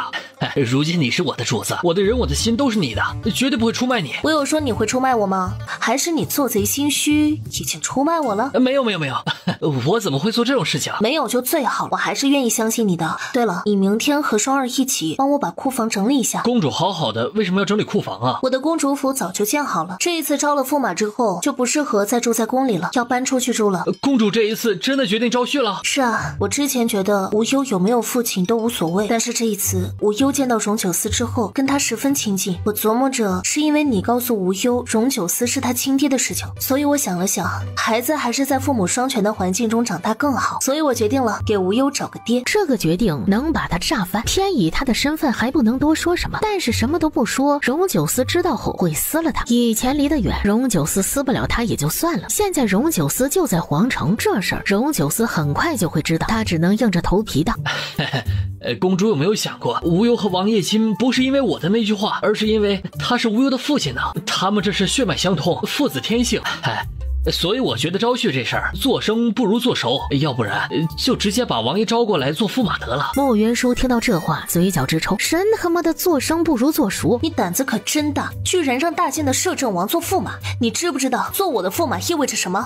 知道，国主宠爱公主，公主不会外嫁，所以公主的驸马说直白一点，就是民间的倒插门女婿。你知道还敢有这样的提议？这事儿我只是给公主一个建议罢了。再说了，王爷愿不愿意做倒插门女婿这事儿，我也说了不算呢。要不公主去问问他。其实我也觉得王爷不错，毕竟长得像他那么帅的男人很少，我和他之前还做过夫妻呢，就算没感情了，至少也算对彼此有些了解啊。只是我是女子，脸皮薄，之前又和他闹得有些不太愉快，不好意思去问他。要不这样吧，你帮我去问问王爷，看他愿不愿意做我的倒插门女婿。剑姬听到这话，整个人都要裂开了。他虽然有时候不是太灵光，但是又不是真傻。他这会儿让他去问荣九思这样的问题，不过是对他起了疑心，要借荣九思的手揍他。他期期艾艾的想给自己找补一下，却又找不到合适的词。公主饶命啊！公主和王爷之间，我肯定无条件的站在公主这一边。我刚才只是提个建议，公主要是觉得不合适，不采用便是。穆云舒凉凉的看了他一眼，什么都没有说就回房了。他这样的态度又让剑姬疑心自己方才的猜测是错的。他想了想，反正穆云舒招婿的事情瞒不住，他现在给荣九思通个气，至少表示他干活了。于是他连夜写了封信，想办法让人送出宫。只是他不知道的是，剑姬前脚才把信写了交给送信的人，后脚那封信就到了穆云舒的手里。王爷，王妃想要招婿，这事儿我爱莫能助。划掉，我会努力在王妃面前说好话的。不过王爷，自己的幸福需要自己争取。他轻笑了一声，剑姬这个二货。双儿问穆云舒，公主，这件事情要怎么处理？和之前一样，把这封信送出去就好了。我招婿的事情不是什么秘密。双儿应了一声。荣九思第二天一早就收到了剑姬写的信，他看到这封信的时候，眉梢轻挑了一下。他大概能猜得到穆云舒为什么会决定在这个时候招婿，不过是想让他死心。他还知道，他此时能收到这封信，也不过是穆云舒想让他收到。他这是在用他的方式告诉他，他已经彻底将他放下，他要找一个适合他的男人共度余生。荣九思问剑11，之前让你准备的东西都准备好了吗？都准备好了。都准备好了就出发吧。他大步走了出去，却在门口遇到了衍公子。摄政王安好，今日由我陪你进宫。旁边的礼部尚书介绍道：“这位是国主的义子沈衍之，是国主亲封的昭王，他的字是国主赐的，我们都称他为衍公子。摄政王唤我衍之便好。”荣九思早在建期的信里就听过衍公子的名字，建期不喜欢衍公子，所以在信里把衍公子骂成狗屎。荣九思生于皇族，最懂的便是皇族中的事情。衍公子原本应该是南诏未来的国主，慕云舒和慕清远姐弟一回南诏，他的身份就极为尴尬。在这种情况下，他要没有怨气才是怪事。本王在大建的时候就听说过衍之大名，今日一见果然不凡。他在打量衍公子的时候，衍公子也在打量他。荣九思不但长得极好，这一身气度更是不凡，举手投足间霸气与贵气并存，一看就不是好相与的。王爷过奖了，我听过不少关于王爷的事，十分钦佩。不知王爷会在南诏待多长时间？若王爷有空的话，我想好好拜访王爷，听王爷说边关的趣事。荣九思知道他这话是在试探，恰好他也想知道衍公子打的是什么算盘。本王这一次来南诏要待一段时间，本王与衍之一见如故，想来有机会和衍之品茗煮茶。衍公子听出来他这是在示好，眉眼里便透出了点点笑意。届时我必扫他相迎。这事儿便算是说好了。一路上由衍公子给荣九思介绍南诏的风土人情，说着一些无关紧要的话，只是那些话里他不着痕迹的加了一些试探。他的这些心思荣九思看得清楚明白，荣九思的眼里满是了然，他想说的就说，不想说的衍公子是一个字也套不出来。在衍公子试探着问他这一次为何和慕云舒一起来皇城的事情，荣九思知道参与这件事情的人不少，不太能瞒得住，所以他只说了他是追着于沉渊过来的事，并没有提他和慕云舒的关系。这件事情说来也是有趣，本王追挑起大晋和南诏摩擦之人，居然刚好遇到了天敏公主。本王听闻公主这几年一直在招婿，不知她是否已经有意中之人了。皇妹早年流落在外，吃了不少的苦，国主怜惜她，极为宠她。王爷同她一起回的皇城，想来也知道她曾有过一段婚事。她对王夫之事一直讳莫如深，这2年国主为她招婿，她一直没有答应。京中有几个传闻，愿闻其详。皇夫，原来他对外是这么解释这件事情的。第一个传闻是他和他的王夫感情极深，为他守节。这个传闻源于一次宫宴，有宗室问起，他直接发火了，打破了那个宗室的头。想来是他的心中十分悲痛，不愿提起他的王夫。荣九思的眸光深了些，这事儿确实很慕云舒，只怕当时心里不是悲痛，而是单纯的不想提起他而已。另一个传闻则是他没有嫁人，只是与人有私。与人有私？王爷这一路过来，想来也见过他身边的那位戚公公了。2年前他刚回南诏没有多久，戚公公便找了过来，而后他便对外宣布那位戚公公是个太监，但是明眼人都看得出来那是个假太监，且那位戚公公对他可以说是无微不至，关爱有加呀，时刻跟在他的身边。他待那位戚公公也极好，不管他与何人有何争执，他都护着他。公主真喜欢那位戚公公，招他做驸马便是，那里需要如何麻烦？这事儿正是皇城百姓想不明白的地方。她是公主，任性一些也无妨。这事儿只要国主不过问，也没有人能过问。而国主对公主宠爱至极，事事由得她，自不会过问。王爷若是对皇妹有意的话，这事儿怕是难成啊。我府里有几位容貌出众的女子，都是完璧之身。王爷若是喜欢，可以让他们为王爷解忧。荣九思太清楚达官贵人之间互赠女子的习惯，衍公子的这番话拉拢的意思太明显，这会不会多衍之所爱？我与王爷一见如故，区区几个女子而已，哪及得上我与王爷的情谊啊？老子与你初次见面，你就编排老子的王妃，老子跟你有个屁的情谊！衍之果然是个妙人。2人说话间已经到了宫门口，到这里之后，2人十分默契的不再交谈。很快他们就到了大殿之外，荣九思的心里莫名有些紧张。2年前他没能认出沈西时，对沈西时不算客气，而如今的他想要把慕云舒娶回大晋，却需要沈西时首肯。他想娶慕云舒绝非易事，所以他今天必定要做些事情，否则他只怕连南诏的皇城都不能久待。荣九思的听到里面太监尖细嗓子的传唤，他便大步走了进去。自荣九思走进大殿，沈西时的目光便落在荣九思的身上。2年半前的那一次见面，沈西时对荣九思留下了极深的印象。作为君主，他佩服荣九思的能力和手段；作为岳父，他对荣九思却一点好感都没有。今天荣九思是顶着大晋摄政王的身份来南诏商议国事的，沈西时不能拒绝。荣九思进来后便依着礼节给沈西时见礼。原本以2人的身份，他是不需要这么做的，此时做了便是对对沈西石的尊重。摄政王不必多礼，本王此番来南诏是有2件事情和国主商议。其一，此番本王抓住了挑起南诏和大晋边关战事的罪魁祸首，欲与国主商议如何处置他，以平众怒。其二，本王倾慕天敏公主，欲求娶她为本王的王妃，还请国主成全。此言一出，所有人都朝荣九思看了过来，就连沈西石也没有想到荣九思会在这个时候提出要娶慕云舒。沈西石还没有说话，我听说王爷有个正妃，此时王爷来南诏求娶公主，敢问王爷，若是公主娶回去，那你的正妃怎么办呢？我南诏的公主断然没有给人做妾的道理，当然南诏的公主也不会去抢其他女子的姻缘。当年慕云舒离开后，荣九思对外只宣称他病了，在王府养病，所以所有人都知道他有个正妃。严公子这样说倒不是要为难荣九思，只是他知道沈西石的心思，这般发问其实是在带沈西石问。沈西石看向荣九思，等着他回答严公子的问题。本王的王妃自2年前身染重病，一直卧床不起，本王为她遍寻名医，都未见起色，本王实在是没有法子，便只能请国师为她推演，看是否另有契机。国师告诉本王，王妃2年前重病时便已失了魂，她的魂魄在南诏公主身上。本王与王妃感情极深，知道这件事情之后，便马不停蹄赶往南诏。本王无所求，只求能与爱妻重续前缘。他嘴里的国师不是施无星，施无星宫变时离开大晋之后，荣九思从道门里找了个人继任国师之位。荣九思真能变，这事竟还能这样圆。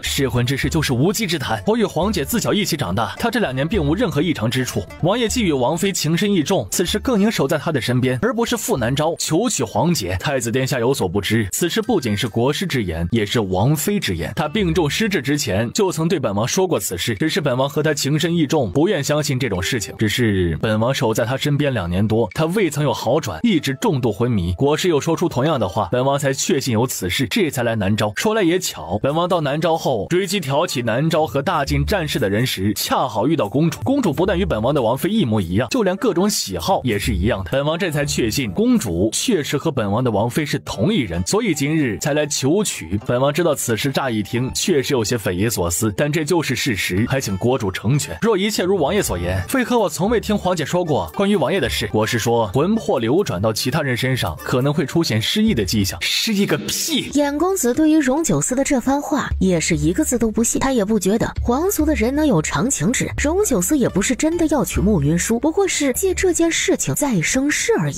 王爷与王妃之间的感情真是感天动地啊！国主，若王爷所言属实，王爷或许就是皇妹的命定之人啊。天敏是孤唯一的女儿，孤甚是宠她，对于她的事情，孤极少过问，只要她过得开心便好。她的婚事，孤更不会去替她做主，不管她想要嫁谁，孤都依她。所以王爷若是想要娶她，这事得问她的意见，她若是同意了，孤自然也就没有意见。荣九思等的就是沈西石的这番话。国主当真是个好父亲，本王十分感动。本王初来南诏，对南诏都不熟悉，不知可否请公主为本王做向导？如此一来，本王和公主便能借机熟悉，也许公主能想起一些之前的事情。沈西石正准备拒绝，只要国主能允准此事，大晋愿意将拓城整座城池捐出来，作为护市之地。到时候，拓城可由南诏和大晋共同管理，以促进南诏和大晋的友好往来。拓城是大晋挨着南诏最大的一座城池，那座城池有数万人口。之前南诏和大晋虽有护市，却定在两邻的小城，小城城小人少，交通也不算方便。如今若是大晋将拓城拿出来做护市的地点，那么对南诏的经济发展会有很大的帮助。更不要说他还说让双方来管这座城池，也就意味着这座城里产生的赋税双方均分。从某种程度来讲，这是一件对南诏极为利好的事。这在大臣们看来，简直就是荣九思在给南诏送钱。当即就有好几个大臣道：摄政王远道而来，南诏自当尽地主之谊，公主身份尊贵，和摄政王身份相当，由他陪着摄政王游南诏，再适合不过了。摄政王大义，此事功在当代，利在千秋啊！摄政王此番诚意满满，皇妹之间没有意中人，不如让他和摄政王多多接触，也许两人就看对眼，也未可知啊。只要国主答应让公主陪本王游皇城，不管公主最后是否愿意嫁给本王，方才的许诺都作数。沈西石看向他，他迎上沈西石的目光，眉眼虽温和，却透着坚定。沈西石第一次见荣九思的时候，就知道他是个极霸道的人，这种人为达自己的目的可以不择手段。此时他看荣九思，荣九思虽然收敛了锋芒，不再像当初那般咄咄逼人，行事却依旧十分强势。摄政王行事当真大气，故今日算是长见识了。1个月，天敏最多带王爷游玩南诏1个月。若这1个月天敏依旧没能记起和王爷的旧事，不愿意嫁给王爷，南诏和大晋联姻之事便就此作罢。多谢国主成全。王爷不必客气，孤只是想天敏能有好的归宿。若王爷真能让天敏动心，孤自然会成全。穆清远看了荣九思一眼，眉头皱得更加厉害了。穆云舒在摘星阁听到了今日荣九思在朝会上的提议，还知道沈西施同意了这件事，他气得牙痒痒。荣九思真的是太无耻了，居然用这种方式把我弄出宫去陪他，无耻！双儿见他这么一副气鼓鼓的样子，也不敢动，只道：“公主，国主请你去一趟御书房。”穆云舒大步去了御书房，他进去便道：“爹，你怎么能让我去陪荣九思呢？你也不是一个人去陪他，你身边可以带上一群人。他今日当着那么多的人提出这件事情，我不好拒绝，且拒绝了，朝中那些老狐狸们会有猜测，反倒不好。荣九思既然来了南诏，那他就是有备而来。他如今是大晋的摄政王，我也不能动手打他。与其让他一直纠缠不休，还不如这次就彻底解决。他若另有不可告人的目的，我必会教他做人。他若真为你而来，2年的事情真有误会，你们也大可说清楚。他这是在耍流氓。舒儿啊，逃避是解决不了问题的。感情这种事情，若是错过，那便是一生的悔恨。你也好好理一理你的思绪。你若心里真的完全没有他，也不至于这2年一直不愿招婿。你也别跟我说你是因为他不再相信爱情，这种情况摆明了是为情所伤，为爱所困。他这一次既然来了，那你就弄清楚，你到底还喜不喜欢他。若真的放下了，真不喜欢了，直接拒绝他便是。爹，你以前不是这样说的。你说的没错，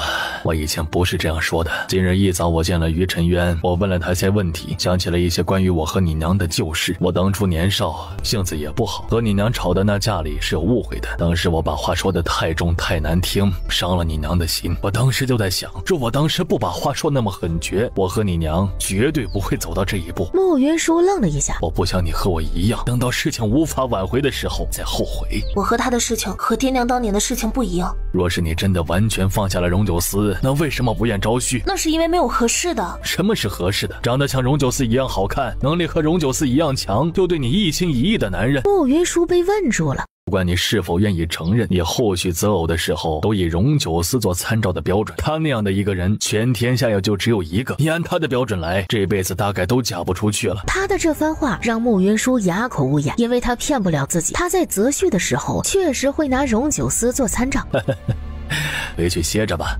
明天开始你就要陪荣九思逛南诏了。你回来的时间尚短，以前出宫的次数也不多，刚好趁着这一次机会好好逛逛。穆云舒轻应了一声，转身走出了御书房。他出来的时候，恰好遇到了衍公子带着荣九思过来。皇妹和摄政王的缘分真是让人惊叹呐。穆云舒没接他的话，而是看着荣九思道：“王爷接风宴结束之后，可有胆子来摘星宫一趟？公主有约，又岂敢不赴约？既然如此，那本宫就在摘星宫恭候王爷的到来了。”他说完，带着宫女扬长而去。皇妹一向是这样的性子，还请王爷见谅。性子烈一点的女子才够有趣。衍公子不敢多说什么，当下一笑，心里却把荣九思的这个喜好记下了。他在心里盘算，下次要送怎样的女子给荣九思才能让他满意。荣九思自不会在意衍公子的打算，他心里在琢磨的是穆云舒方才的话。他约他去他的住处，绝不可能跟他谈情说爱，应该是想要收拾他。他甚至还在心里琢磨，要不要遂了他的意，让他整一整他，消一消他心里的气。荣九思和衍公子各怀心思的往宴请的大殿里走去。穆清远看到他们一起过来，眸光深了些。荣九思一进去，便有不少的大臣过来跟他打招呼。衍公子虽是陪他进来的，此时却被那些大臣挤开了。他凑到穆清远的面前道：“太子殿下似乎不太喜欢大晋的摄政王啊。”兄长莫要把这莫须有的事情栽在我的身上。大晋的摄政王此番来南诏，是为了南诏和大晋的睦邻友好而来，欢迎之至。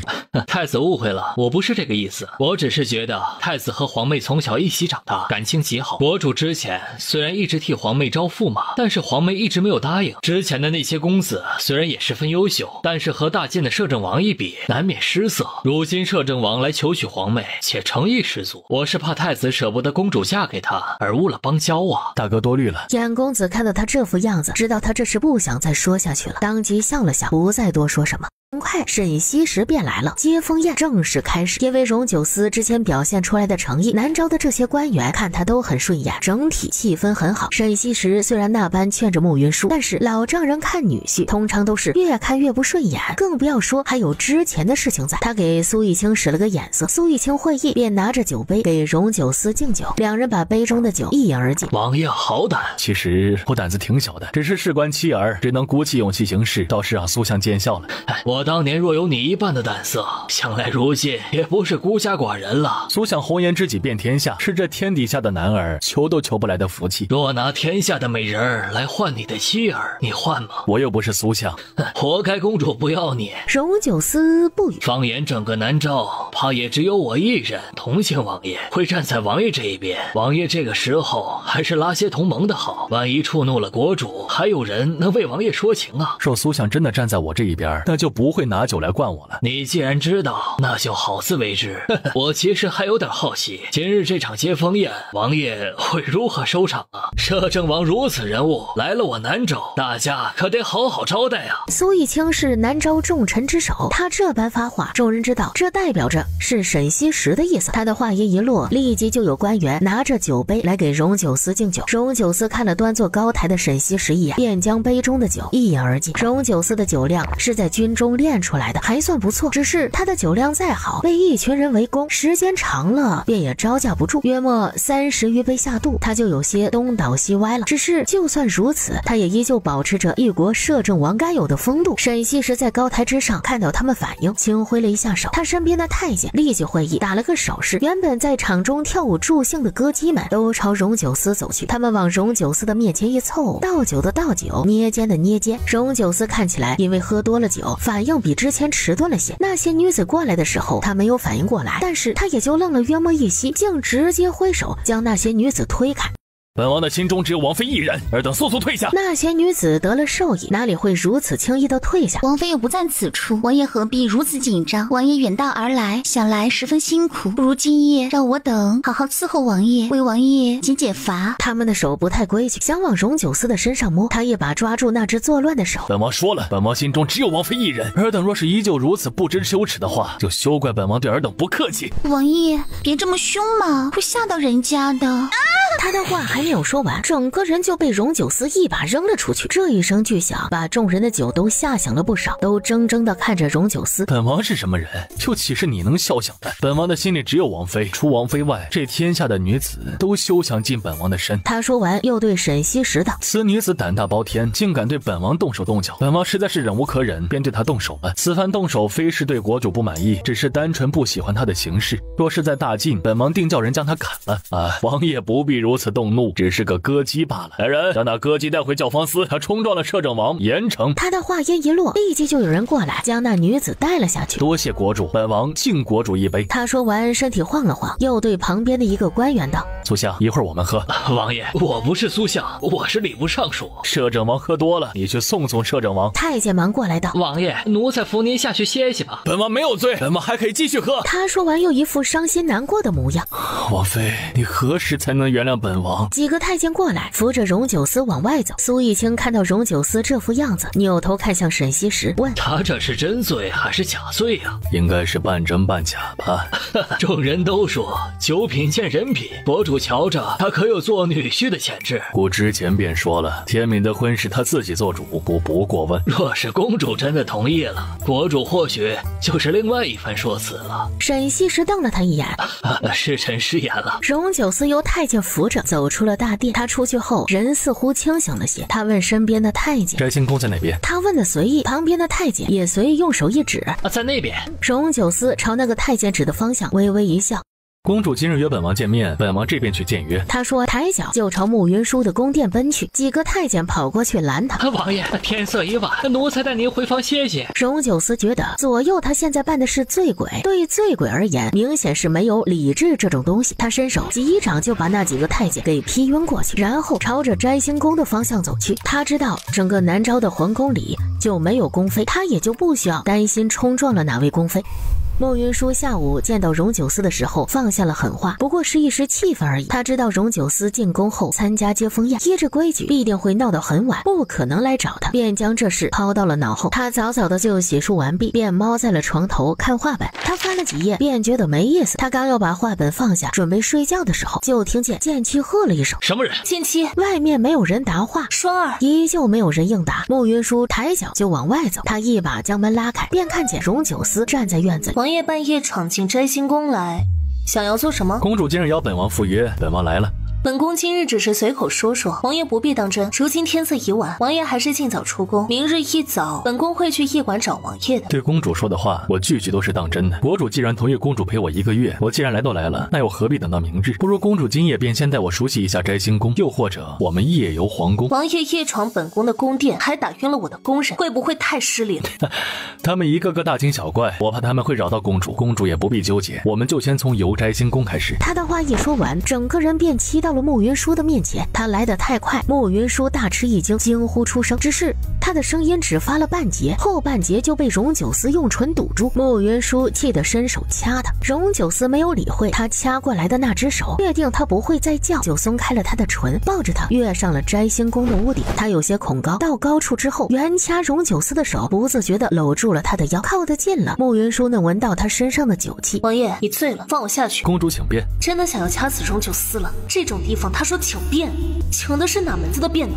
公主今日请我来，难道不是为了赏这良辰美景吗？不是，只是想要暴揍你一顿，给你一个毕生难忘的教训罢了。我现在就在这里，公主可以为所欲为。不敢，我怕把你打残了，影响邦交。你是舍不得打我吗？慕云舒听到这话，一把拉过他的手，狠狠地咬了一口。荣九思伸手轻轻抚上他的脸，有点痛，我不是在做梦。荣九思，你是越来越不要脸。以前你对我说节操和好处比起来什么都不是，我是不太能理解，而如今却觉得脸面和你比起来什么都不是。若把我的脸皮放在地上任人踩，能换回你这脸不要也罢。他没想到能从荣九思的嘴里听到这句话，一时间竟不知道该如何反应。我知道，我此时无论向你如何解释那次的事情，你都不会相信我。我也知道你其实一直不太信我，觉得我这人眼中只有权势，并无感情。我还知道你对我一向有防备，对我的感情十分的浅薄，所以想抽身时便能抽身。细算起来，这些也是我的报应，是我自己口是心非，明明喜欢你喜欢的不得了，从来没有想过要求娶其他女子，却总说你配不上我。你能留在我的身边是你的福气，事实却是如今我能留在你的身边片刻，也是自己强求来的。慕云舒听到他的这番话，不由得愣了一下。这2年来，我总是会想起你，而能见你的时光却都在梦里。如今真的见到你了，却又有些分不清是梦境还是真实了。他今夜被人灌了很多酒，虽不至于醉得不省人事，却终究喝得有些多了。之前在沈西时面前，他要端着，要想办法脱身，他怕他真的醉倒之后，沈西时往他的身边塞个女人，坐实他花心薄情的名声，断绝他和慕云舒在一起的可能。如今这屋顶之上，除了头顶的明月和星辰，就只他和慕云舒。在这里，他不再是大晋的摄政王，他只是一个想要挽回妻儿的寻常男子。此时慕云舒就在他的身边，让他感到心安。因为心安，所以他此时的酒意上涌，整个人是真的醉了。他的酒品极好，这般醉了也只会安安静静的躺在那里。慕云舒听到他的话，想起了很多事情。荣九思说的没错，他们之前身份相差很多，他就算是对他动了心，也依旧小心翼翼。但是荣九思也说错了，他对他的感情不像他说的那么浅薄，否则他若没有那么喜欢他，当年也不会在亲口听到他对他的喜欢全是利用时，他直接气得动了胎气，提前生下了慕无忧。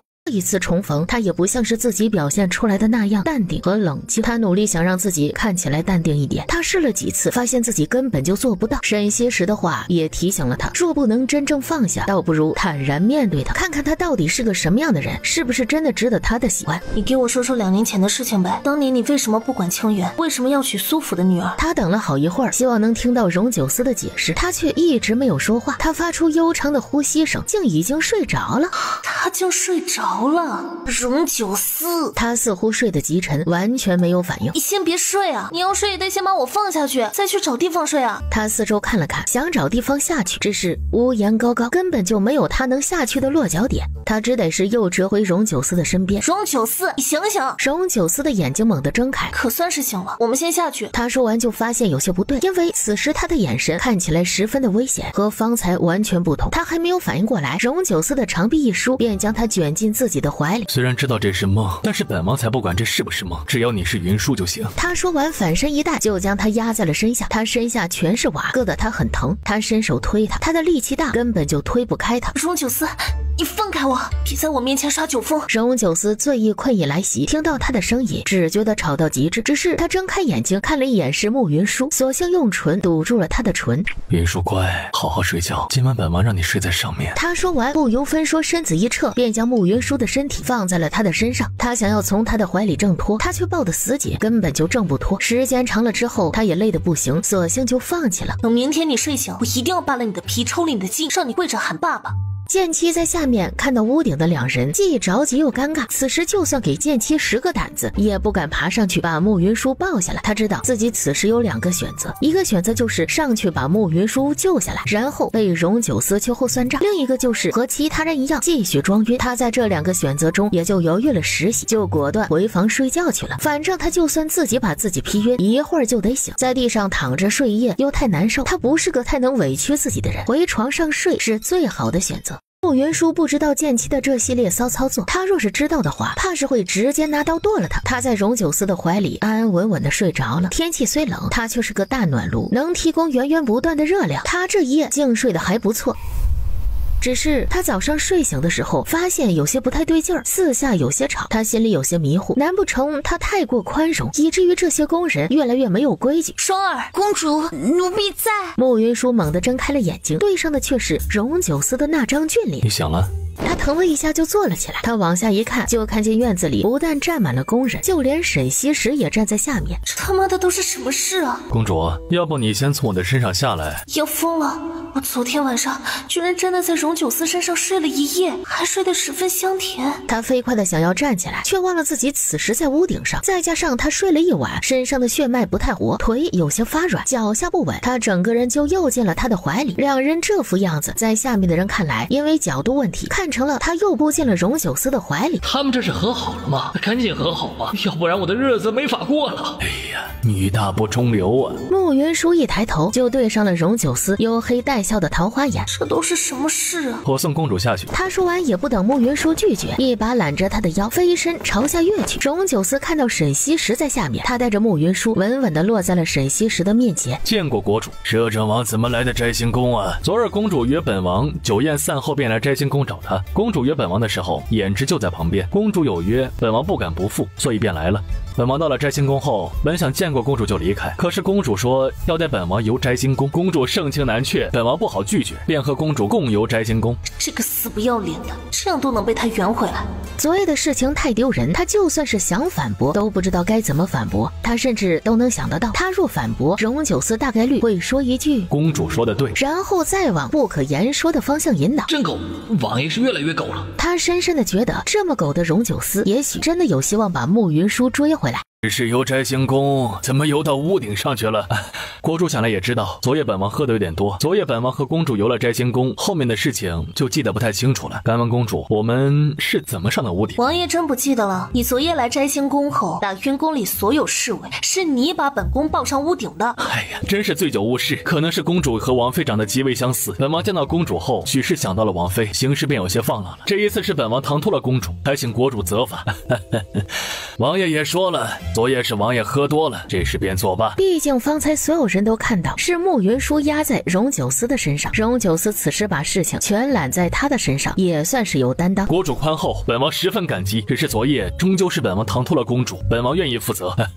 姑说了，这件事情是王爷无意为之，南诏和大晋一向交好，不会因为这件事情就对大晋交恶。他若是让荣九思负责，只怕才是正中荣九思的下怀。在这种情况下，荣九思要如何负责？用膝盖都能想得到，不过是让他娶了慕云舒。荣九思想得美。荣九思听出沈西石话里已经有了几分威胁的味道，他知道他和慕云舒的事情不急在这一时，他见好就收。国主大度，摄政王昨夜醉酒，将来不太舒服，来人送摄政王回驿馆休息。几个工人立即过来扶荣九思。那本王用过午膳后，在驿馆恭迎公主的到来。好啊。荣九思又朝沈西石行了个礼，这才跟着那几个工人往外走。他们一走，沈西石问慕云舒：昨夜到底是怎么回事？就是我刚才说的那样，荣九思半夜闯进我的宫里，打了我的工人，把我掳到了屋顶上去了。他把你掳到屋顶，你为了报复他，就把他按在屋顶上睡了一晚。不是，我知道荣九思长得是很好看，但是你还是矜持一些的好。就算是想占他的便宜，找个僻静的地方，四下无人时，你想怎么占他便宜都行。可是你把他按在屋顶睡了他一晚，这事儿实在是太过招摇。摘星宫的屋顶又高，整座皇宫的人都看见你睡了荣九思，太不要脸了，居然这样黑我。他这该不会是想逼着我嫁给他吧？他这事儿还真是冤枉了荣九思。荣九思当时真的喝多了，并没有那方面的意思。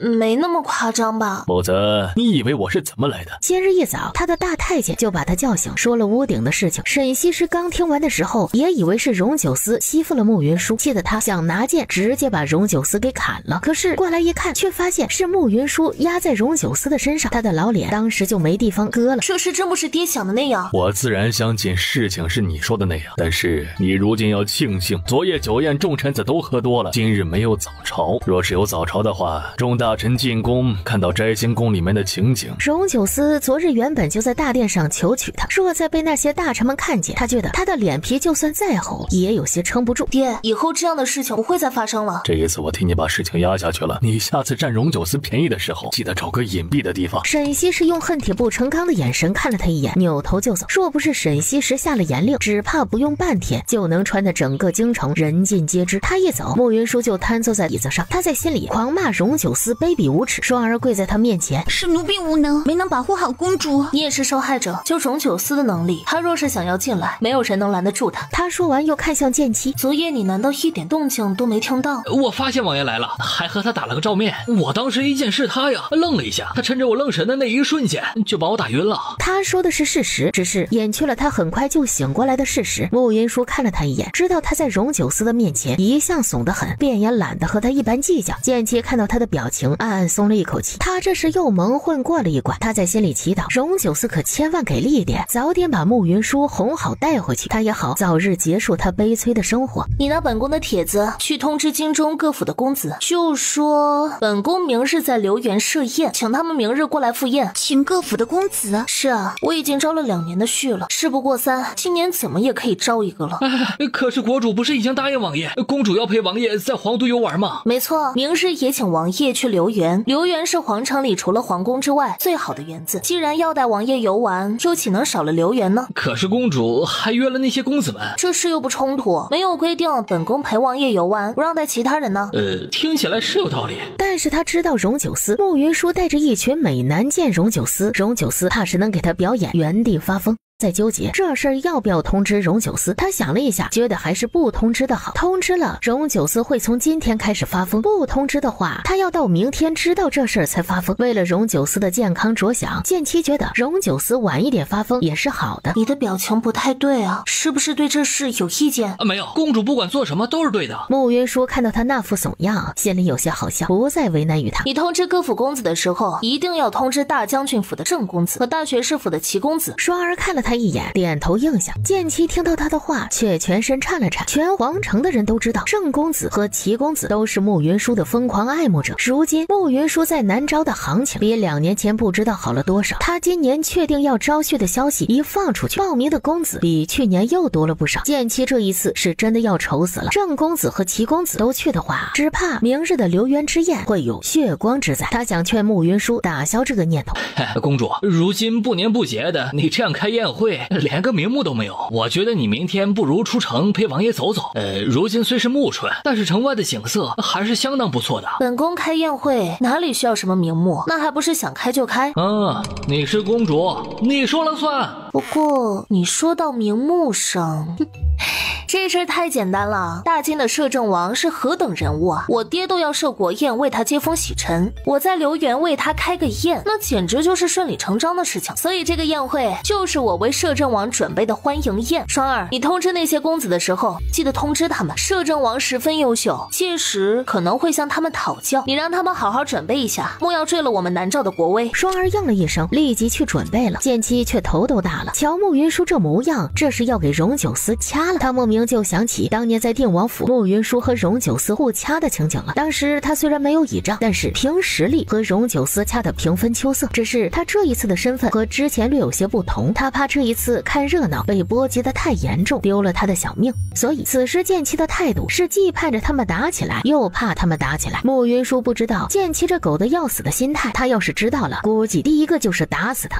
他现在光琢磨明天要怎么收拾荣九思。说句心里话，他挺愁的。荣九思的能力他还是相当清楚的，他这种情况想要压他一头绝不是易事。他就没打算下午去见荣九思，他略犹豫了一下，直接就让人给荣九思送了信，说他身子不适，再顺便请荣九思去他留园赴宴。他在安排好这些后，就觉得脑子有些昏沉，他伸手一摸额头，滚烫。慕云舒叹气，昨夜就算有荣九思这么个大火炉压在下面，也没能抵挡住寒气，医者不自医，他找来太医为他医治，希望能快些退烧，不耽误明天的事儿。慕无忧听说慕云舒病了，满脸担心的过来找慕云舒，他伸出胖乎乎的小手摸了摸慕云舒的额头。娘亲，你怎么这么烫？这么烫，可以直接给你煎鸡蛋吃了。我不要吃煎鸡蛋，我要孵小鸡。娘亲待在这里没事，要不给我孵只小鸡吧？你可真是我的好大儿啊！小殿下，公主身体不适，怕过了病气给你，奴婢带你去院子里走走吧。慕无忧初时不愿意，最后奶娘把她抱了出去。慕云舒这风寒来得凶猛，到晚间的时候烧得更加厉害了。慕清远也听到了慕云舒和荣九思在屋顶上睡了一夜的传闻，他便知道慕云舒为何会病了。他实在是气不过，直接出宫找荣九思去了。荣九思从皇宫出去后，就在期待和慕云舒下午的见面。他先是收到宫女传来的消息，慕云舒病了，他初时以为是借口，直到慕清远过来。我不知道王爷这一次来南诏到底想要什么，我请王爷不要再为难我姐姐。她嫁给你之后，并没有做任何对不起你的事情，还救了你的命。王爷一来南诏，就害得她大病一场，如此行径是恩将仇报。他和沈西时不同，不管他看到了什么，听到了什么，更在意的只有结果。云舒病了，她之前生无忧的时候被气得动了胎气，生完无忧之后一直在赶路，没坐好月子。这2年虽然太医一直在为她精心调养，但是王爷也知道月子病是最难治的，她一直有些畏寒。昨夜这般在屋顶冻了一夜，她的身体又如何能受得了？荣九思听到慕清远的这番话，心头一震。他生慕无忧时，他没能陪在他的身边，一直是他这一生最大的遗憾。他这一次见到慕云舒后，他一直都是一副将他当作寻常人看待的模样。他不止一次疑心，他心里从未有过他。他还曾怀疑，当初他送他去温泉山庄时，他对他说的喜欢不过是逗他玩的而已。如今他才知道，他心里是有他的，否则以他的性子，绝不可能会在听到那番话后气得动了胎气。如今慕清远把这事说透，他既心疼他，又有几分欢喜。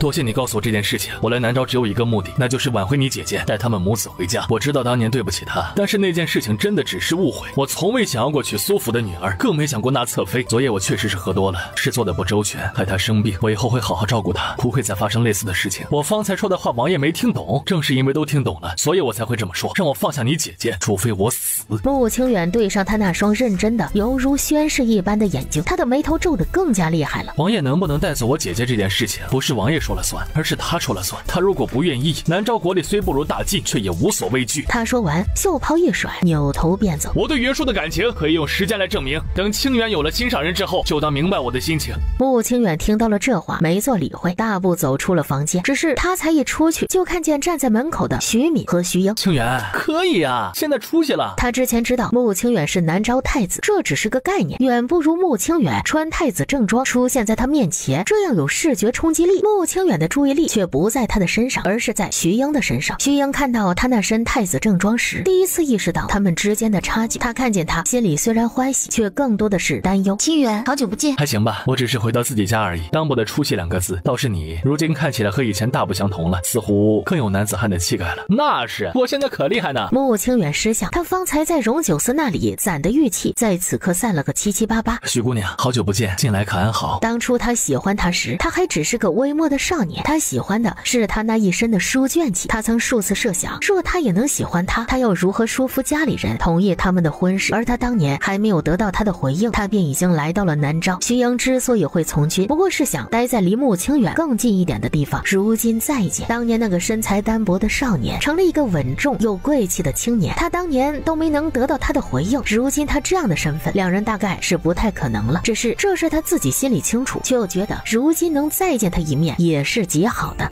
劳太子殿下挂念，我很好。穆清远听到了这话，看了他一眼，他看起来比之前似乎黑了不少，此时穿的是一套侍卫的衣衫。徐姑娘这是成了摄政王的侍卫？徐英还没有回答。当然不是，我妹女扮男装从军了，我以前知道她能力，却想不到她那么能打，她如今已经是军中的千户了，怎么样，厉害吧？这样的夸赞，徐英一点都不想要，毕竟女子在自己喜欢的男子面前，还是更想保持温柔可爱的形象。她伸手狠狠地拧了徐敏一把，徐敏痛得整张脸都变形了，却还不敢叫出声。没有我哥说的那么夸张，这一次摄政王进军中大营查案，我和我哥哥刚好遇到了他，便一起过来了。主要是我妹想见你了。徐英拧得更严重了些。不是我想见你。穆清远看到他们这副样子，笑了起来。看到你们我很开心，改日是我请你们吃饭，我们还没有进过南诏皇宫呢。清远，你什么时候安排一下？徐敏在大晋的时候都没怎么进过皇宫，此时来了南诏，有穆清远在，便想去看看。好啊，等过了这2天我稍微闲一些，就请你们进宫。好啊好啊。徐姑娘有没有什么喜欢吃的菜？我让御膳房准备。徐英听他单独问他，还有些不好意思。我不挑食。我也不挑食。再说了，来南诏主打的就是一个特色，我还没有吃过南诏的宫宴，御膳房里做出的东西一定很好吃。你们南诏的吃食真的很有特色，我昨天在街上看到有人吃炸虫子，真的是惊到了。你来皇宫如果想吃特色的吃食，那也是能吃到很多类型不一样的虫子的。那要不我们还是不吃特色的东西，还是传统一点吧。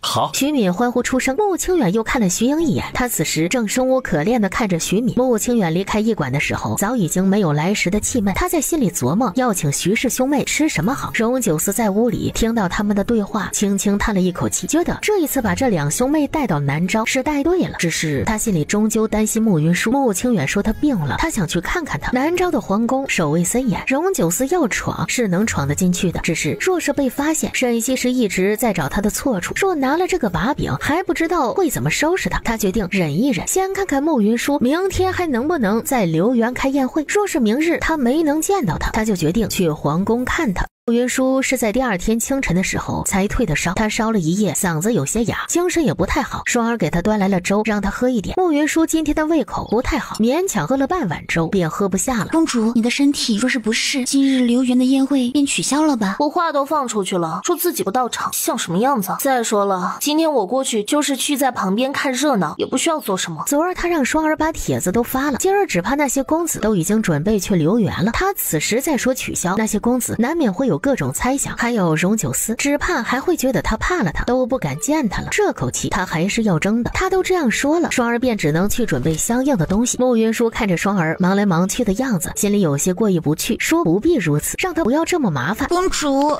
你就是太不把自己当公主了。公主原本就该金尊玉贵，该性情而为，你却总替身边的人考虑。今日公主不必再戏，奴婢是铁定要给公主撑住面子。公主什么都别管，好好休息便是。好吧。他此时确实有些疲累，索性由着双儿去忙碌，他又睡了一觉。等他睡醒，一番收拾后出门。他出门的时候，穆无忧非要跟着去，说是去保护他。说你是在保护我，还是去找荣九思玩？我当然是去保护娘亲的。荣九思是谁？我不认识。穆云舒的嘴角抽了抽，最后让剑妻把他带上。剑妻知道今天8成是修罗场，他整个人既有些紧张，又有些兴奋。他们到留园的时候，荣九思已经到了，在街前等着。剑妻凑到马车边道：公主，王爷就在门口。穆云舒今天听到双儿的话后，觉得自己该拿捏一下公主的范儿了。今天主打的就是高冷，那又如何？让门房把门槛拆了。本宫今日身体不适，想坐马车进去。荣九思原本是想过来扶他下马车的，他倒好，连马车都没下，面都没露，就这样无视他走了进去。剑妻看到他这副表情，吓得打了个哆嗦，赶紧跟着穆云舒走了进去。园子里已经来了不少公子，看见穆云舒的马车，直接驶了进来，忙过来跟他见礼。穆云舒由双儿从马车上扶了下来，郑双武立即就走了过来，他徐扶着他的另一边胳膊。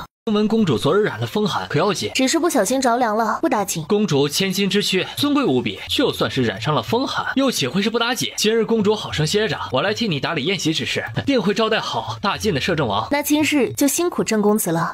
不辛苦，不辛苦，能为公主做事是我的荣幸。他一直想做他的驸马，此时他把这事交给他来打理，他觉得是对他的另一种认可。齐公子齐以楼刚才被另一个公子拉去说话，他听到消息赶过来的时候，恰好听到这话，他在心里狂骂郑双武不要脸，变着法子的往慕云舒的面前凑。眼下慕云舒把招待荣九思的事情给了郑双武，让他不太舒服。我听闻大殿的摄政王是个十分了得的人物，无论是文采还是武功，俱是一流。郑兄的武功虽然不错，但是在文采上怕是还差了些。不如这样，我在旁协助郑兄，万一摄政王要吟诗作画什么的，我也能暂时进场撑一撑场子。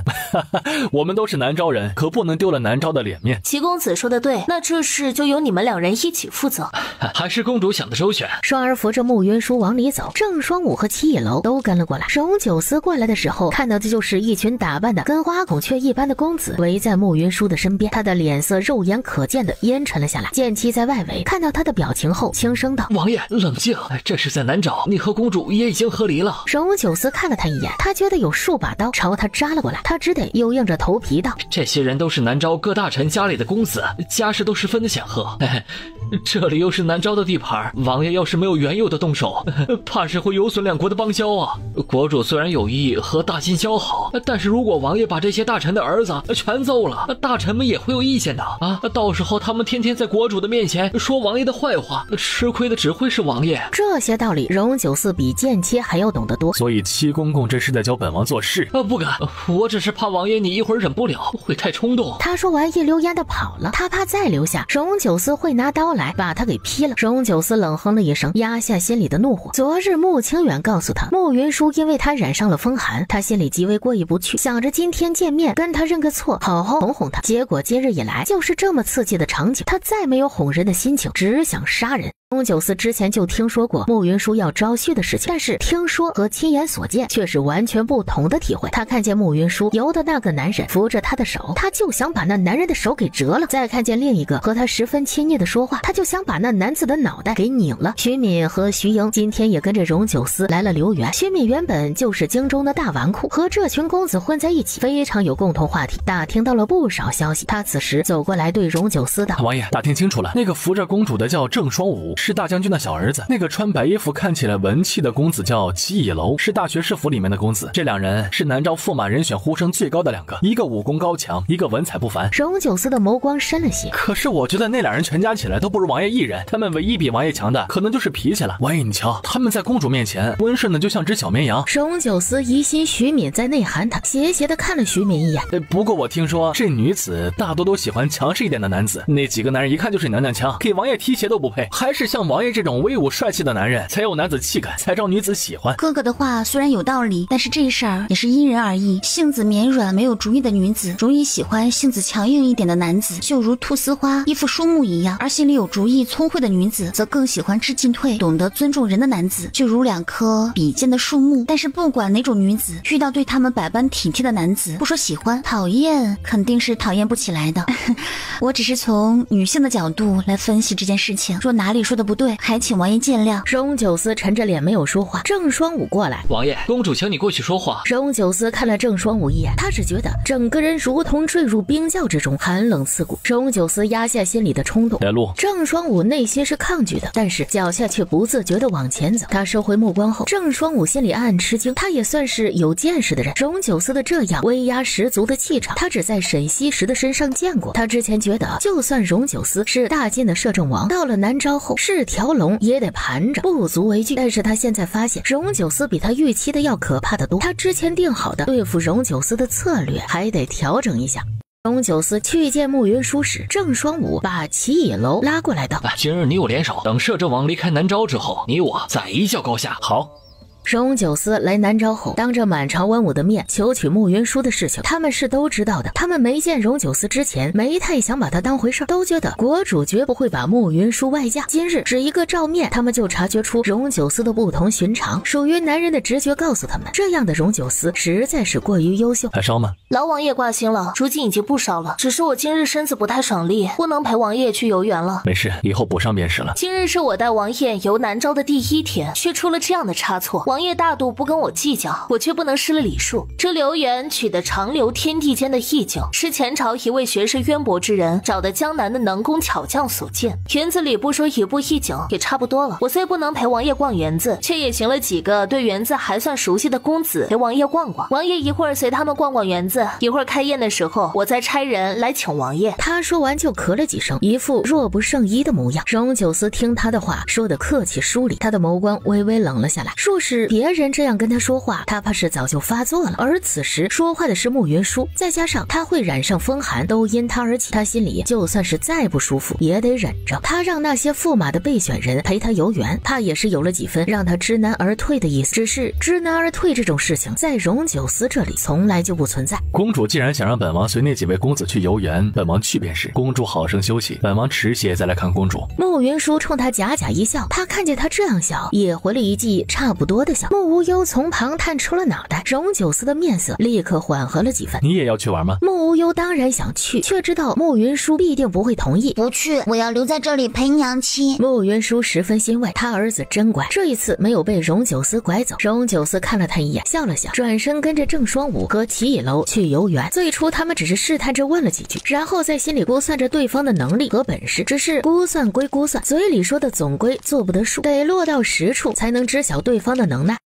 燕春又为暮春，和此时的时节十分相符。此处便栽芍药，芍药虽然没有牡丹的国色天香之名，却半点不输于牡丹。只是芍药美则美矣，花期却短，如此美景，当设法留下才是。久闻大晋的摄政王琴棋书画样样精通，不如请王爷作画一幅，将这美景留于笔端。荣九思听到这话，半点都没有意外。这些人不找他一点麻烦，那才是怪事。本王听说齐公子在南诏是赫赫有名的大才子，本王也想见识一下齐公子的画技。不如这样吧，我们各画一幅，不计署名，画好之后拿给公主看，让公主品评一番。好啊！齐以楼见此情景，自不会拦着。于是原本说让荣九思作画，最后变成了一大群人一起作画。郑双武不会画画，他轻声问齐以楼：“你行不行啊？”“你才不行。”郑双武给了他一记白眼，心里有些不痛快。他担心齐以楼今日用一幅画把荣九思压了下去，那就是齐以楼在慕云舒那里大放异彩，就没他什么事了。只是此时这事已成定局，他也不能拦着。他便对荣九思道：“我听闻摄政王的武功极为高明，也想向王爷讨教一二。”“行，等我们画完之后，本王陪你过过招。”郑双武的心里就舒服了。如果这一次齐以楼输了，那么他还能设法找回场子；如果齐以楼赢了，他到时候再输荣九思，那也是为南诏争得面子。齐以楼知道他的那些心思，觉得他就是个蠢死了的。荣九思是大晋的战神，据说武功极高，是从战场里厮杀出来的。在他看来，要赢荣九思，只能从作画这事上着手。在他们准备画的时候，双儿过来了。公主听说王爷和诸位公子在这里作画，便让我送来这柄如意。公主说了，谁画的最好，便将这柄如意赠与谁。荣九思的眼睛一眯，唇角露出浅淡的笑意。他的东西，他绝不允许落在任何男子的手里，哪怕是他赏的也不行。等他们画完之后，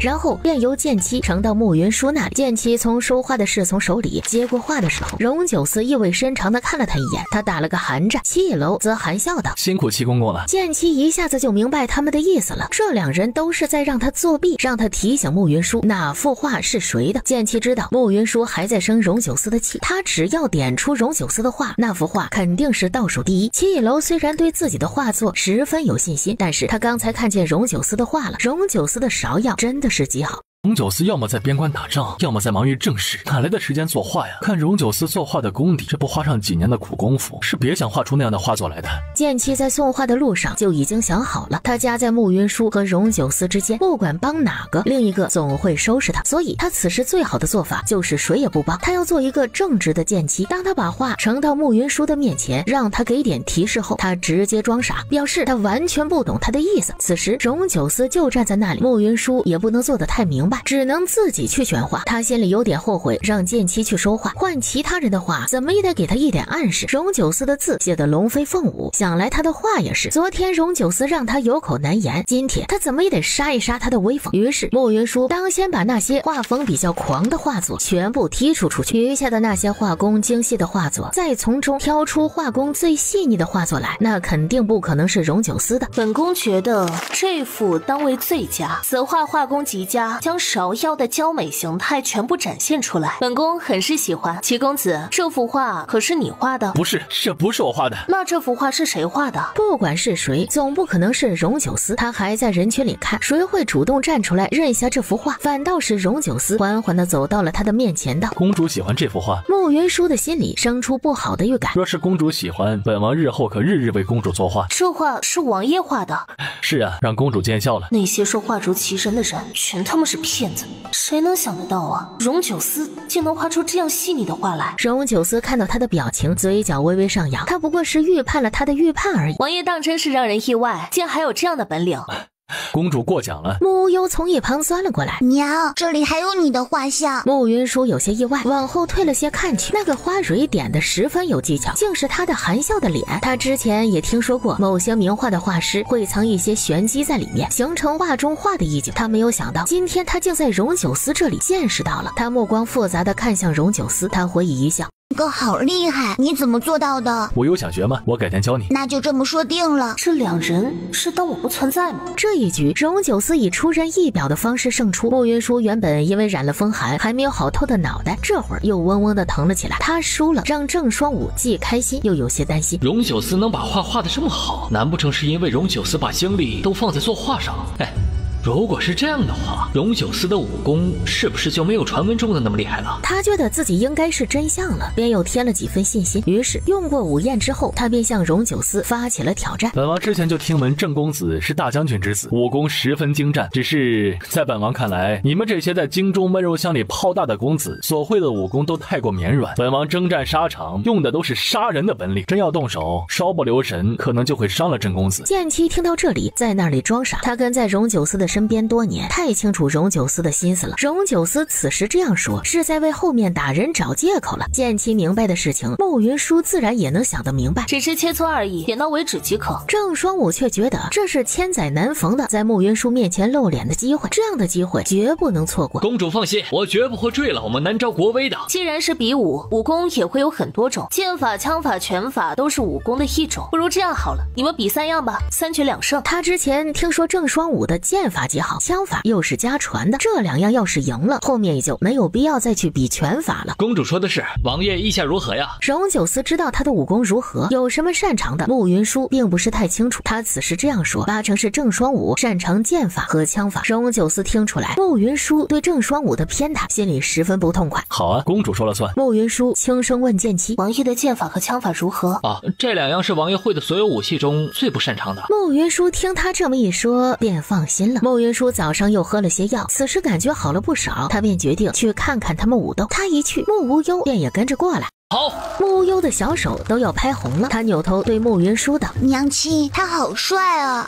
虽然，但是荣九思方才这个动作确实是帅爆了，只是他终究有些心虚，这毕竟是他让人在马身上做了手脚。他看了慕无忧一眼，我方才想了想，其实他也就那样，我觉得吧，他还没有七叔叔帅。拿我跟王爷比，我可不敢。别人有没有看清楚他不知道，但是他自己却是看清楚了。荣九思方才是真的想杀了郑双武，这一次他还看出来了，就算是慕云舒做了手脚，荣九思若是真的想要赢郑双武也不难，但是荣九思却这样认输了。以他对荣九思的了解，这怕是后面还要放大招。这一局荣九思虽败犹胜，王爷真是文武双全呐。这一次王爷虽败了，但是王爷也是很厉害的，只输了郑公子一招。没事，下面还有一场，本王一定会赢。慕云舒轻声对郑双武道：“他的武功不低，你不要逞强，万一打不过他，你就直接认输。”他这话里关心的成分很重。郑双武听到了后，简直是心花怒放。公主放心，下一场哪怕是活出性命，我也一定要赢，为南诏争光。我要告诉大秦的摄政王，我们南诏的儿郎也是极优秀的。行吧，白劝了这么多，没事，你尽力就好。他这话听在郑双武的耳中，就是最大的鼓励。他原本只是有5分想豁出去的心思，这会儿直接涨到了10分。慕云舒看到他那副跃跃欲试的样子，有点心累。最让他心累的是，他又跑过去对荣九思道：“王爷虽然远道而来是客人，但是演武场上拳脚无眼，难免免会有误伤，迟些若有得罪之处，还请王爷见谅啊。好说。荣九思在上演武场之前对慕云舒道：“公主，今日的事情就到此为止吧。”慕云舒还没有明白他的话是什么意思，他一上场一拳就打在了郑无双的腹部，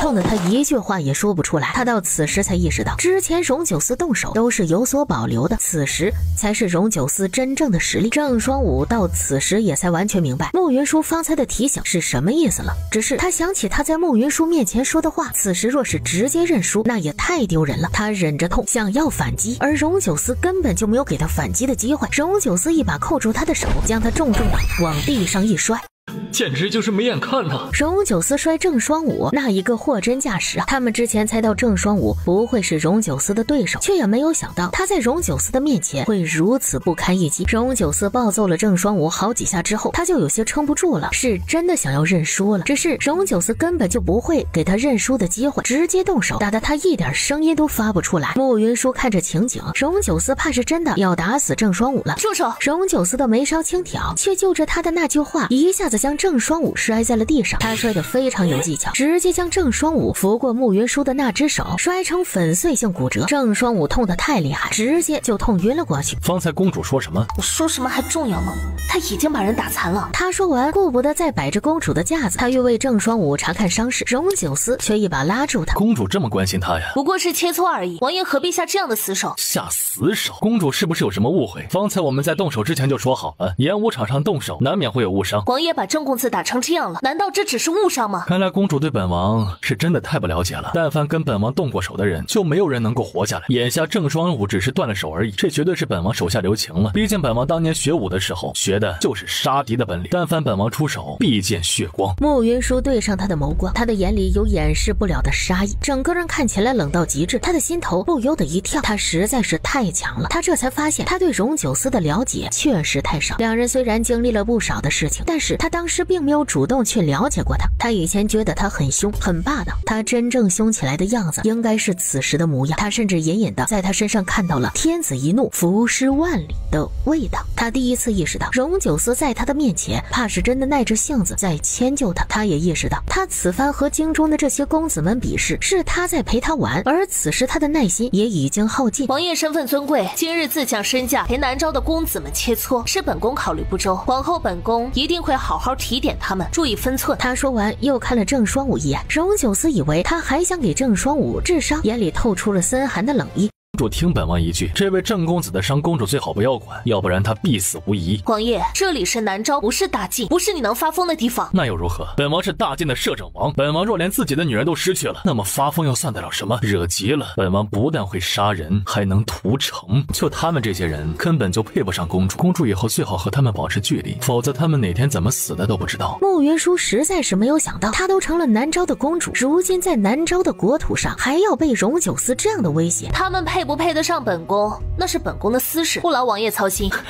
若本王非要操这个心呢？慕云舒对上他那张虽然带了笑却冷冰冰的脸，感觉到极为浓烈的威胁。他其实不太习惯对着这样的荣九思，心里却有些恼火。当初休他的人是他，要娶别的女人的人也是他，事到如今他竟如此霸道，真当他怕了他？若王爷真要干涉本宫的私事的话，那本宫觉得我们后面没有相处下去的必要了。你这样的人，本宫高攀不起，你的喜欢本宫也不稀罕。说王爷因为本宫的事情记恨南诏，而与南诏交恶的话，南诏也没什么好怕的。王爷想要打仗，南诏奉陪到底。他说完后扭头就走。你知道我在意的是什么？王爷是觉得刚才打了郑公子不过瘾，想对本宫动手吗？他昨日高烧，原本就还没有好全，此时情绪一激动，忍不住咳嗽了起来。剑妻见他们吵起来，吓得瑟瑟发抖，唯恐被波及。荣九思的眉头拧了起来，想起他此时生病，不过是因为前夜他拉着他上屋顶睡着了凉，他的心里生出了愧疚，心情便平缓了许多。他方才被他护着郑双武的事情刺激的失了分寸，忘了他一向吃软不吃硬。他的态度越是强势，他对他只怕就越是反感，两人的距离就会越远。他这一次来南诏是想和他重修旧好，不是来和他吵架的。你知道的，我绝对舍不得对你加一指之力。我知道我方才是急了些，说到底不过是我吃醋了。你为了别的男人凶我，和别的男人亲近，却拒我于千里之外。我也不是想要对你凶，只是想和你亲近一些，你不要不理我。穆云舒方才看到他凶成那副样子，十分生气。他此时的凶悍之气，此时已经散了个干净，只余下委屈。他凶他的时候，他知道要如何收服他。如今他这样示弱，睁着委屈的眼睛看着他，反倒让他不知道该做什么好。放手！不放，除非公主答应我不生我的气。荣九思是学过变脸的吗？这才多长时间啊，情绪转变就这么大？当的一声打破了两人之间有些微妙的情绪。穆云舒一扭头，见剑姬和穆无忧两人瞪大眼睛看着他们。小殿下，我们去那边玩。他说完，经过荣九思的身边的时候，王爷你真棒，舍得一张脸，王妃抱回家，你可以的。荣九思斜斜的看了他一眼，抱着穆无忧飞快的跑了。他一边跑一边道：都傻站在那里做什么呀？演戏都散了，都回去吧。剑姬是把我当聋子吗？他们挨得那么近，他说的又那么大声啊，想装作没听见都难。双儿对那些还傻站在那里的公子们道：诸位公子今日辛苦了，都回去吧。他说完，又叫人过来把郑双武抬进了厢房，叫来大夫为他医治。荣九思觉得双儿比剑姬有眼力劲儿多了，早就该把郑双武带走了。荣九思对穆云舒道：我送你回去休息。穆云舒原本病就还没有大好，头原本就有些疼，刚生完气就更疼了，更被荣九思这一套组合的拳打下来有些发懵。荣九思此时提出这样的要求，他一时间竟不知道要如何拒绝。荣九思趁着他还有些迷糊的时候，赶紧轻悠着他往回走。他回到宫休息的雅舍时，才回过神来。王爷今日是不是欺人太甚？这哪里是欺人太甚呢？不过是我对公主太过在意而已。他说完，转身为他倒了一杯茶，茶水有些热，他轻轻吹了吹，然后才递给他。他看着他没有接。你如今还病着，多喝点热水。穆云舒看到他这番动作，不知道怎么就又想起了今日他画的那幅芍药图，那幅画的画工极为细致，莫名就和他刚才吹着热水的样子重合。他此时便明白了一件事，若荣九思愿意，他也可以很细心很体贴。他伸手接过他递过来的热水，道了声谢之后，便小口喝起热水。他不说话，屋子里便安静了下来。剑妻跑了，双儿忙着善后，屋子里只有他们两人，十分安静。荣九思知道他这是不愿意和他说话，对他而言，如今两人独处的时间十分宝贵，他不能浪费。知道你对我有些成见，过去的事情你觉得是借口不想听，那我便不说。但是云舒，我若真的是那种花心滥情的男人，就不至于在你走后身边一个女人都没有。我若是为了权势而能委屈自己的人，也不必来南诏，毕竟周边数国愿意把公主推出来和亲的人不少。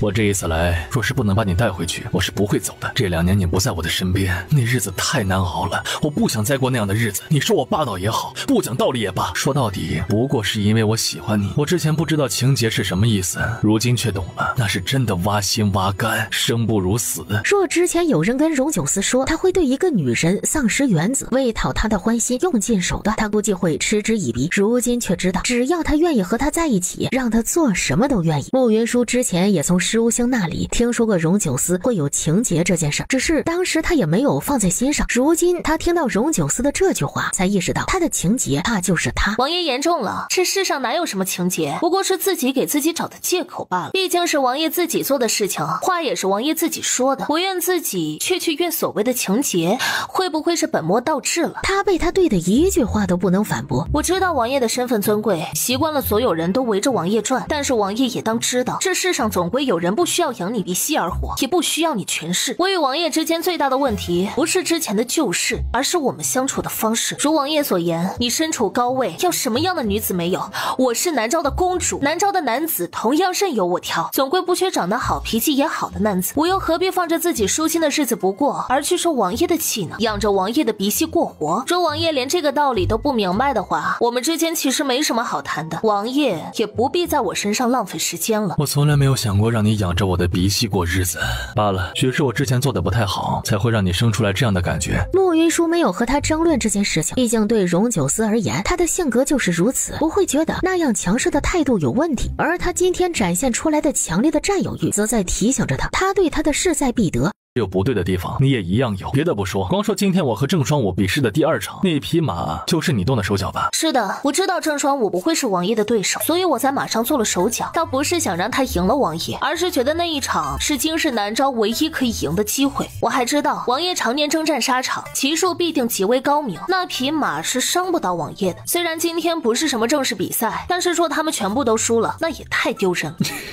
所以你在暗地里做小动作，不是为了护着郑双武，只是不想丢人。是，虽然他不是很想承认，但是在这件事情上，他也没有必要骗他。荣九思那一局原本就准备想办法认输的，对那一场的输赢，他并不在乎，他在乎的是他的动机和态度。如今他知道，他设计他并不是因为郑双武，他的心情顿时大好。你若不想我赢，我能每场都输给他，你也省得辛苦动手脚。那倒不必，你是大晋的摄政王，说是场场都输给郑双武，那会让人质疑你的能力。所以你也不想我输，对不对？其实对于这些事情，他一开始并没有想那么多。他知道荣九思的本领，也知道那些公子在武斗上不太可能有人能赢他，偏从一开始他们就输在了文斗上了。我现在想想，你输多一点，我似乎更有面子。荣九思走到他的身边，下次再有类似的事情，你跟我说，你想赢我几场，我听你的。他的目光灼灼，带着不加掩饰的情意。那倒不必如此。荣九思用额头轻抵着他的额头道：只要你愿意跟我回去，我以后都听你的。他靠得太近，慕云舒根本就没有躲的地方，他的额头传来的温热让他的心跳不受控制的乱了起来。王爷，咱说话归说话，能不能不要有肢体接触？我只是想离你近一些而已。你方才说过，你以后都听我的。你愿意跟我回去？你现在若不用实际行动证明这件事情，我如何相信你以后能做到你对我的承诺？荣九思一听这话笑了，他终于愿意跟他说以后了。这世间所有的事情我都可以听你的，唯独与你亲近这事儿不能听。真听了，你怕是得挖上个好些陷阱让我跳下去，到时候只怕我做什么都是错的。荣九思的话是那样说，人却往后撤了一些。和自己喜欢的人亲近一些，就有什么错？慕云舒发现，现在荣九思的套路越来越多了。他这2年的摄政王真没有白做，他如今是越来越精明了。你既然这么说了，那我就说一件其他的事情。郑双武是我请来的，他被你打杀了，我是肯定要去大将军府看他，安抚他的。到时候还请王爷不要阻拦。他是我打伤的，你去看他时叫上我，我陪你一起去。他先是惊讶，他这次这么好说话，听到他后面的话就觉得不对。你该不会还想去打他一顿吧？我身为大晋的摄政王，怎么会做动手打人这种粗鄙的事情？我今日比试不小心失手，下手重了一些，总归是我的不对。去个人道个歉什么的再正常不过，毕竟他也是大将军的儿子。大晋与南诏交好，我又岂会得罪南诏的大将军？他越是这样说，他心里越害怕。荣九思这怕不是憋了满肚子的坏水。再说了，我方才不就已经答应过你了吗？我往后都听你的，你都去看他了，我又岂能不去？别说了，越说我越是觉得你要杀人。事实证明他的担心有些多余。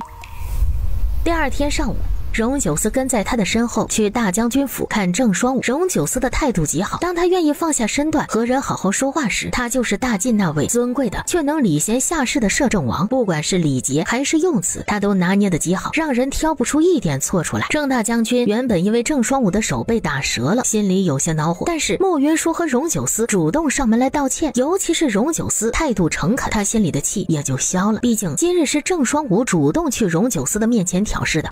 王爷太客气了，犬子不知天高地厚，挑衅王爷。王爷给他一点教训，那是他应得的。他之前和其他几位公子过招时，赢多输少，便觉得自己的武功极为高明。今日王爷给他一点教训，也好让他知道山外有山，人外有人，对他也是一件好事。荣九思取出了一盒药膏，递给郑大将军。这是大晋皇宫秘制的伤药，治疗外伤的效果极好。慕云舒看到荣九思手里的那盒药膏，这药膏是他做的，原本应该由他来送给郑双武。出门的时候，荣九思看到他说帮他拿着，他没有多想，便由他拿着。现在倒好，他的药摇身一变就成了大晋皇宫里的治伤秘药，他可真能扯。而他医术精湛这件事情，整个南诏只有极少数人知道，他此时连反驳都不知道要如何反驳。你也有心了，竟给郑公子带来大晋皇宫的秘药。公主过奖了，本王只是担心郑公子而已。郑大将军不知道这中间的种种，有些感动的道：王爷有心了。门外传来喧闹声，是大将军府的几位副将来了。他们听说荣九思打伤了郑双武，想要过来为他讨个公道。我听说大晋的摄政王武艺高强，想向王爷讨教几招。他身后几位身材高大的汉子齐声附和。郑大将军呵斥了他们几句，让他们不要无礼。本王听说大将军府中高手如云，也想讨教一二。郑大将军也想知道荣九思的身手，便没有再拦，由得他们向荣九思挑战。他们几句话定下了比试的场地和项目。荣九思跟那些武将出去之前，凑到慕云舒的身边道：你要过来观战吗？要。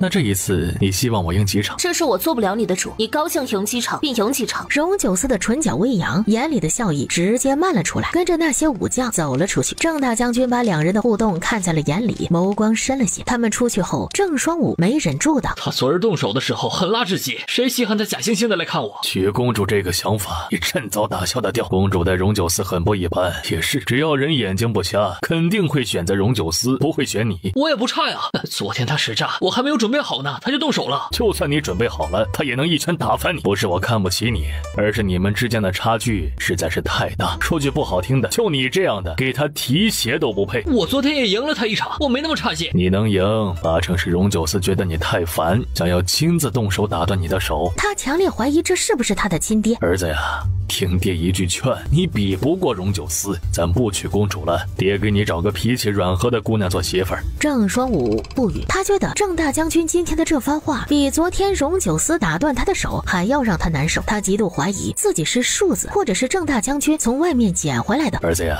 你在这里好好歇着，我去看看战况，看看你昨天输的冤不冤。1个时辰后，郑大将军兴高采烈的回来了。儿子，你输的一点都不冤呐！你的那些叔叔们在对上荣九思之后，就没有人能在他手里走上几招。哎，也是，他是大晋的摄政王，要不然来做我的前锋，一定所向披靡。爹，你可真敢想啊！穆云舒看着荣九思和那些切磋完后如同亲兄弟一样的副将，他陷入了沉思。今天那些来找荣九思比武的副将，他们最初的目的是想为南诏挽回一点面子，毕竟昨日那些公子都输了，他们也顺便为郑双武找回一点场子。他们的心思荣九思一猜就能猜得到，基本上他都是全程压制着他们，要么以小的优势胜出，要么以平手结束。荣九思愣是凭着这一系列圆滑的操作，把他们都收拾得服服帖帖。等他们离开演武场的时候，往后王爷在南诏，若有什么需要我帮忙的，说一声就好。他拍完又觉得自己的这个行为有些不太合适，毕竟荣九思的身份摆在那里，万一荣九思不喜欢了，那我就不跟你客气了。他这一个动作就把那个副将的好感拉满，他也发自内心的觉得郑双武和荣九思比起来根本就配不上穆云舒。等到荣九思离开的时候，那几个副将甚至还和荣九思约好了下次一起喝酒。荣九思欣然同意。王爷再在南诏待上一段时间，怕是能将南诏所有的武将都收服。武将的想法都相对单纯，就是用实力说话。我和他们在不谈家国大义的时候，能坐在一起喝酒吃肉。若南诏和大晋真的爆发了什么战事，我们就又是对手。这事儿大家心里都明白。王爷看事情果然是很透彻。公主过奖了，本王真要有那么厉害的话，就不会错过公主这么多年了。在我的心里，看着大晋和南诏永世交好，永无战事。我也希望如此，毕竟战争不是什么好事，劳民伤财不说，还伤感情。我为昨天和王爷斗气的话道歉，我知王爷昨天说的是气话，我说的也是气话。昨天他们开诚布公的谈开之后，他就调整好了自己的心态，对荣九思也是要讲究方法的，要不然他分分钟炸毛给他干，他一炸毛杀伤力很大，到时候两败俱伤，其实对他们都不好。虽然他还没有想好要跟着他回大晋，但是至少他在南诏的时候他们能和睦相处。你这个道歉让我不知道该如何接话，毕竟狠话是我先放的，如果要是道歉也应该是我先道歉。你昨天对我说的话，我回去后仔细想过，我确实有些地方做得不好，我以后会改。穆云舒听到他这话轻笑了一声，以荣九思这样强势的性子，此时有这样的想法真的太难了。他此时觉得，如果他真的不再那么强势，他们以后能好好相处，那么这也是一件不错的事情。就算两人最后不能走到一起，他们也为这一段感情努力过了。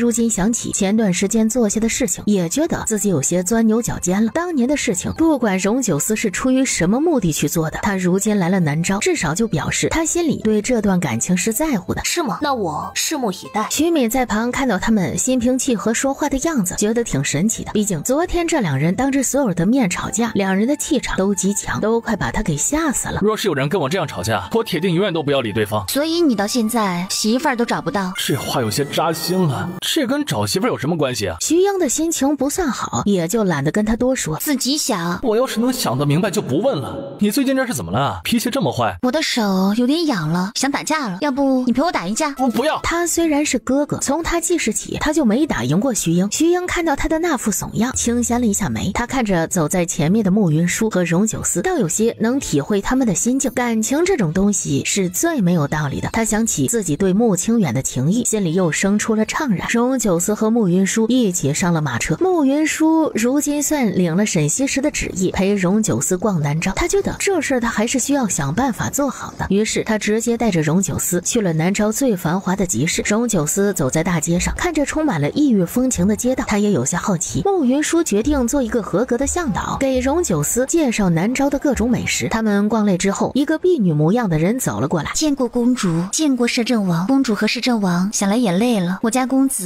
请两位过去歇歇脚。兄长有心了，知道我们逛街逛累了，我们这就过去。绿棉对他们比了个请的动作，绿棉袖袍下的手暗暗握成拳。他这一次一定要把握住机会，如果衍公子不能成为南诏国主的话，他又要如何实现自己的抱负？他们一行人很快就来到了衍公子的住处，衍公子在门口迎接他们。我等你们很久了，快进来。兄长等我们做什么？还能是做什么？当然是请你们来府里赴宴呢。我一早派人去摘星宫请你们，工人们说你们出去了，方才府里的管事说看见你们在逛街呢，往我这边来了，我便让绿棉去请你们。我让管事备了酒宴，今日就在我府里玩上半日。爷，兄长的宅子在南诏也是数一数二的，一会儿你可得让兄长领着你好好逛逛。好啊。衍公子的心思，荣九思之前就已经看出来了。今日衍公子故意把他们请过来，绝对没有表面上那么简单。他来南诏想要把慕云舒带回去，那么也可以顺便为慕云舒把潜在的危机解决掉。我这宅子可赶不上黄梅那宅子，不过我这宅子里有个湖，里面种了些品种十分稀奇的莲花。如今虽然还没有到盛开的季节，但是府里的花匠费了些心思。前段时间引了温泉水进来，如今花已半开，莲花虽然不如芍药那般妖娆娇美，却也另有一番风味。是吗？那本王可得去看看。这事儿便算是说好了。中午的午宴，衍公子也做得极具特色，竟是朝中风雅人士喜欢玩的曲水流觞。曲水流觞的规则是，酒杯在谁的面前停下，对方就得赋诗一首，若赋不出诗来，就要喝酒。慕云舒之前听人说起过曲水流觞的玩法，他自己却还是第一次玩。那酒盏也不知是有意还是无意，在他的面前停了好几回，让慕云舒正常赋诗。他确实是没有这种才能，但是他以前背了很多唐诗宋词，所以他这个时候完全没有压力。衍公子在他第5次吟了一首关于莲花的时候，之前我听人说皇妹不爱读书，却没想到皇妹竟能吟出这么好的诗，当真让人刮目相看呢。哎呀，这不是今天这曲水流觞，我也不知道我在这写诗上这么有天分呢。多谢兄长今日帮我发掘这个长处，我以后可以摆脱花瓶公主的称号，也能往才女这个词儿上靠一靠了。衍公子和绿棉他们只是想要把他灌醉，然后好单独和荣九思说话，怎么就那么难呢？慕云舒对府里的管事道：来，把我今日吟的诗记下来，然后广为传播，再出本诗集，往后我既是公主，也是名扬天下的女诗人。皇妹当真是处处给人惊喜啊！那是，父皇也总是夸我，说我聪明。他打了个哈哈，言不由衷地夸了他几句。真是给点颜色就开染房，谁不知道国主偏心偏没养了你，就算是放个屁都是香的。公主确实聪慧无双，还是王爷有眼光。继续，我还有好些关于荷花的诗词，我要吟诗。他简直是有毒。荣九思的嘴角抽了抽，想起他当年在京城的壮举，觉得他这2年在南诏比当年在京城时要安分得多，否则衍公子也不至于敢在曲水流觞这事上坑他。慕云舒折腾完了这一出之后，衍公子和绿棉就知道想在曲水流觞这事上再做手脚就不太可能了。他们立即调整了策略。他看着那酒盏从他的身边流过，没有再停下，他有些遗憾的道：哎，怎么没停呢？我还有好几首好诗没来得及念呢，下一轮肯定会在我面前停下吧。衍公子尴尬的笑了笑，没有说话。等到他们吃完饭，衍公子便提出带他们游园。他在心里疯狂的找借口，要怎样才能把慕云舒单独留下来。他还没找到借口。兄长这里我来过很多次了，今日逛街逛得有些累了，就在这里歇着了。劳烦兄长带摄政王去逛逛，辛苦兄长了。惊喜来得太快，出乎他的意料之外。早知道他这么配合，哪里需要他那么辛苦的动手脚？皇妹若是累了，在这里歇着便是。自家兄妹不需要那么客气，我一定会替皇妹照顾好王爷。慕云舒微微一笑，却对剑11道：昨天我听说你很会打叶子牌，兄长的宅子安全的很，有剑13陪着就好，你留下来陪我打叶子牌。他知道他把他留下来是要他保护他，在这一刻他莫名就有了剑妻的即视感，他想要拒绝。公主让你留下，那你便留下吧。那我们也留下来陪公主打叶子牌吧。好啊。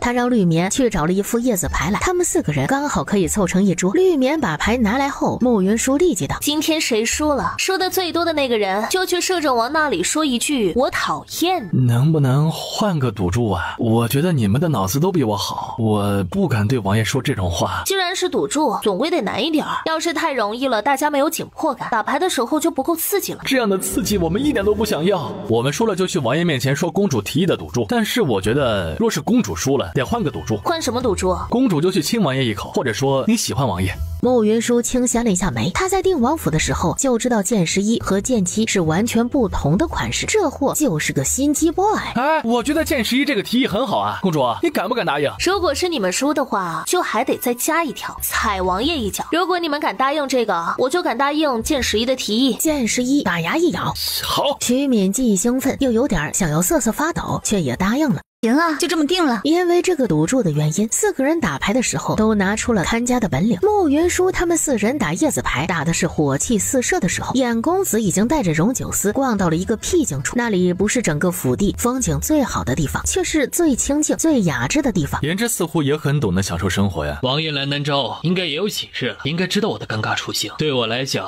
闲一点更让国主放心。本王来南诏之前听过一些关于颜之的事情，颜之明明是国主亲算从宗室挑出来的下一任国主继承人，却因为国主找到了自己的孩子，就厌弃了颜之。说句心里话，本王有些为颜之不平。这种话王爷以后可断断不能再说了。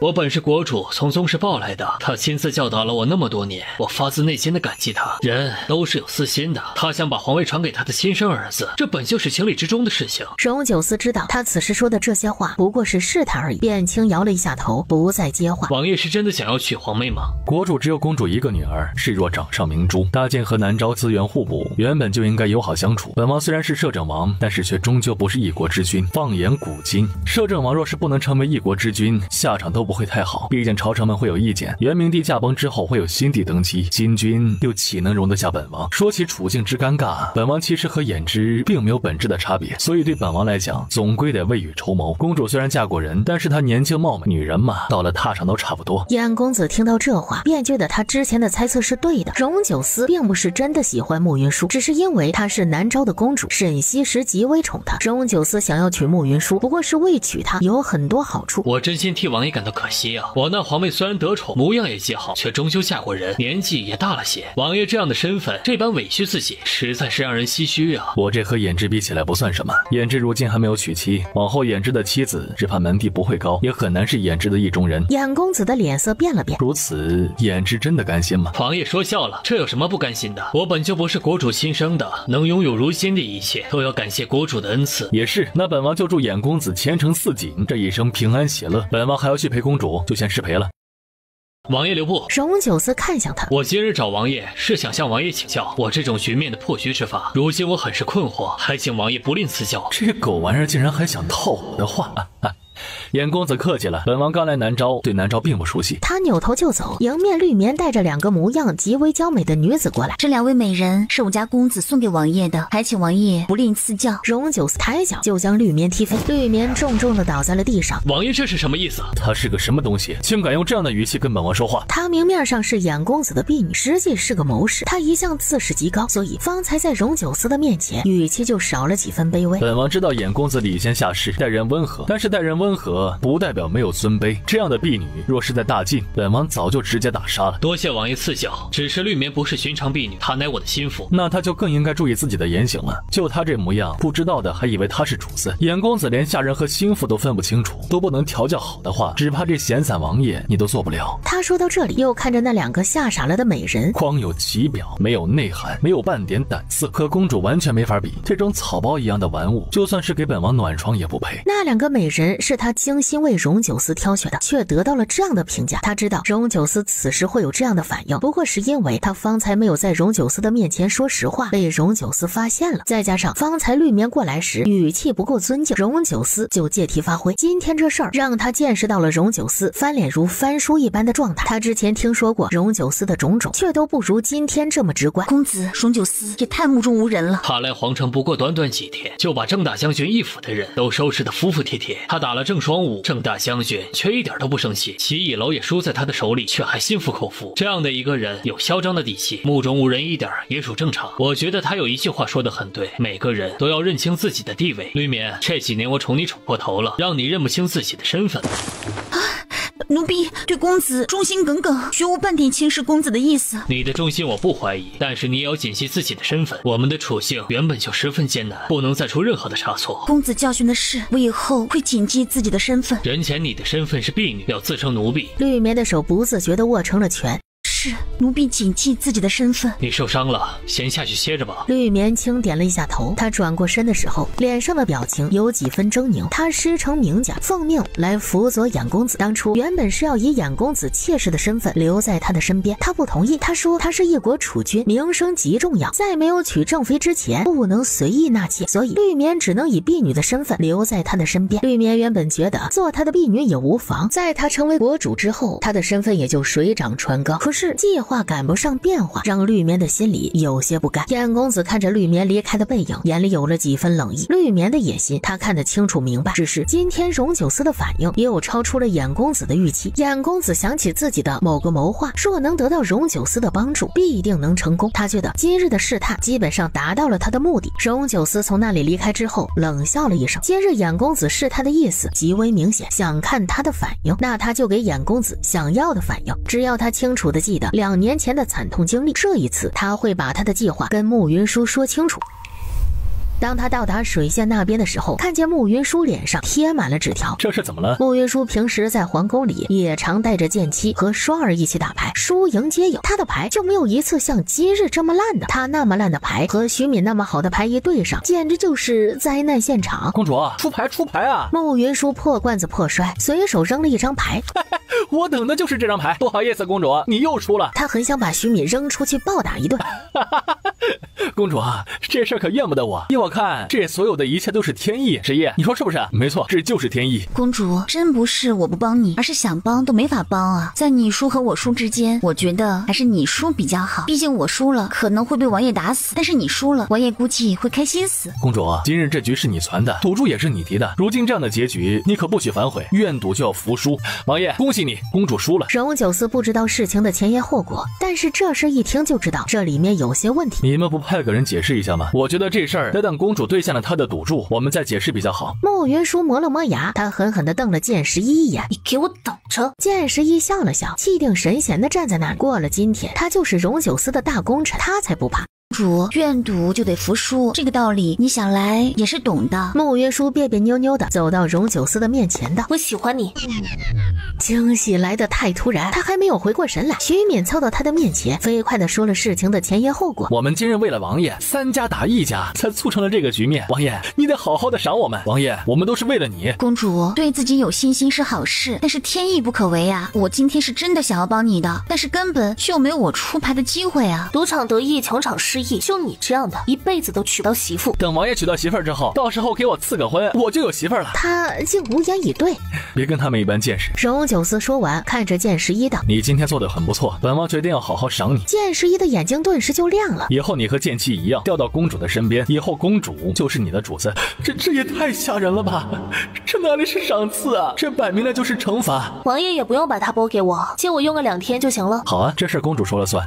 王爷，你这个赏赐是不是不太妥当啊？本王觉得很是妥当。等公主嫁给本王后，本王就给你赐婚。他明白荣九思的意思了。荣九思是在告诉他，他那么有想法，那就充分发挥他的长处。如今荣九思把他拨给了慕云舒，既能让慕云舒折腾他消气，又能让他想办法让2人尽快的在一起。论腹黑，这世上没有人比得过荣九思。时间不早了，我送公主回宫吧。慕云舒想把手抽回来，试了2次都没有成功。荣九思的唇角微微上扬，桃花眼里多了几分温柔。公主都说喜欢我了，牵个手，想来公主也不会介意。慕云舒今天打牌接连惨输，是真的被气到了。此时荣九思来拉他的手，他还有些回不过神来。等2人上了马车之后，他才把手抽了回来。被他们气傻了？才不是，我是个输得起的人。不管你是因为什么原因说喜欢我，我都很开心。穆云舒的表情略有些不自然，这种话就算是因为输了赌约说出口，那也终究是说了。王爷高兴就好。你就不好奇今天衍之单独找我是为了什么吗？这事终究是王爷的事情，不是我问了王爷就会说的。只要是你问的，我都会说。但是我觉得我也可以主动告诉你，毕竟2年前的事情，我也不想再上演。穆云舒看向他，他轻轻叹息了一声。过去的事情暂且不说，先说今天的事情。我来南诏的第1天，沈衍之就过来试探过我，他行事十分谨慎，今日找我依旧是试探，并没有说出什么具体的东西来。于是我动手做了他的婢女绿棉，强调了我不与弱者和心智不坚者合作。估计他下次就会说一些具体的东西。你为什么动手揍绿棉？因为我非常不喜欢他看过来的眼神。今日初见时，他就用一种审视中透着占有的眼神看着我。除了你之外，我不允许别的女人用这种眼神看我。他这话让我怎么接啊？荣九思看到他的表情，轻轻一笑。除了这事儿，还有个原因。今天绿棉带了2个丑的不行的女人，打算塞给我。那些女人太丑了，脏了我的眼睛。他对他的话是不太信的。衍公子这是摆明了想要拉拢荣九思，怎么可能会给他塞丑女人？只怕衍公子塞给荣九思的是国色天香的大美人吧？荣九思似乎猜到了他的想法，淡笑道：对我而言，这世间的女子除了你之外，全都是丑八怪。王爷，你够了。以前2人在一起的时候，他整个人硬邦邦的，难得说一句软话。如今倒好，他虽然依旧强势，依旧霸道，但是好听的话就跟不要钱似的，天天在他面前乱砸。这样的荣九思让他有些难以招架。这哪里够啊？你若喜欢听，以后天天说给你听。我真怀疑现在的你是不是被人夺舍，以至于性情大变。性情大变应该没有，我只是想明白一些事情而已，也不想一个人孤零零的回家。你喜欢听好听的话，那我就说给你听。你想让我做什么，说出来，我都会照做。他的目光灼灼，幽深如海，这般看过来，便似有了海一般的深情。再配上他认真的表情、低沉的嗓音、英俊的脸，穆云舒有些招架不住，他的心跳不受控制的快了起来，暗在心里告诉自己一定要冷静，不能再轻易陷进去了。这个男人不但有毒，还十分危险，他已经上过一次当了，再这样轻易的跳下去就是傻子。王爷，我们还是说正事吧。荣九思看了他一眼，轻笑道：好。和他相处，他也渐渐找到了一些诀窍，跟他是绝对不能来硬的。他还有时间，总有办法让他的态度软下来。沈衍之野心勃勃，不可能只满足做一个闲散王爷，而他这2年一直循规蹈矩，并没有任何可以供人挑刺的地方，所以国主就是觉得留着他十分危险，轻易也不好动他。毕竟他曾经是国主，亲自从宗室里面挑出来的继承人，还曾经亲自教导过他。他在朝中因为温和的外表迷惑了许多人，在朝中应该还有不少大臣支持他，所以如果要动他的话，必须让他露出狐狸尾巴，如此才能名正言顺。穆云舒赞成他的说法。错，王爷才来南诏没几天，对南诏朝堂的事情了解的够多呀。我既然来了，那自然是要做一些功课，我总得帮你把后顾之忧解除了，你才能安心跟我回大晋。谁要跟你回大晋了？不管你愿不愿意跟我回去，我该做的事情都得做。穆云舒看了他一眼，所以眼下我们要做的就是让沈衍之露出狐狸尾巴。他蛰伏了2年多了，估计心里也是憋得极其难受。如果我没估算错的话，他打算来借我的手来谋划某件事情，以此他将大晋绑上他的那条船。如此一来，他便也有了强大的外援。你是跟我一起来的皇城，且到南诏之后就说要娶我，我和清远是同胞姐弟，你要娶我，他又如何会相信你？你是在中永侯府长大的，对于真正位高权重的人了解不多。这些人都有一个共同的特点，那就是疑心病重，只信权势，不信感情。他会用他的思路来看我，觉得我是为了权势而求娶的你，且他并不知道我们之间的过往，也不知道我对你的情谊。在他的心里，怕是还会觉得你配不上我。他知道他分析的很有道理，但是按照世俗的定义来看，荣九思那样的身份，要什么样的女子没有？像她这种曾嫁过人的女子配不上他。这事儿虽然是事实，但是却让他觉得不太舒服。荣九思轻拉过他的手，那只是他那么想而已，并不是我的想法。在我的心里，没有人比你更好更重要。穆云舒看了他一眼，把手抽回来的，别瞎拍马屁，也别借机动手动脚。荣九思听他这话，虽然说的不太客气，但是语气却是绵软的，并不是在生气，倒有几分嗔意。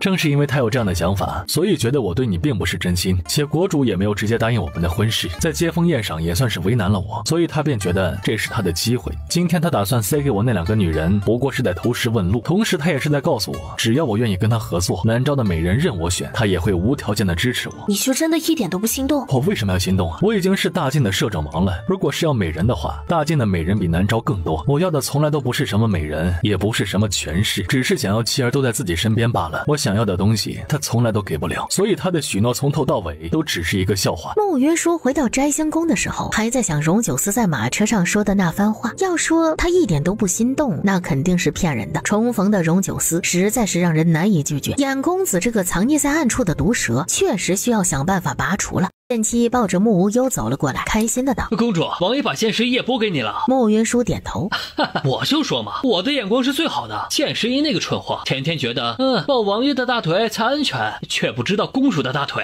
才是最粗的。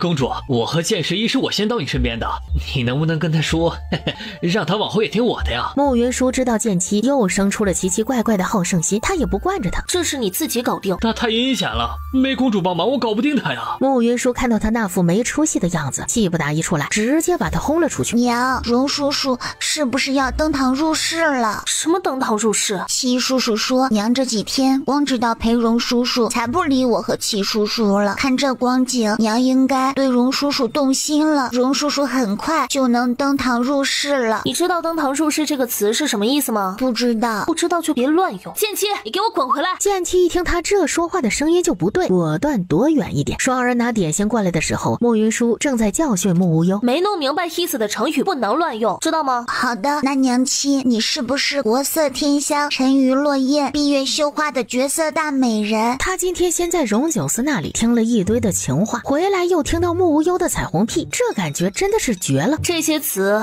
你又是在哪儿学到的？也是戚叔叔教的。他说只有国色天香、沉鱼落雁、闭月羞花的绝色大美人娘妻，才能配得上英俊潇洒、渊庭月质的荣叔叔。这真的是剑妻能说得出来的话。他觉得不能再让剑妻带穆无忧玩了，这俩凑一起啊，加起来很难超过3岁。小殿下现在会的成语好多呀，真厉害。那是，无忧最棒了。双儿姑姑，无忧想吃甜糕。双儿立即给穆无忧用毛巾把手擦干净，递给他一块甜糕。谢谢双儿姑姑。他说完谢，开心的往外跑，一边跑一边喊：戚叔叔，你再教我一些夸我娘的成语。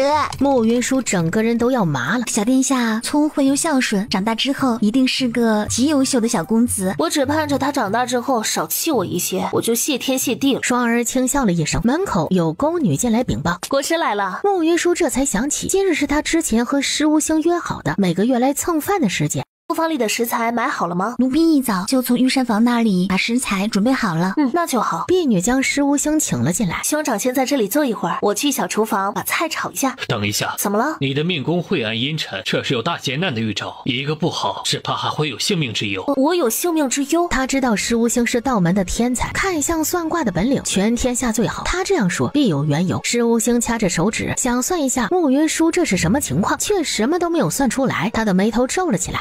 兄长别算了，若我的命里真有这么一劫，你算出来之后便是泄露天机。人生在世，没有谁能一帆风顺。我过了几年安稳日子，遇到一些挫折也属正常。你说的没错，纵然我是道门之首，也依旧有很多看不透的事情。天下之事，又岂是事事都能用卦象算出来的？没错。你这几日和荣九思相处的如何？他这几日不是没有想过要跟他一起去见荣九思，只是这个念头一起，就觉得自己有些好笑。他喊他一声兄长，断了两人之间的可能，而他也不可能真的就把自己当成是他的兄长去过问这些事情。还行，他的性子兄长也是知道的，和之前一样，这一点是永远也不可能有转变的。只是他又终究和之前有些不一样了，他虽然霸道，却不再像以前那样独裁自断了。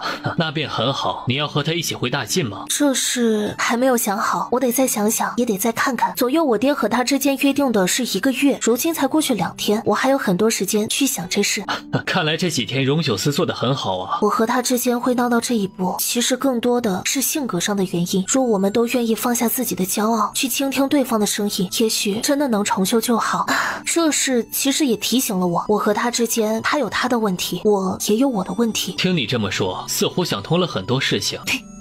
是啊，毕竟这世上只有一个荣九思，我曾真真切切的喜欢过他。如今我也想知道，他那样的一个人，是不是真的值得我当年的喜欢？若值得的话，喜欢他一辈子也不是不可以。石无星的心里有些苦涩，却认真的道：你说的对，这一顿饭虽然是穆云舒做的，但是却是石无星吃到嘴里难得的温暖。只是因为吃饭前的那番对话，让石无星有些食不知味。就算他早早就知道他并不喜欢他，如今他也不可能对他生出男女之情。他往后却是连手守在他身边的资格都没有了。他吃完饭走出摘星宫后，施无星对着幽深的夜空长长一叹，缓缓走出了悠长的甬道。他因为命格原因生来就寂寞，如今却是更加寂寞。慕云舒并没有因为施无星的那句话而受到太大的影响。人生嘛，乐观的活着多好，若是天天想着那些危险的事情，日子还要不要过了？只是他才用完晚膳，沈西之就派人过来给他送了一个大惊喜。他今年的招婿一案，礼部那边已经全部准备好了，等他准备好之后就可以正式选婿。他听到这事儿，再想想荣九思那天发疯的样子，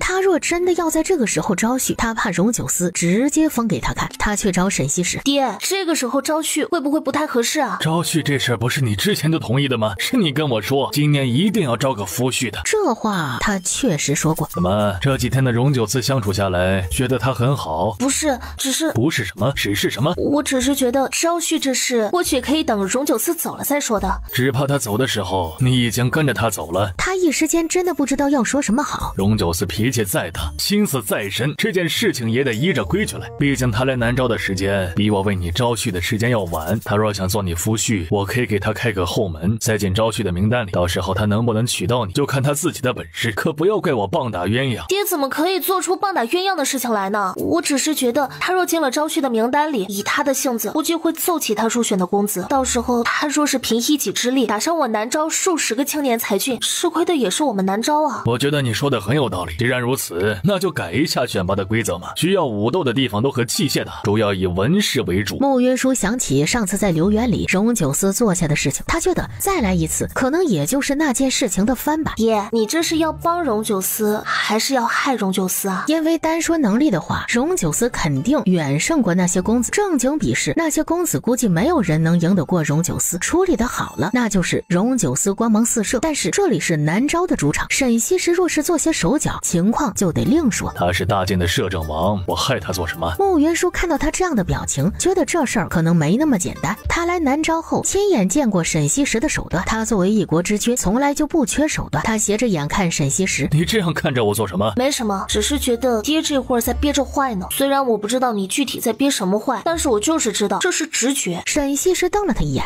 越来越没大没小了，这事就这么定了，你回去吧。慕云舒没能从沈西时这里套到话，他又坚持要给他选婿，这事他得跟荣九思说一声，要不然他怕是又得发疯。只是他要怎么给他透消息才会显得没有那么刻意？他想到了剑妻。回去的时候，当着剑妻的面和双儿说了礼部正式为他招婿这事，让他们帮着做相应的准备。剑妻果然急，公主这个时候招婿，王爷怎么办呢？我招婿的事情是之前就定下来的事，说王爷愿意的话，也可以去礼部那里走流程，把他的名字加上去，大家一视同仁。这种事情怎么能一视同仁呢？他心里有点急。果然一个时辰后，慕云舒的人就收到了剑妻给荣九思传的信，信的内容依旧很有剑妻特色。急，王爷！礼部正式为公主招婿了，建议你立即去礼部报名。属下相信，以王爷的才华，必能立刻勋秀，成为南诏驸马。慕云舒让人把信发了出去，只是这封信荣九思第二天一早才收到，因为这天晚上有人潜进了驿馆。荣九思看着眼前戴着兜帽的黑衣人，阁下是？黑衣人将兜帽取下，露出了真容，是衍公子。衍之这是做什么？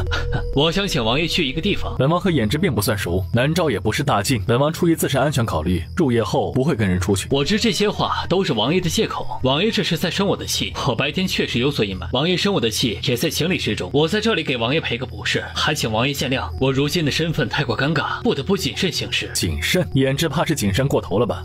王爷刚来南诏，对南诏的了解还不算多，所以才会这样说。国主看似宽厚仁和，其实眼里揉不得一粒沙子。但凡我露出些许不对劲的地方，他为安全起见，会第一时间把我斩杀。居高位者斩杀所有不利于自己的因素，这就是再正常不过的事情。没错，但是我又何其无辜？也是，只是你现在处于绝对的劣势，以你现在的能力，根本就不是国主的对手。本王毕竟是大晋的摄政王，南诏的事情，本王其实并不想太过问。如今公主对本王颇为赞赏，娶她并不是什么难事，本王不想再掺和其他的事情。王爷真的甘心娶一个已经嫁过人、生过孩子的女人做正妃吗？荣九思眸光微敛，冷冷地看着他。同是男人，这种事情放在我身上，我是接受不了的。王爷娶了她，虽然能得到南昭的助力，但是他的性子极其难缠。你但凡做了任何让他不痛快的事情，他就能把你的后宅搅得鸡犬不宁。前南昭国主对他极为宠爱，他和太子一母同胞，只要他一封信，南昭和大信就会交恶。所以王爷把他娶回去之后，只能哄着他，供着他。这不是娶妻，这是娶了个祖宗回去啊！以王爷的性子，对于这种事情，只怕是极难忍受。荣九思听到这话，眉梢轻挑，依旧没有说话。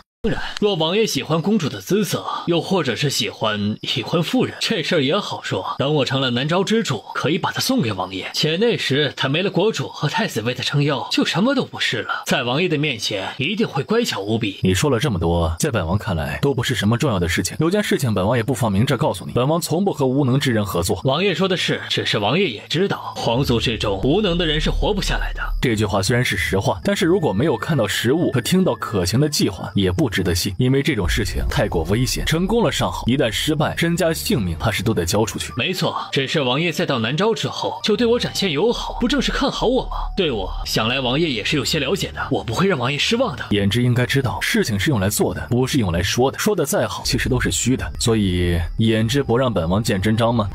王爷说的是，这边请。眼公子将荣九思请上了一辆马车，荣九思伸手欲将帘子挑起来。王爷，外面的路你暂时最好不要忍。言之真是心细如尘呐。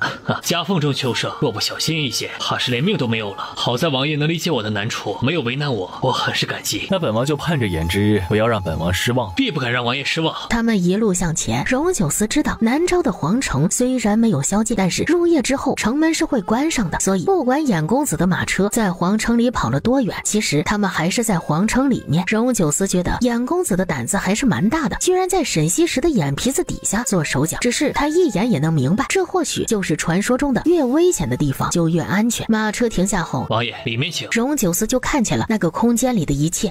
言之果然有心了，这些武器打造起来可不容易啊。王爷说的是，这些武器打造的时候，我可是颇费了些功夫。王爷请看，这把刀和寻常的刀可不太一样，十分锋利。荣九思接过那把刀看了一眼，发现那把刀确实不俗，确实不错。在战场上，有着锋利的武器就会先让敌人胆寒。打仗从本质上来讲，打的就是士气，只要我们的士气够了，要赢就不再是难事。虽然战场瞬息万变，但是从本质上来讲，除去天时地利人和之外，就是武器了。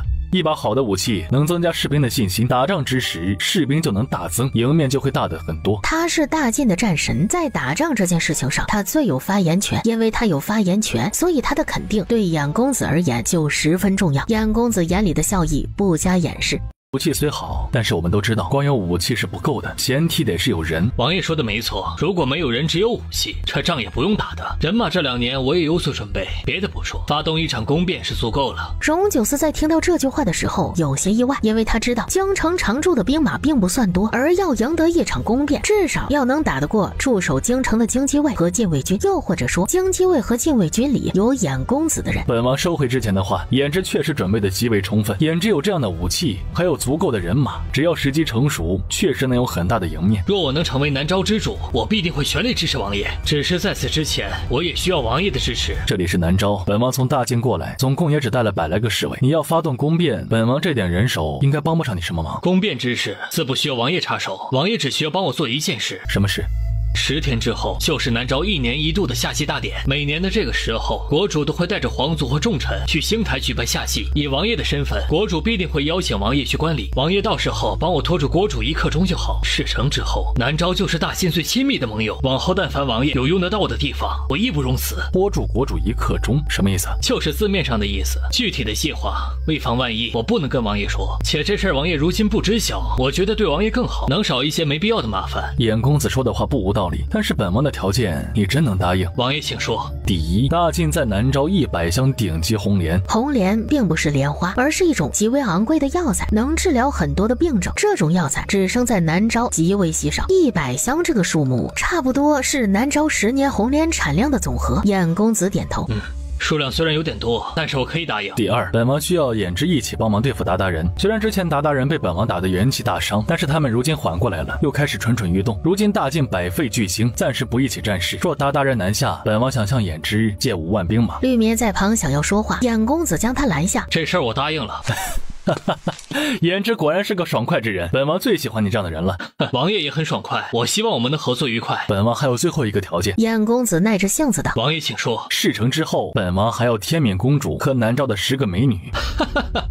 这事就算王爷不说，我也会送给王爷的。合作愉快，合作愉快。这事便算是定了下来。燕公子又亲自把荣九思送回了驿馆，这一来一回，虽不算是无声无息，却也什么人都没有惊动。至少在燕公子看来，他没有惊动任何人。公子信荣九思吗？他是大晋的摄政王，我听过很多关于他的消息。他这人是真正的一言九鼎，所以只要是他答应的事情，基本上不会有问题。只要有他相助，这一次我们的计划一定能成功。他们为那件事情已经谋划了2年多了，他不容许出现任何的差池。可是荣九思提出来的条件太过分了，公子这样惯着他，他只怕会得寸进尺。再说了，这一次的事情也不需要他出什么力气，他就敢要那么多。自从上次荣九思打了他一顿后，他对荣九思的观感就极差。绿冕，上次的教训还不够吗？这样的话，我以后不想再听见。只要他是大晋的摄政王，哪怕什么都不做，就值这个价。绿冕明白了他的意思，没敢再说什么。荣九思不是想要慕云舒吗？等到事成之后，我绝不可能让荣九思如愿。毕竟我也非常不喜欢慕云舒，或许可以趁这一次的机会把慕云舒彻底除掉。绿冕想到了这里，唇角微微勾了起来。荣九思回到驿馆后，剑13递给了他一封信，剑姬派人送来的。荣九思知道剑姬派人送来的信必定和慕云舒有关，他将信打开，看完之后，桃花眼里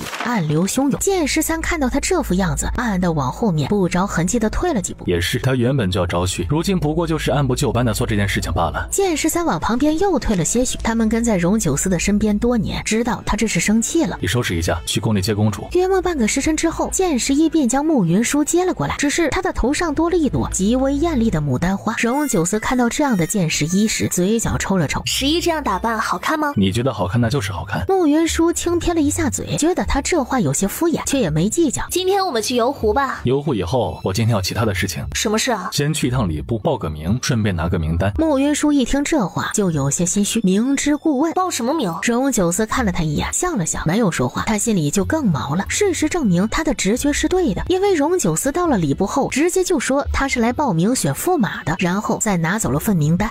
你拿这份名单做什么？也没什么，就是知己知彼，方便踢馆。他说的踢馆是我理解的那种踢馆吗？慕云舒有些担心的看了荣九思一眼，他的面色平静，看不出喜怒，只是他和他终究做了将近1年的夫妻，对他还是有些了解。他越是不动声色，就越是生气。这狗男人真不是一般的小气。他原本想着今天要不要游湖安抚一下他，此时见他这样，他也不惯着他，懒得去哄了。他有点好奇他会怎么做。不，今天我们去参观一下齐大学士府。齐大学士府是齐野楼的家，他极度怀疑荣九思是记恨上次的事情，要去找齐野楼的麻烦。齐大学府没有刘元大，他家奉行节俭，没什么好看的，不如我们还是去游湖吧。啊，齐府没有元大，奉行节俭。你常去齐府，对齐府很熟。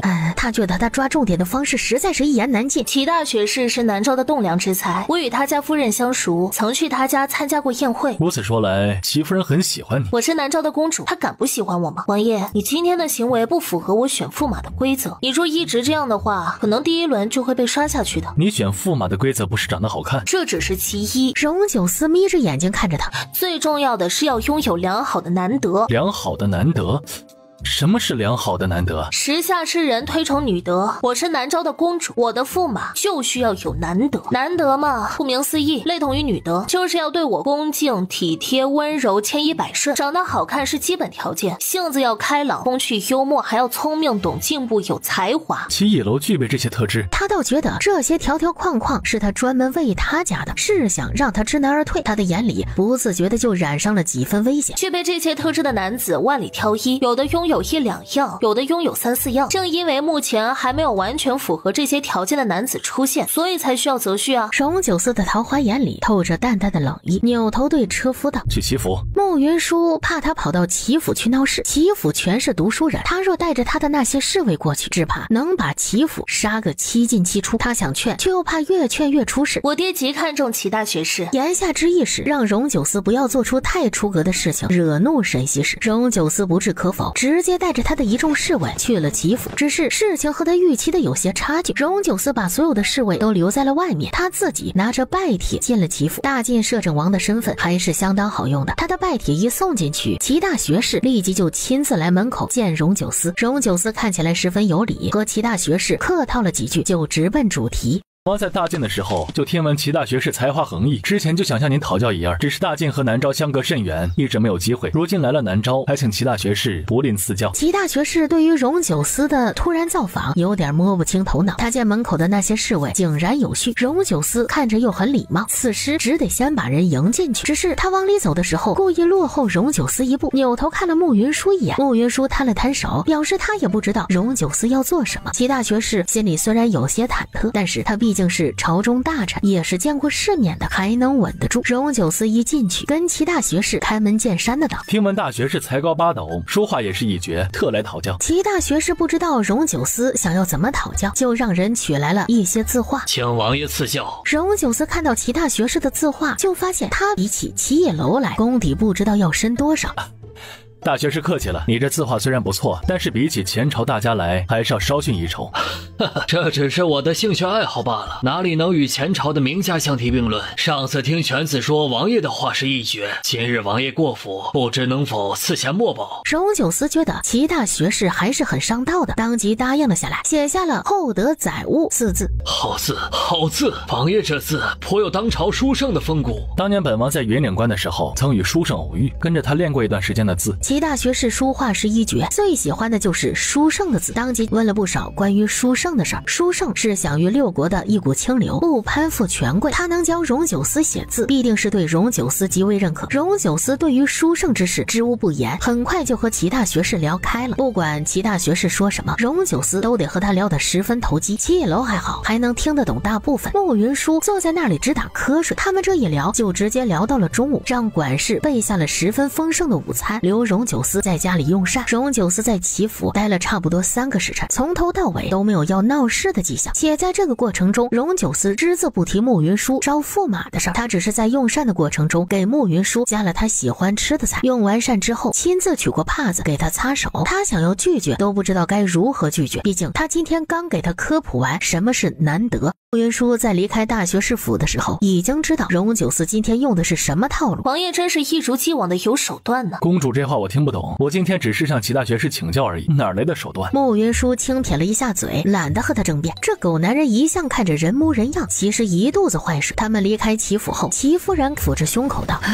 呀，可算是走了。大晋摄政王的这些侍卫看着真的太吓人了。老爷他来找我们家到底是为什么呀？齐大学士没理他。娶公主的事情就此作罢，一会儿我去一趟礼部，把你的名单抽回来，爹给你重新相看姑娘，陈御史家的小女儿，我瞧着就很不错。爹，我真的没有希望了吗？你觉得你哪一方面可以和荣九思比？这话扎心了。他之前觉得自己的画画得极好，可是和荣九思一比，实在是不算什么。这些也就算了，荣九思还极为能打，皇城中最能打的郑双武上次都被荣九思按在地上摩擦。他知道这世上优秀的人很多，但是优秀到荣九思这个份上，就真的让人嫉妒都嫉妒不起来。感情这种事情不是用优秀来算的，得看公主的心意。你说的没错，可是你和公主也认识2年了，你可曾见公主为你动心过？公主对荣九思的亲近并不排斥，这已经说明公主心里有他了。荣九思抛开摄政王的身份外，本身的能力也强大可怕。我这一把年纪了，还是第一次见到如此优秀的人。野楼啊，10个你加起来也不如1个荣九思啊！有他在，公主是不可能看得上你的，放心吧。爹，我知道了，这事我再想想。此时慕云舒已经和荣九思坐上了马车。王爷，这样有意思吗？我确实早就听过齐大学士的名头，今天也只是向他请教学问，他也与我相谈甚欢。敢问公主，我哪里错了？王爷的行事真的让人挑不出半点错来，我甘拜下风。公主过奖了。王爷今天还要去游湖吗？不去了，本王觉得南诏的自然风光虽好，却不如南诏这些大臣有趣，所以本王决定接下来的这段时间就请公主陪着本王去拜访南诏的大臣。王爷想要做什么？大晋和南诏的地域不同，文化也完全不同。本王今天和齐大学士一番畅谈之后，觉得南诏卧虎藏龙，所以想向南诏的大臣们讨教一二。也许本王能在南诏学到不少东西，回大晋之后能造福大晋百姓。他把这事说得这么大，他明知道他打的是什么主意，一时间都不知道要说什么好。沈西时一直有派人跟着荣九思，暗卫把这些事情报给他时，他问苏逸清：“这事儿你怎么看？”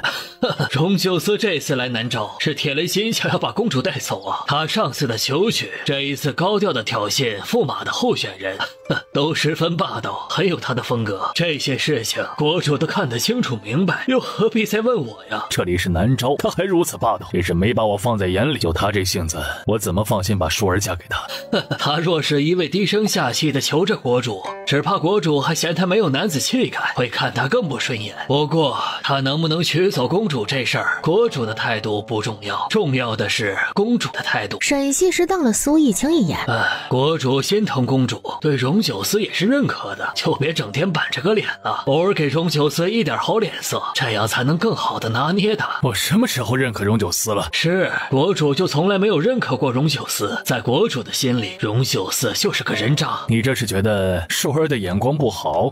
我说荣九思不错，国主不高兴；我说荣九思不好，国主也不高兴。既然我说什么都是错，以后国主就不要问我了。这件事整个南诏我也只能和你商量，你听我说几句怎么呢？是，我以后就好好的听着。沈西时的脸色这才缓和了一些。苏逸清觉得再在这个话题上说下去，这天也没法聊了。他岔开话题道：“最近眼公子好像不是太安分，国主怎么看这事儿？”眼儿若是安分守己，姑父让他一生都平安顺遂；他若不安分，那么谁也救不了他。国主这2年对眼公子相对疏离，却也宽松温和。他这2年明面上十分乖巧，和大臣保持距离，和太子以及公主相处的还算不错，只是他私底下却并没有那么安分，小动作不断。国主却一直装作不知，国主是不是有其他的打算呢？姑能有什么打算？不过是见他不开心，想让他开心一些。他毕竟是在姑身边长大的，姑对他还是相当看重的。你不要在那里胡乱猜测。苏逸清听到这话，心里便明白了，沈西时是想借着这一次的机会将眼公子连根拔起。他跟在沈西时的身边多年，知道沈西时平时看着十分宽厚，却从不缺雷厉风行的手段。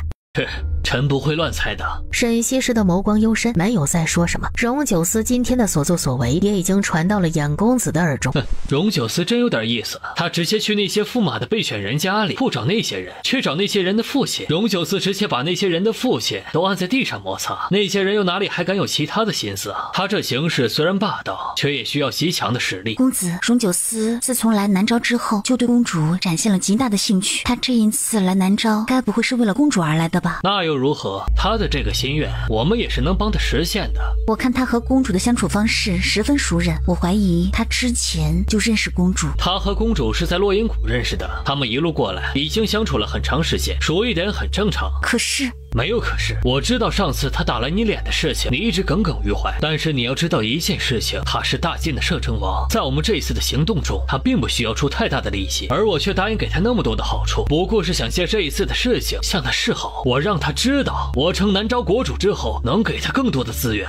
像他这样常年浸染在权势之中的人物，眼里只有权势，女人不过是玩物而已。他在大晋的时候娶的王妃是叫慕云舒，我曾经偶然听国主喊过公主一声舒儿，我怀疑公主就是他的王妃。慕云舒到南诏之后，众人都喊她为天敏公主，但是她被沈西时找回来之前是什么样的身份，没有人知道，甚至于他们之前的名字在南诏也是个秘密，没有人知道。公主绝不是荣九思的王妃，我们的探子打探到的消息是，她的王妃自从嫁给他之后，就一直深居简出，且荣九思娶妃时要娶的人根本就不是她，而是一个苏府的大小姐。她那王妃胆大包天的替嫁才嫁给他，京中还传闻他那王妃给他戴了绿帽子。自从他的王妃怀孕之后，基本上就没有人见过。以荣九思的性子，又怎么可能会忍下这样的耻辱？只怕他的那个王妃早就被他杀了。公子说的是，他方才说的是他的怀疑，却并没有证据。你不要那么记仇，度量大一些。绿棉的脸上有几分不自然，却还是道是。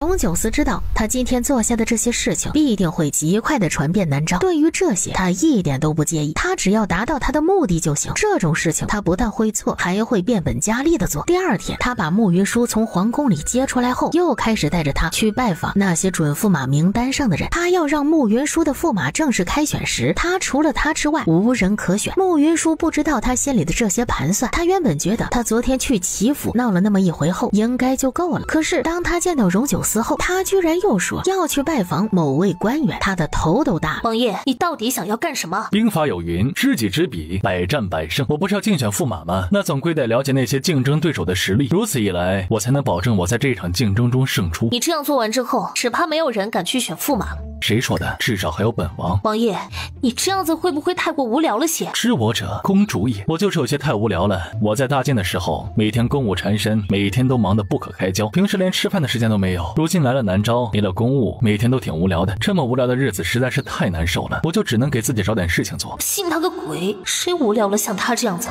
他这分明就是到处踢馆，到处找人麻烦。你这样子会不会太降你大晋摄政王的身份了？我也不想这样，我不顾自己的身份做这些事情，不过是想娶妻了而已。要不公主可怜可怜我，直接答应嫁给我，我也就不需要自讲身份去做这些事情了。你想得美！你这么美，我自然得想得美一些。他决定不理他了，他既然要折腾，那他就在旁边看戏好了。很快就到了他正式招婿的那天，只有荣九思一人站在他的面前。前2年选婿时，各种青年才俊满座，如今却只有荣九思一人。不知情的怕是还会以为他这是嫁不出去了。王爷，有意思吗？我觉得还蛮有意思的。穆云舒没忍住给了他一记白眼，他缓缓走到他的面前。公主，你的驸马人选如今只有我一个人了，你要不要嫁给我？这狗男人是用这种方式在逼婚吗？王爷，我这是第3年招婿，我还能再招30年。哦，那我再努力一把，让你往后30年都除了我之外，再招不到其他男人为婿。算你狠！他说完扭头就走。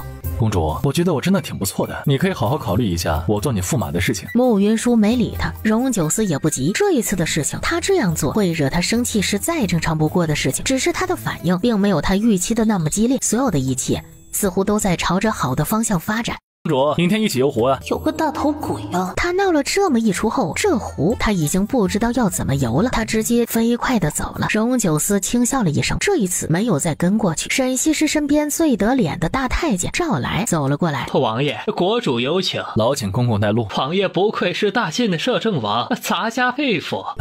公公过奖了，本王只是想要娶房心仪的妻子罢了，没有什么好佩服的。赵来笑了笑，不再多言，领着荣九思去了御书房。他过去的时候，在外面等了约莫1个时辰，沈西时才让他进去。他进去后行了一个礼。王爷是大晋的摄政王，孤可受不起你的礼。2年前国主去了大晋，本王有眼不识泰山，没能认出国主，当时言行颇为无状。这2年来，本王一直十分后悔，想要当面道歉。如今终于有了道歉的机会，还请国主恕罪。不知者无罪，那件事孤早就已经忘了。国主不怪罪，那是国主大度。这2年来，我其实一直在想，当初我若不那么自负，也许就是另外一个结果。别的不说，至少我不会妻离子散。人总有些贱，失去之后才会后悔，而得不到就是最好的。这话荣九思不好接，索性站在那里不说话。听说王爷这几日在京中甚是忙碌，将我南诏文武大将基本挑了一个遍。朝中大臣们对王爷颇为认可，他们的女儿见到王爷之后颇为心动。王爷这么想娶南诏的公主为妻，不愿意成全王爷。那些大臣们的女儿，王爷看上哪个都可以直接跟姑说，姑立马封她为公主，随王爷回大晋。多谢国主美意，别人不知道，国主却是知道的。我来南诏只是为了云舒而来，其他女子与我无关，我不会娶。王爷不必说的那么绝对，这世上的女子到了榻上都一个样，是舒儿也好，还是其他女子也罢，并没有本质的差别。左右王爷要的是大晋和南诏的交好，要的是鞑人打到大晋时南诏的5万兵马。国主既然能知晓这些事情，那么也当知我对云舒的一片真心。荣九思回想当初他和衍公子说这些话时的情景，当时衍公子的身边只有极少数心腹，衍公子行事周全小心，能成为他的心腹必定都跟了他多年，且经过多次考验。这样的人里有沈西时的人，足以表明沈西时对衍公子从一开始就极为防备。姑若是不知道你的心思，你今日便进不了这御书房。国主英明，你怎么看颜之人？他野心勃勃，行事极为谨慎，之前对我说的那些话未必全是真的。他这2年完全没有露出破绽，不可能对我这个刚到南诏的他国王爷就如此信任，所以他对我说的那些话，有些可能就是说给我听的，有些是说给国主听的。你并不相信他？当然不信，他是国主亲自教出来的，怎么可能会那么轻易就相信别人？你这是在骂姑？当然不是，我生于皇族，长于皇族，见过这世上最卑劣的手段，最狠毒的心肠。信任对于皇族的人而言太过奢侈。沈西时的眸光深了些。当我和云舒在一起时，我花了很长时间才相信他不会害我。谨慎对皇族中人而言从来就不是错，因为稍一疏忽就可能会丢了性命。我会助国主将沈衍之名正言顺的除去。我只有一个要求，若是云舒愿意跟我回大晋，请国主不要拦着他。沈西施之前对荣九思的了解大多都是别人的口述，他知道荣九思是大晋最优秀的皇子，杀伐果断的摄政王。可是这一次荣九思到了南诏后，他却发现他见到了不一样的荣九思。荣九思心思深沉，狠辣无情不假，却也才华横溢，心思细致，对慕云舒一往情深。同为君王，沈西施对他十分欣赏。孤一直都是一个开明的父亲，一向尊重自己的子女。当初来南诏是云舒心甘情愿跟着来的，他若要离去，孤自然也不会去拦着。多谢国主，今日既然已经把话说开，那孤也送你一句话，请国主赐教。若真的喜欢一个人，那就不管在谁的面前都夸他是天下最好的，毕竟隔墙有耳，口口相传，你的假传出去之后，可能就成为了真的。谢国主赐教，不要向孤道谢，毕竟孤非常不喜欢你，更不愿意你把孤的女儿带走。他从御书房出来的时候，不自觉地舒了口气。沈西施行事霸道强势，荣九思想要娶慕云舒，还得经过他的同意。就算是荣九思今天又有些发毛，只是荣九思也知道，今天这一关他应该是过了。荣九思一走，沈西施问赵来：“你怎么看荣九思？他能力极强，不是京中的那些公子们能够相提并论的。奴才瞧着他，觉着他的性子有几分像国主。孤的性子有他那么坏吗？奴才说他长情像是国主，国主这些年来心里只有娘娘一人。摄政王能来南诏，在国主面前放下身段，为了公主单挑全京城的驸马候选人，足见情深呐。也是，大晋的皇室最是薄情，倒难得出了荣九思这颗痴情种子。但是这又如何？孤还是讨厌他。赵来听他嘴里说着讨厌，眼里却并没有什么厌恶的情绪。他要将公主娶走，国主以后要见公主都难了。他确实让人讨厌。沈西施看了他一眼，他忙低下了头。他想要娶走舒儿，得先过了孤这一次的考验。但愿他不是个中看不中用的废物，不会把事情弄砸。赵来没敢再说话。荣九思若是废物的话，这世上怕是就没有厉害的人物了。荣九思觉得他难得进了宫，那怎么着也得去看看慕无忧。自从他住进驿馆后，进宫颇不方便，已经有好几天没有看见慕无忧了。他还没到摘星宫，就看见剑妻抱着慕无忧从摘星宫里溜了出来。他有些意外，想看看这两人想干嘛，就往墙后站了站。小祖宗啊，我这一次带你去看你娘昭雪，他若是知道，非扒了我的皮呀！慕云舒今天选婿失败，心里有些憋闷，没有回摘星宫，直接去找施无星商量夏季的事情去了。剑妻和慕无忧还不知道选婿那边因为荣九思一搅和已经结束了。没事的，七叔叔，我娘说你的皮厚，扒了一层还有一层，所以今天再扒一层也没事。荣九思的嘴角抽了抽。我不管，反正你娘若是问起这件事情，我就说是被你逼的。你不能这么说，你要这么说，我娘会打我的。公主打人那都不叫打，你的皮都不会红，你挨几下没事的。你被扒一层皮也没啥事，既然如此，为什么让我挨打，而不是你被扒皮？这个不一样。哪里不一样？挨罚的人不一样啊。七叔叔对你好吧，给你吃各种你娘不让你吃的东西，带你玩你娘不让你玩的东西。我觉得我们之间是同甘同苦的友谊，这些事情不能都由我一个人来承担，你说对不对？那就先让我娘扒了你的皮，回头再让我娘打我一顿，这样我们就是同甘共苦了。这熊孩子是越来越不好忽悠了。你说我娘这一次会不会挑荣叔叔做驸马？那是必须的，王爷那么厉害，那些公子没有一个人是他的对手。那他就真的太可怜了啊。他怎么就可怜了？驸马要跪在净房里擦公桶，真的挺可怜的。我不明白为什么那么惨的事情会有那么多人挤破脑袋想要做，你说他们的脑子是不是被驴踢了？荣九思再也听不下去了，从墙后走了出来。驸马要跪在净房里面擦公桶，这事是谁的主意？剑姬和慕无忧同时指着对方。他那天明明是你先提出来的，明明是你在我娘的面前提议的，我只是附议了而已。剑妻仔细一想，好像确实是这么回事，但是现在荣九思在这里啊，他可不敢承认，真承认了荣九思会拆了他。而慕无忧是荣九思的儿子，荣九思肯定舍不得罚他。剑妻给慕无忧使眼色，慕无忧完全没有明白他的意思。七叔叔，你眼睛怎么了？抽了吗？好把你能的，居然让一个2岁多的孩子给你顶罪。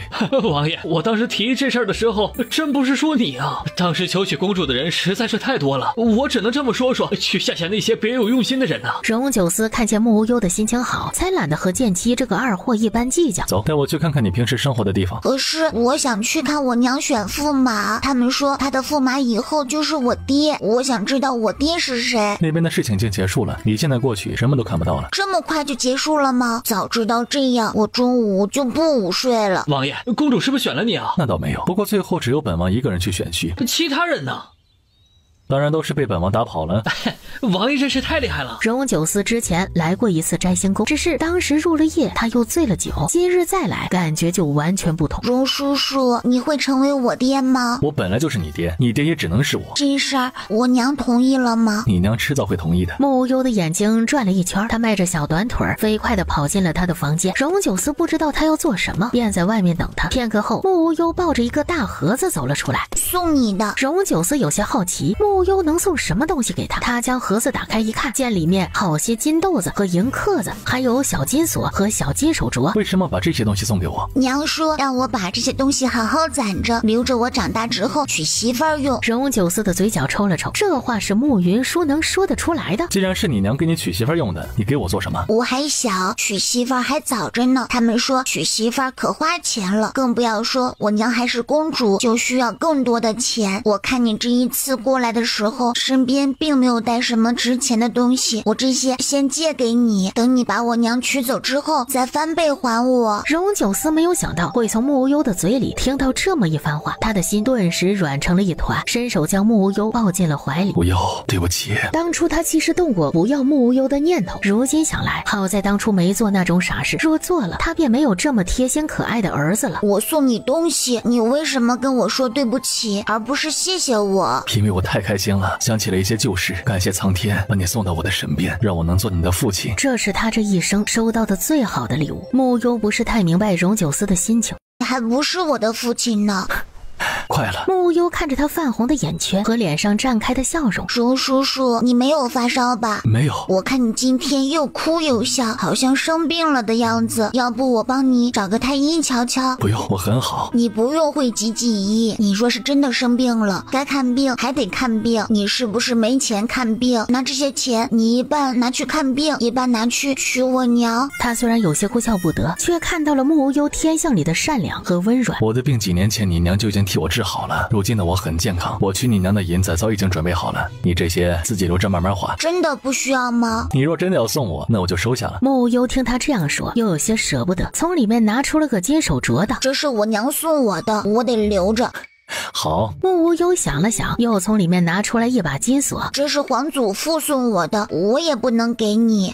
好。穆无忧伸长脖子往盒子里看了看，有些不舍得道：好了，余下的都送给你了，你可要争气一点，成为我娘的驸马。就算不为我自己，为了你，我也一定要娶到你娘。穆无忧不知道荣九思复杂的心情，他又看了一眼那盒子的东西，感觉心在滴血。走，带你玩去。我们去御花园旁边的湖里插鱼吧。荣九思初时没有多想，到了御花园，看到满湖漂亮昂贵的锦鲤时，他觉得这个儿子是坑爹的一把好手。怎么呢？这些鱼你抓不上来吗？抓肯定是能抓得上来的，但是我觉得这么漂亮的鱼肯定不好吃。这鱼很好吃的，七叔叔带我抓来吃过，非常好吃。不过他说这鱼是皇祖父养的，抓个1条2条不太会被人发现，抓多了被发现就会挨罚。荣九思扭头看向剑妻，剑妻两眼望天，装作什么都不知道。我觉得你比七叔叔厉害，能帮我抓10条吗？他们这样猫在这里抓上10条鱼，沈西时必定会知道。他代入了一下沈西时的想法，觉得这事虽然是小事，却也代表着他和穆无忧的父子关系。他略一想，好，我就知道你最棒了。荣九思这一次没有用最简单粗暴的方式插鱼，而是寻来钓竿。穆无忧还是第一次钓鱼，小孩子没什么耐心。钓到鱼了吗？荣九思对他比了个噤声的动作。在他问到第108次时，荣九思也失去了耐心，原因无他，这湖里的锦鲤平时吃得太好了，根本就不咬钩。荣九思索性将内力注到了鱼钩上，直接勾住了一条锦鲤的嘴，便将那条鱼给钓了上来。好厉害！荣九思用同样的法子，很快就钓上了10条锦鲤。钓上来木优想要的数量之后，他不贪心，直接让荣九思拎着桶赶紧走。这些锦鲤是你皇祖父养的，我们吃它的鱼需要经过他的允许。这样吧，我和你一起去问问你皇祖父，这鱼能不能吃。只是他们还没有离开岸边，沈西时便来了。你们这是在做什么？木优开开心心的说了事情的经过。我们能把这些鱼吃了吗？这事摄政王怎么看？锦鲤是养来观赏的，按理来讲是不能吃的。无忧是想要吃，按理来讲吃上几条也无妨。只是无忧就算身份再尊贵，也不可能事事随心所欲。这鱼他若是要吃，我觉得就需要付出等同的代价。沈西时方才在御书房里已经听工人们说了事情的经过，他赶过来就是想看看荣九思会怎么做。那以摄政王来看，无忧需要付出什么样的代价？这世界上再昂贵的东西总归有个价。今日无忧将他所有值钱的东西都给了我，让我拿去作为聘礼娶公主，此时我请他吃几条鱼就有何妨？他说完从怀里取出了一块玉佩递给木无忧，这是我在大晋的时候是亲手为我的世子雕的，今日我将这块玉佩送给你，你可以做2个选择，一个是用这块玉佩去换鱼食，一个是自己留下。木无忧愣了一下，接过那块玉佩看了看，他年纪小不识货，只觉得那块玉佩极其好看。木无忧原本是想要用玉佩换鱼吃的，此时也有些纠结了。皇祖父，我能不能用其他东西买鱼吃？沈西时没有回答他的问题。你这块玉佩能借给我看看吗？木无忧有些不舍，却还是把玉佩递给了他。沈西时的眼光何等老辣，一眼就看出来这块玉佩极为罕见，以蓝田上好的暖玉为底，再精雕细琢而成，难得是在玉佩的底部还刻了一行小字：无儿无忧，平安喜乐。这哪里是一块玉佩，分明是浓到化不开的父爱。方才王爷说这玉佩是你亲手雕的。忙完公务之后极难入睡，便雕一些东西打发时间。这块玉佩我雕了1年才雕好，初见无忧时便想送给他，却又怕云舒不喜，今日倒是让国主见笑了，他就是故意的。论心机，荣九思敢认第2，没人敢认第1。沈西是知道荣九思想要的是什么，今日或许是巧合，也或许就是荣九思苦心谋划的。对这些沈西时也看得明白，那块精心雕刻的玉佩却是真的，那块玉佩里倾注了浓到化不开的父爱。摄政王这是用心良苦啊！当不得用心良苦这4个字，细算起来不过是想自己的妻儿想得难以入睡罢了。国主的心里可有放不下的人？沈西时想起了于妙微，若国主有，将来便能体会几分我那些夜里的感觉。天黑之后，四下俱静，漫长的黑夜里看不到半点光明，那样的夜，绝望又清冷，后悔说上数万遍也改不了眼前的境况。唯一能做的就是让自己忙一些，或者给自己另外的寄托。沈西时看着荣九思，没有说话。来南诏之前，我心里其实很怕云舒不愿意见我，怕无忧不喜欢我。来南诏之前，心里又有满怀的期待，想到云舒脸上的笑，也想看看无忧的模样。幸好老天爷待我不薄。行了，别卖惨了，谁还不知道谁啊？荣九思笑了笑，晚上就在宫里吃顿便饭吧。多谢国主。皇祖父，今晚能吃鱼吗？就知道吃，被人卖了都不知道。谁把我卖了呀？沈西时扭头对赵来道：把这些鱼全放了吧。赵来笑呵呵地应了下来。上次剑妻给你吃的烤鱼是御膳房里腌好的鱼，不是锦鲤。木无忧一脸发懵地去看剑妻，剑妻抬头望天，给他10个胆子，他也不敢去吃沈西时精心喂养的锦鲤啊。穆云舒从施无星那里回来的时候，就有宫女过来请他今晚去沈西时那里用膳，说是木无忧已经过去了，他也没有多想。他今天到了之后，发现荣九思也在，他真的是惊到了。听说今日你招婿，最后只剩下摄政王一人，结果是这么个结果，过程却是他在使诈。爹，他坏得很，不是什么好人。荣九思听到这个评价，只是笑了笑，没有为自己辩解。这个我知道，毕竟他要是不坏的话，也就做不了大晋的摄政王。这话让我怎么接啊？但是这一次招婿的事情，他却并没有用什么见不得人的手段，那些法子说白了都是阳谋，只是这个阳谋之下是他绝对实力的展现，我还是挺欣赏的。国主胸怀宽广，看事精准，少拍马屁。就算你用的是阳谋，就算你有点本事，我也依旧不喜欢你。是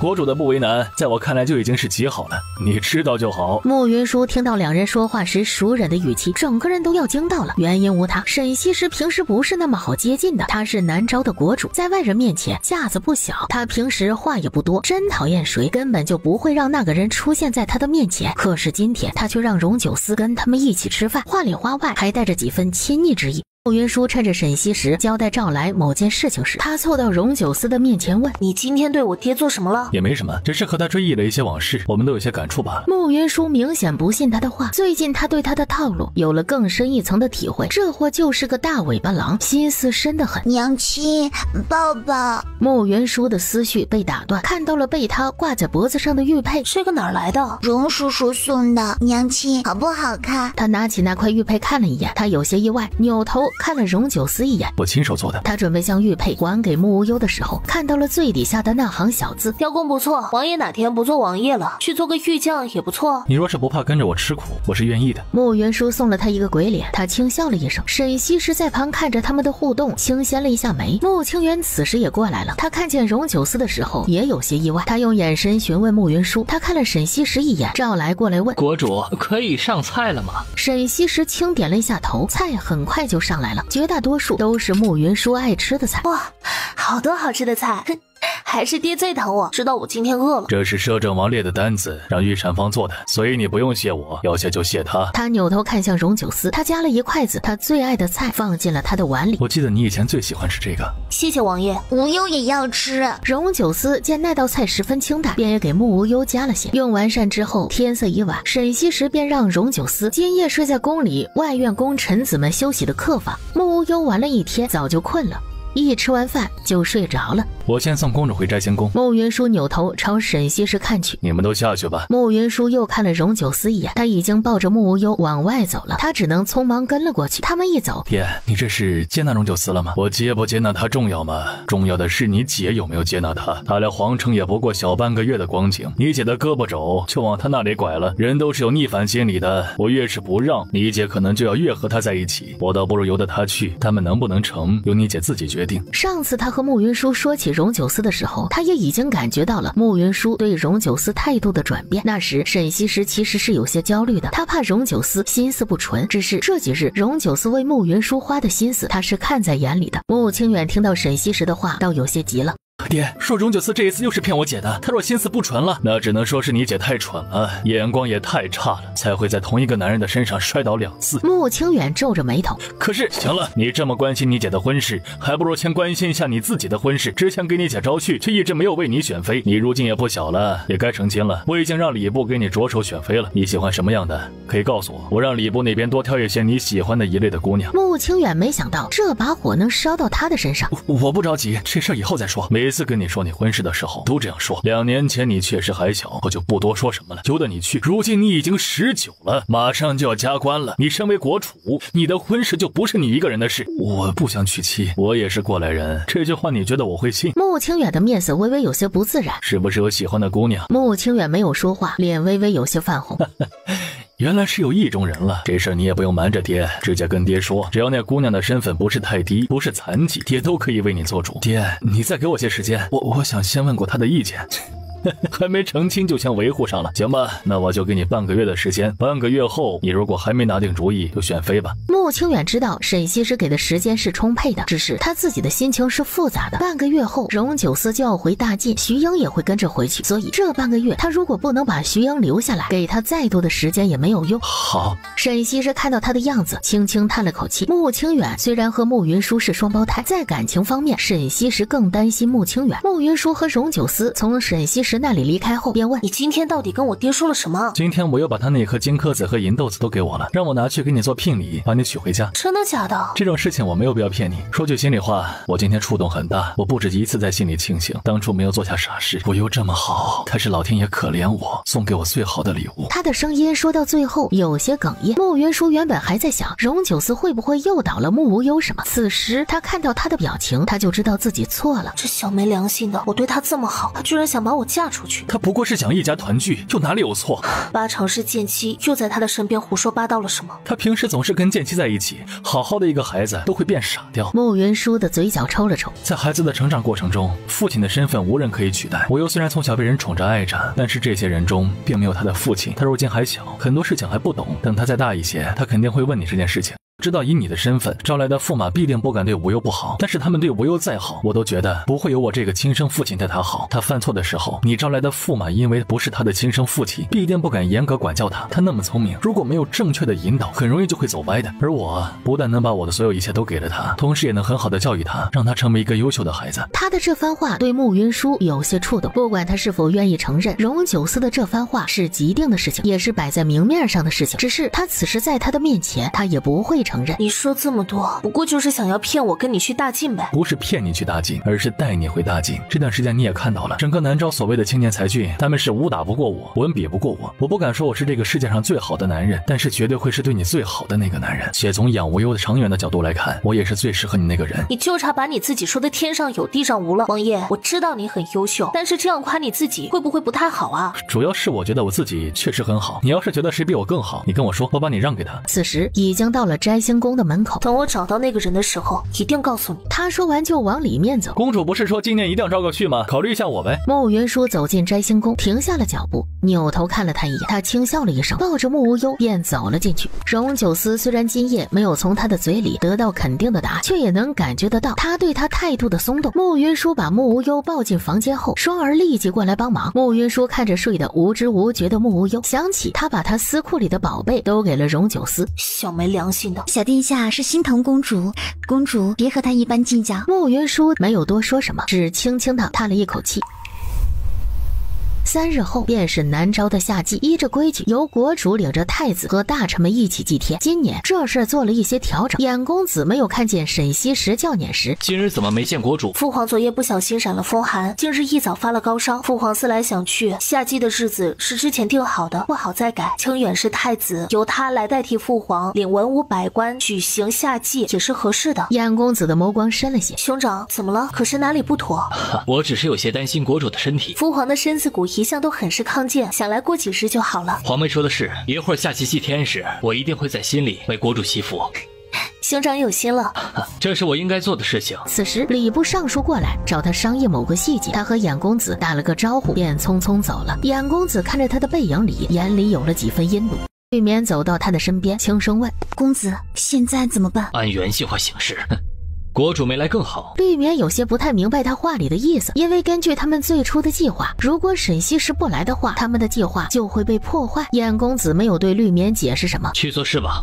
他此时心里生出了一个猜想，衍公子除了和他商量的计划外，很可能还有其他的计划。他的眉眼舒展开了，去忙他的事情了。如衍公子所料，今日夏季，荣九思被请来观礼了。衍公子一回头，见荣九思在看他，他便含笑走了过来。国主生病了，由太子主席。国主没来，本王就算是拖住太子，怕是也没什么用。对国主而言，没有什么比太子的安危更重要的事了。若太子没了，我这个养子便就又成了皇位的第1顺位继承人。都这个时候了，胭脂还不把你详细的计划告诉本王吗？不是我不告诉王爷，而是这原本就是南诏的事，把王爷拖进来，我已经非常过意不去了。如今我只有这事儿需要王爷配合，王爷只需要知道，过了今日，这南诏的天下就是我的了。看来胭脂做了10分周全的准备，那本王就不多事了。衍公子客客气气的向荣九思行了一个礼，衍公子一走，荣九思的手便有一下没一下的敲打着桌面。剑十一原本站在一旁，等他敲完之后，便无声无息的退了下去。荣九思心里有些好奇，慕云舒这一次将夏季很多的环节都打乱了，但是衍公子却像是没有受到影响一般。这种情况，一个是衍公子准备的十分充分，另一个则是衍公子手里能调用的人比荣九思预期的要多。荣九思虽然来南诏的时间并不长，但是他的政治经验十分丰富，他敏锐的嗅到了异常。慕云舒从剑奇那里收到荣九思传来的消息后，他隐约觉得有些不对，他的脑中才冒出这个念头的时候，礼部尚书又过来找他了。公主，太子殿下得领着文武百官上祭台了，可是此时他不知道哪里去了。你派人找太子了吗？当然派人找过了。慕云舒的心里有些着急，一扭头便看见慕清远从一旁走了过来。你刚才去哪儿了？其实马上就要到了。我方才肚子有点不舒服。慕云舒看向他，我没事，不会影响夏季的。慕云舒看到他的样子，觉得有些不对，但是哪里不对，他一时间又说不上来。慕清远说了一句“我过去了”，便走到了百官之首。南诏的夏季举办的地点是在皇城外最高的一座山顶上，夏季的起始礼是在山脚下，然后依着仪式一步一步的爬到山顶上。穆云舒做祭典的主持人，却也是皇族。祭典正式开始后，他就得进到祭典的队伍里，跟着他们一起爬山。荣九思今日只需要观礼，不需要行祭礼，他便全程站在穆云舒的身边，一会儿给他递块帕子，一会儿给他递个水壶，一会儿又给他拿些小点心。王爷，矜持点。公主若是觉得不好意思，等夏季结束后，我们大婚便是。听听，这男人是怎么得寸进尺的？之前还只是说让我嫁给他，如今已经变成要成大婚了，真是不要脸。王爷，依据礼制，夏季时不能闲聊，麻烦王爷尊重一下南诏的礼制，谢谢。我只是怕你渴了或者饿了，我就在你身边，你有事可以随时喊我。他说完，还取出了扇子为他扇了扇。穆云舒在心里叹气，当荣九思不要脸的时候，他也是无敌的。他们依着礼制一步步的往山顶上爬，爬到山腰的时候，有个年纪大一点的官员晕倒了，这是每年都会发生的事情。穆云舒直接让太医过来给那位官员医治，只是去请太医的侍卫过来道：公主，太医不知道去哪里了。穆云舒见那位官员头发白了一大半，此时躺在那里面色通红，胸口剧烈的起伏，便让人把那位官员扶到旁边的凉亭里歇下。他过去给那个官员把了一下脉，发现他的心率十分紊乱，这是热射病的先兆，忙取出了一枚银针给那位官员扎了几针。等他做完这些之后，夏季的队伍已经往上爬了很远。穆云舒准备离开，门口的侍卫拦住了他的路。公主，你先在这里歇息一会儿吧。你们这是要做什么？山高路陡，天气炎热，公主身体娇贵，不如暂且在这里歇息。你们是哪里调来的？本宫之前怎么没有见过你？拦着他的侍卫没有回答。请公主留在这里休息，公主身体娇贵，若是也热病了，我们担不起这个责任。说本宫不愿意在这里休息，一定要上去了，那就只能得罪了。他们直接拔了剑，十分强势。穆云舒扭头看向了一直陪在他身边的荣九思。我觉得他们说的挺有道理的，公主先在这里休息，休息好了再上去也不迟的。你什么意思啊？我能有什么心思啊？只是担心公主的安危罢了。就目前来看，这里是最安全的。穆云舒是知道荣九思假意和衍公子合作，而他之前告诉他的是衍公子会在山顶动手，可是他们现在就对他动手了。他莫名就想起了2年前的事情，这一次的事情和上次的事情极为相似。那一次的事情，他虽然从来不在人前说对他造成了多大的伤害，可是他自己却再清楚不过。他的手不自觉地握成拳，瞪大了眼睛看向荣九思。信我吗？要信他吗？能信他吗？他值得我信吗？可是在这一刻，他却不知道该何去何从。他的额前渗出了细密的汗珠，眼睛不自觉地微微泛红。荣九思看到他这样，眼里满是担心，问：你怎么了？穆云舒不答反问：我能信你吗？他想起了他们之前发生的种种，伸手将他抱进怀里。你当然可以相信我，就算你要我的命，我也随时都可以给你。穆云舒听到了这句话，看向他，他的桃花眼里此时满是担心，眼里的情意浓到化不开。好，那我信你。这件事到了这一步了，我想换个方法去做，这一次哪怕是死，我也绝不会再和你分开。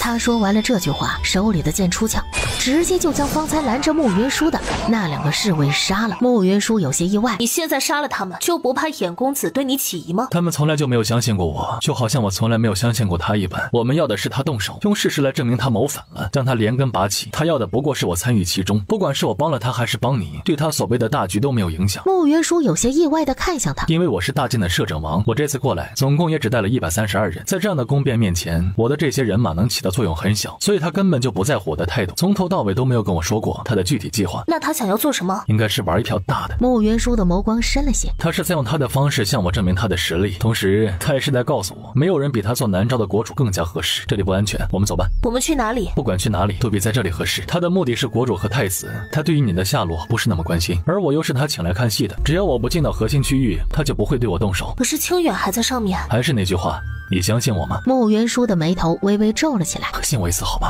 我绝不会让清远受伤的。穆云舒还没来得及说话，王爷当真是让人意外呀！你方才不是上山了吗？是啊，我是上山了，不过这山里有密道，我装作被人打伤进了房间，然后我就从密道下山了。不过山上的人都觉得我还在房间里。被人打伤？是啊，大晋的摄政王野心勃勃，想要吞并南诏，所以他孤身入南诏，以自己为饵，擒住了南诏的太子，想以此向南诏割15城。原来这才是你的计划。今日为了方便行事，所以借用了一下王爷的名头，还请见谅啊。若是本王不同意呢？王爷会同意的。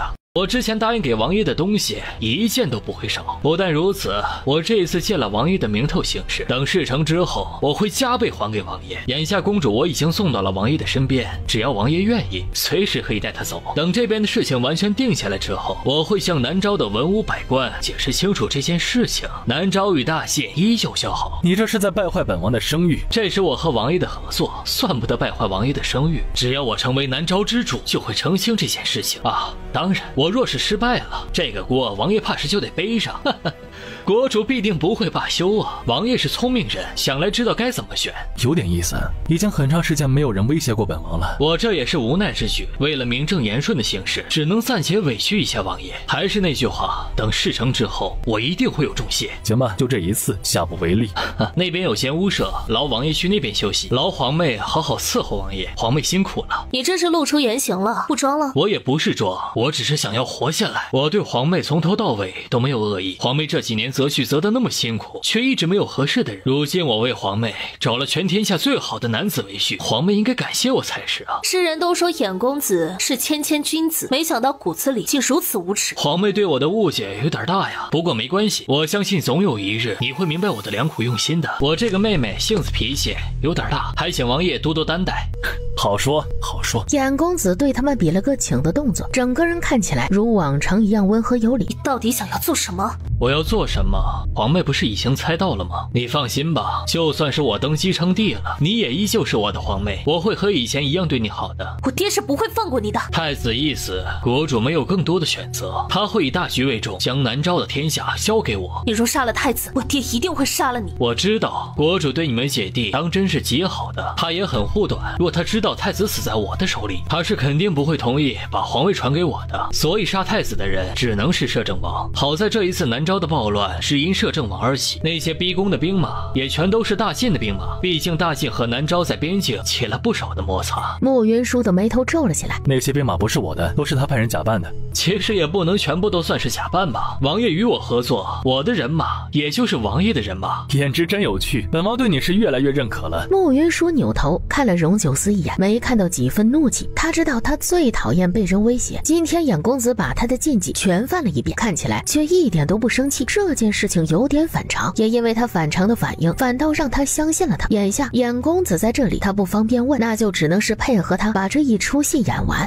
真没想到王爷竟跟他勾结在一起。王爷口口声声说喜欢我，你这喜欢我，却是要杀了我的弟弟，逼我父皇禅让给这个卑鄙小人。公主别生气，本王还是很喜欢你的，只要你跟了本王，你要什么本王就给你什么。那你现在帮我杀了他？除了这事儿不行之外，其他的事情都可以。这里没我们的事儿了，我们先去歇息。他说完，一把将慕云舒扛在肩上。慕云舒无语，他觉得他这戏演得过头了。你放我下来！荣九思伸手在他的屁股上轻拍了一下。别闹！你往哪里拍啊？王爷真是性情中人呐。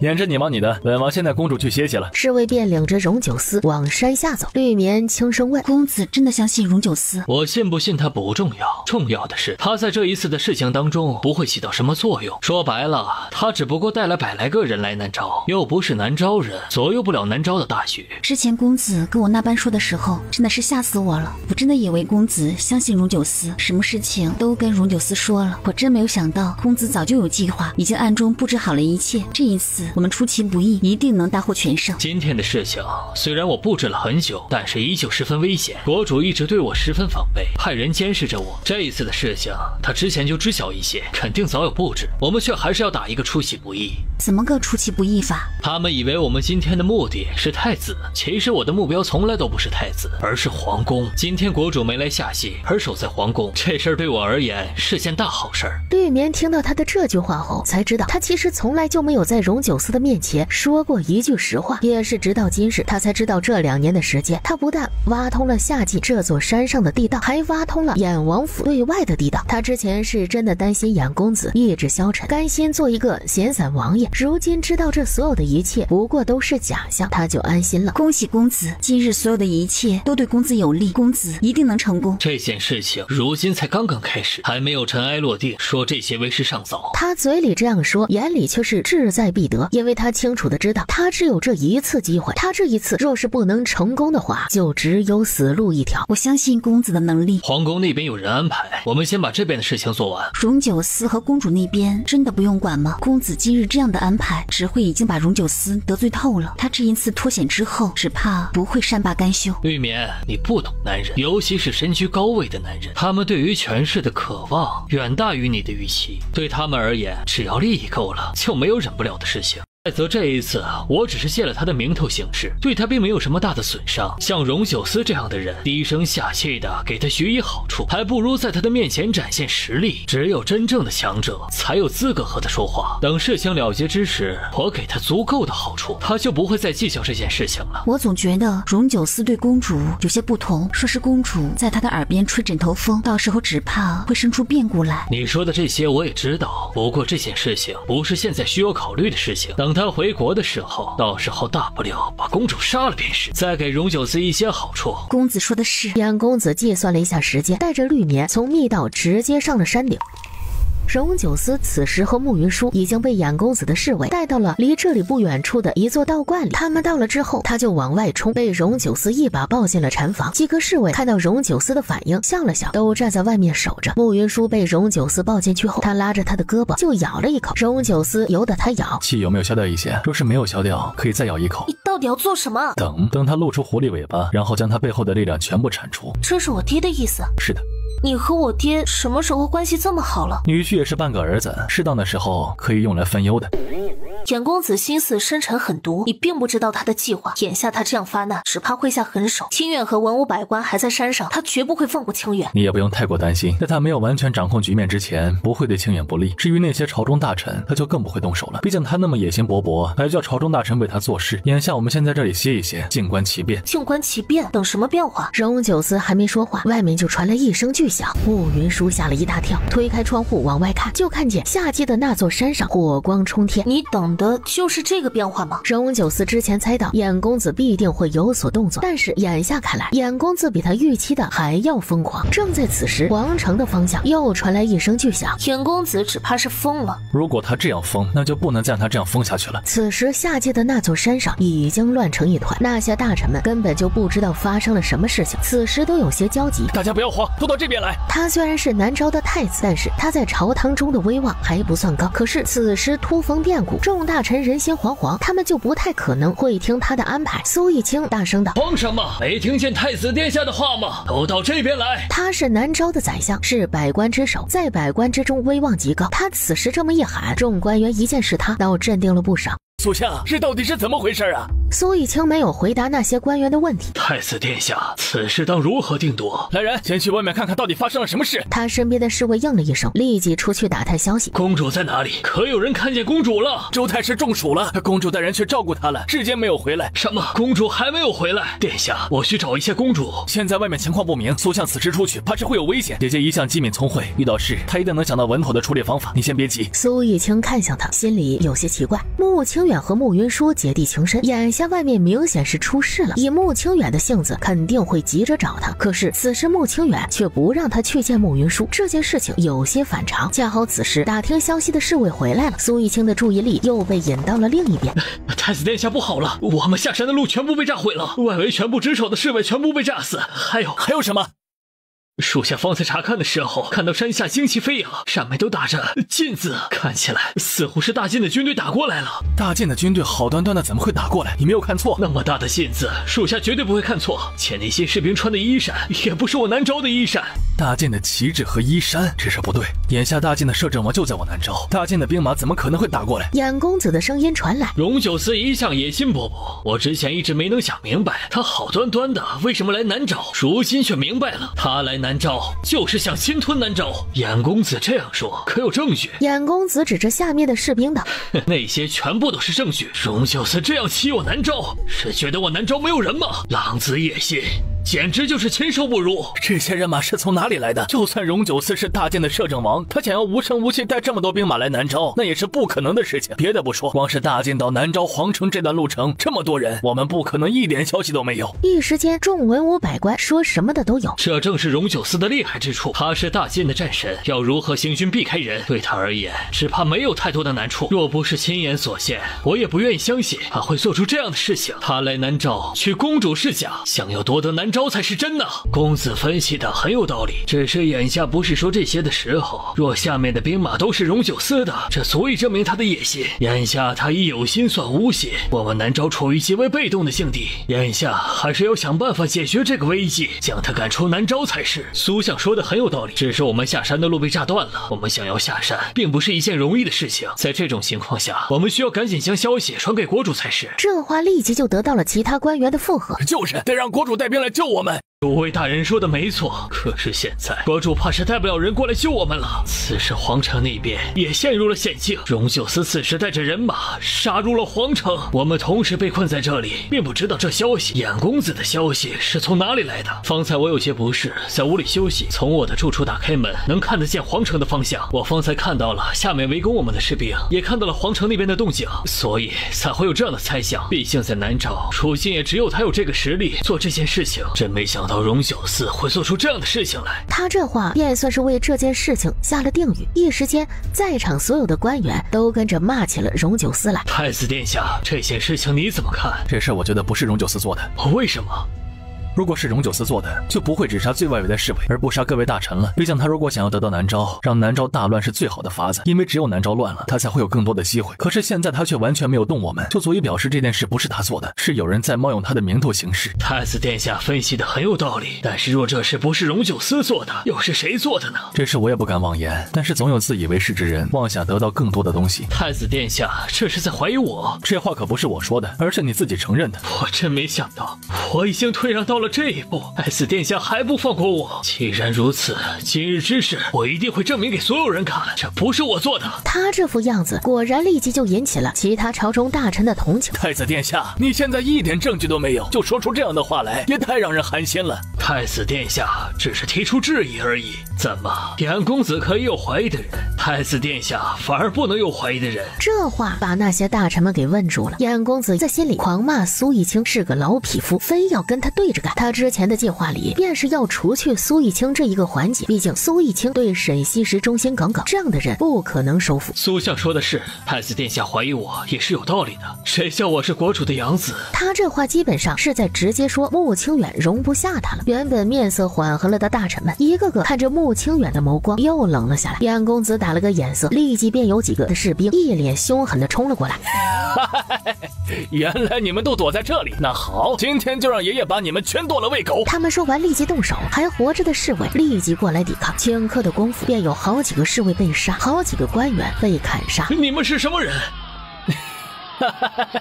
都到这个时候了，居然连爷爷们是谁都不知道，真是蠢死了。也好啊，今天就让你们做个明白鬼，爷爷们都是大晋摄政王的人，我们的摄政王看上了你们南诏，要将你们南诏并入大秦的国土，我也不妨碍明着告诉你们，皇城那边我们的王爷已经亲自去攻打了，我们的王爷是战神，就没有他打不赢的仗，估计最多1天时间他就能打下南诏。你们现在有2个选择，一个是臣服于我们的王爷，另一个则是死。胡说八道！摄政王绝对不可能做这样的事情，你们是假冒的。我倒是谁呢？原来是南诏的太子。来人，把太子殿下给我拿下！是。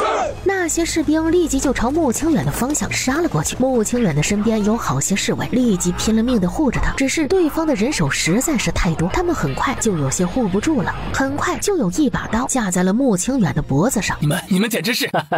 太子殿下莫要生气，你今天要是跪下来求我，我也许会给你留条活路，那是不可能的事情。你们有本事就杀了我！哎呀，你既然一心寻死，那也没有法子了。我原本想着你身份特殊，要留你一命的，如今想来根本就没有这个必要了。毕竟我们的摄政王特意吩咐过，不用留你的活口。苏义清听到这里也觉得不对了。荣九思这一次来南诏是为了挽回穆云舒，他知道穆云舒和穆清远姐弟情深，又怎么可能会杀穆清远？住手！我倒是谁呢？原来是苏相啊！我听说苏相平素行事十分嚣张，我之前还不信来着，如今却是信了。只可惜如今苏相相已经是阶下囚了，没资格再这样对我说话了，更不要说苏相还是王爷点名要杀的人。来人，把他给我杀了！苏义清是文官，武功仅限于强身健体，此时里面的侍卫已经死伤殆尽，再没有人来护着他。那些士兵直接拎着大刀朝苏义清砍了过来。燕公子看到了这一幕，眼里满是得意，眼见的那把大刀就把苏义清砍成2段时，一支利箭飞了过来，直接就把那个士兵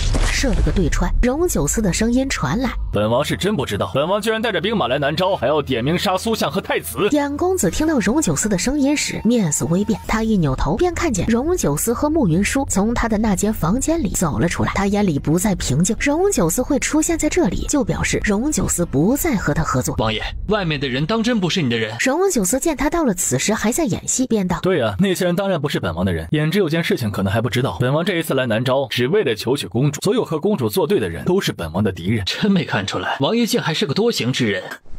你错了，本王不是多情之人，而是专情之人。有件事情本王一直忘了跟胭脂说，天命公主不是别人，正是本王在大晋明媒正娶的王妃。2年前本王和公主生了些误会，恰好国主找来，她便跟着国主回国了。本王等大晋稳定下来之后，便来找公主了。本王想问问衍公子，本王得有多想不开，才会想要吞了南诏啊？燕公子的脸色瞬间变得极为难看，他想到了另一件事情。小皇孙是王爷的孩子？没错，无忧是本王和公主的孩子。这句话一说来，除了知情的苏义清和穆清远外，所有人的脸色都变了。燕公子之前虽然对荣九思有所防备，但是他真的没有想到荣九思和慕云舒竟是这样的关系。你是不是很意外？我是真的没有想到，皇妹竟然是摄政王的王妃。事到如今，你还要演下去吗？你放了太子，我可以看在你和父皇多年的父子之情上，考虑饶你一命。如此说来，倒是我小看了公主，但是那又如何？如今太子在我手里，我的人很快就要攻破皇城，这南诏的天下很快就会变成我的。原本我不想背上逼宫的名声，如今看来，这个名声我得认下了。如今就算是你们说破了这件事情，又有何妨？反正我拥有着绝对的主动权，毕竟你们的手边能用的人就只有那些，根本就改变不了现状。他的话一说完，四周立即围过来很多士兵。燕公子，国主待你不薄，你怎么能做出这样的事情啊？他待我不薄，在他的心里，从始至终都只有他的亲生儿子。我自小被他抱在身边教养，我把他当成是亲生父亲，对他十分敬重。可他却是怎么对我的？他在需要我的时候就看我一眼，不需要我的时候就把我当作是条狗。燕公子这些话太过偏颇了些，国主对公子哪里不好了？平日里太子殿下有的东西，公子也一样有。你不过是国主的养子，怎么能奢求国主舍弃亲生儿子，立你为太子啊？他没有儿子的时候，将我养在膝下，说要将南诏的天下交给我。他一找到亲儿子，就立即将我踹到一边，还派人监视我，哪有这样的道理？那是国主仁慈，只是监视你，却从未对你真正动手。他明知你有不臣之心，却看在教养你多年的份上，一直对你十分宽容。你不但不领情，还因为这件事生出恨，那就是贪得无厌了。你放了清远，今日之事我会向父皇求情，饶你一命的。饶我一命，谁饶谁还真不好说。事到如今，我也不瞒你们，除了这里之外，还有2万兵马直捣皇城。想来你们也知道，皇城之中只有2000余名经己卫，3000余名禁卫军。皇城外的军大营里，虽然依着常规备有2万军马，这几日却是赶不到皇城来的。就皇城里的5000兵马，难不成还想挡住我的2万兵马？